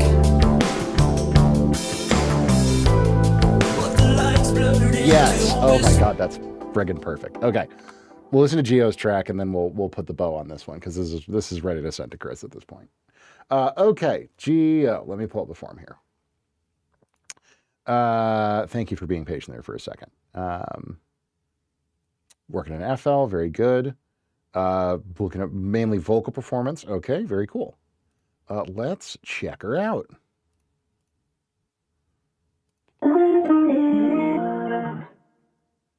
Sick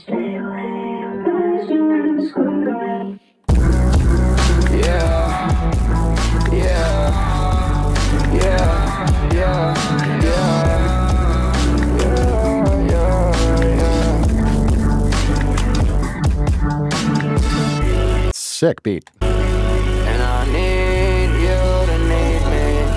Yeah, just take my hand.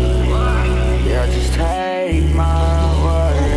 I'm a hopeless man.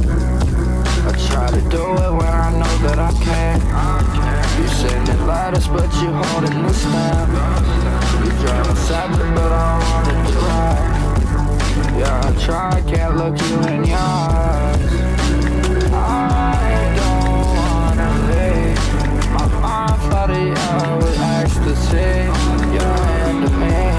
I wanted you, yeah, but you needed me. I never even wanted, I'm into you.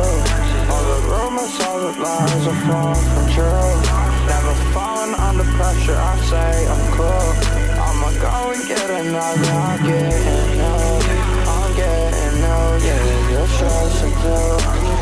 I can't even lie, but I'm feeling you. I feel brand new. I'm feeling so crowded, I had to move. And I need you to need me. Yeah, just take my hand. Yeah, just take my worry. I'm a hopeless man. I try to do it when I know that I can't.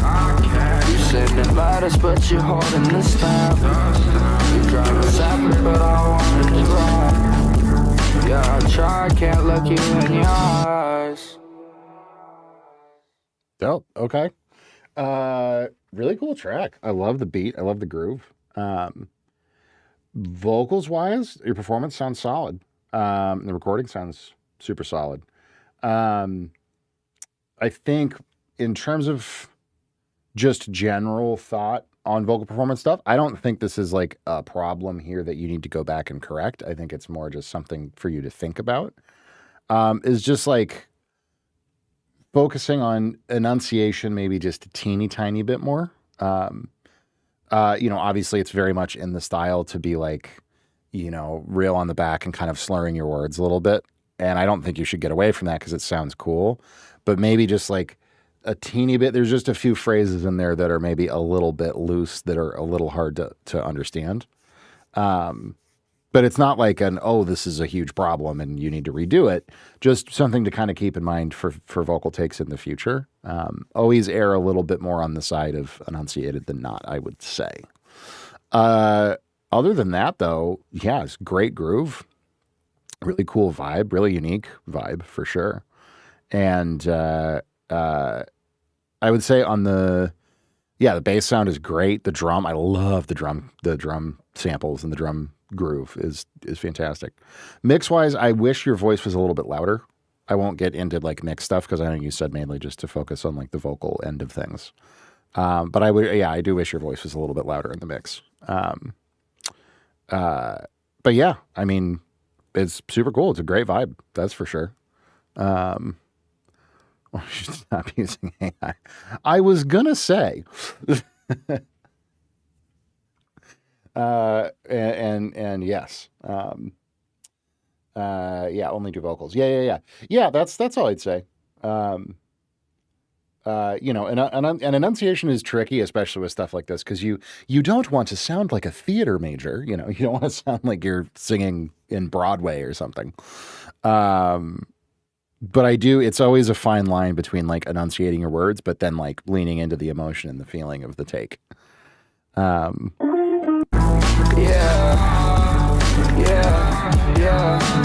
But like the ad libs are really cool. And they're well placed.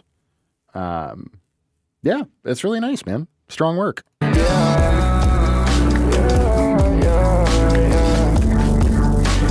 yeah, if whoever's mixing it for you, just tell them like, in my opinion, I would bump your voice like 2 dB. That's it. Just 2 clicks. Just two little clicks. Because I like on anything in these kinds of styles, I like vocals being really out front because they're the focus, you know. And like the groove is sick. Like people are going to be jumping to the groove no matter what. Like they're going to enjoy that. But yeah, just a skosh, not much, just a little bit louder on the vocals. But great work, man. Very, very cool. Very cool shit. I love it. Thank you for sharing. All right. I think this track is in a good place. Let's give it a rundown all the way through, and then we'll probably wrap up.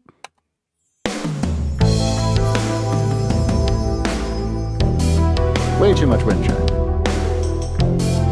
So I don't even know if I want the wind chime there. You and I were once a wildfire, burning bright beneath the stars. But in a silent supernova, we turned desires into scars. And we lived it in all of the covers. And we loved it inside of the flame. We held on to each other like lovers. And then we watched it fade to gray. Fade to gray.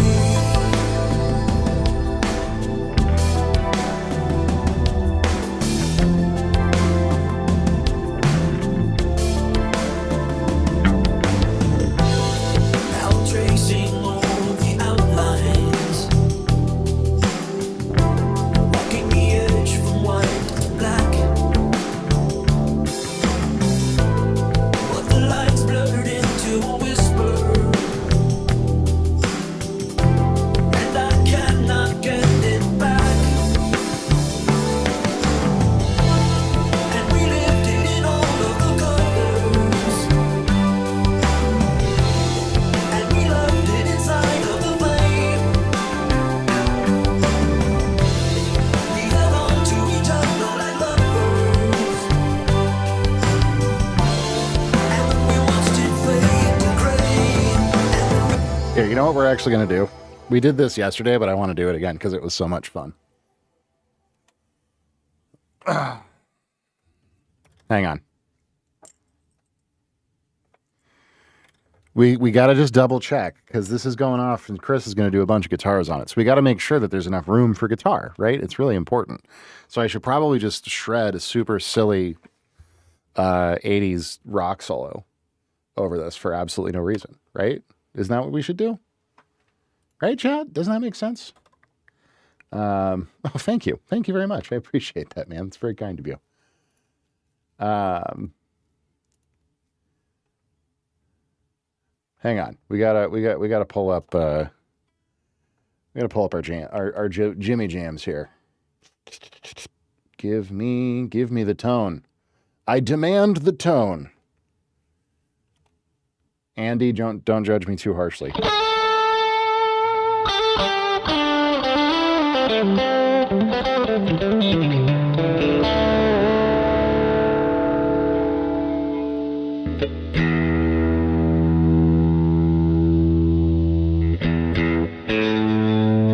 Andy, can you explain to me why Strats never stay in tune for any reason?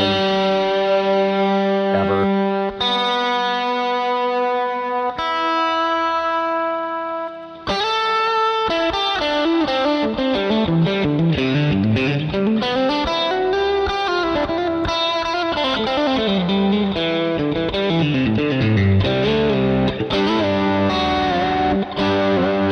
Yeah, I know it's the tremolo, but it's also just it's dumb. That's the other thing that it is. It's the tremolo, it's also dumb.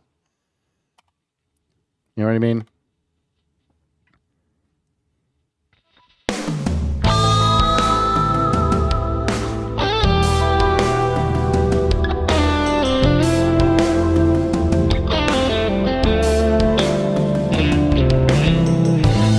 You and I were once a wildfire, burning bright beneath the stars.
Yeah, that was sloppy as hell.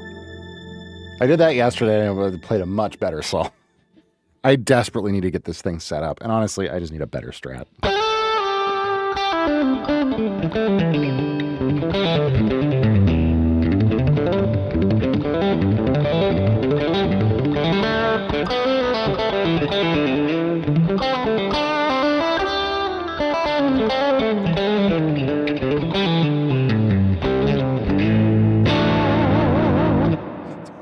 This is the A. Nathan Scott way. Keep a box of various percussion, uninstall Spotify, limit your left to -10, -13, mister, and you're nearly there. It's true. That's very accurate. That's very, very, very accurate, Joffrey. That was a terrible take. Get that out of here. Okay.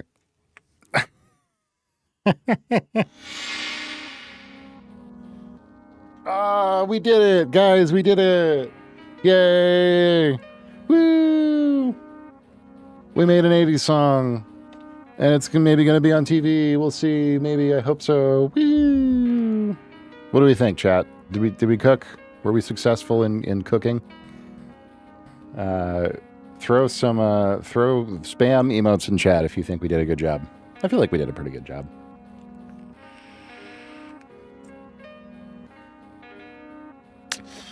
Oy vey. All right. Well, that is, wow, 4.5 hours. There you go. It was a very enlightening one. Oh, I'm so glad, Joffrey. Thank you. I'm so glad. You know, we try to have a good time. We try to talk about stuff that's interesting. I need to post all my social links too. I now officially have social media content that is actually going out and, like, you know, being content that is social or whatever. I need to put those links in Discord because it is a thing. But keep your eyes peeled for that. And if you're not in the Discord, ! Discord, please, oh, never considered automating decay. Oh, for sure. Yeah, that's a great trick. Yeah, ! Discord will get you a link to the Discord, an invite in chat. You can stay up to date with when I go live. Go subscribe on YouTube and look for me on your favorite social media platform. If you just search A. Nathan Scott, you'll probably find me, even though I have like no followers or followings on any of them. But, you know, you can still try. When will I be live again? Oh, thanks for the follow, buddy. Appreciate it. I will be live tomorrow at 2 p.m. Eastern, which for you, you're probably... What is it right now for you? Oh, it's probably super late there. It's what, like 1 or 2 in the morning for you, right? You followed them all. Jekla, you crazy bro. I did see you. I did see you pop up in a bunch of places. It's okay. What time is it for you right now? Crack. Botswana. I mean, I can just look that up. I'm curious because I'd imagine you're parallel with like Central Europe, I think. Current time, Botswana. Yeah, okay, 1:30. Yeah, so you're 7 hours ahead of me. So I will be live at 9 p.m. for you tomorrow. And I am live. I will be live for you at 9 p.m. every day, Monday through Friday. So yeah, you have that to look forward to, I suppose. If you want to come back, you're more than welcome to come back. But yeah, I'm going to go ahead and get out of here and go make dinner for my husband and myself because he gets home from work in a little bit. So, stream to memorize. You too, Joffrey. Yeah, go get some good rest. Everybody go get some good rest. Have a great night, evening, morning, afternoon, whatever it is, wherever you're at. I appreciate all you guys. Big shout out to new followers from today. Crack Baby, Atakanen, React Nightmare, Jessica. I think that was everybody from today. And then a new subscriber on the YouTube side, Koasid. So thank you guys for that. And I will see you all tomorrow. Same time, same place. Be well.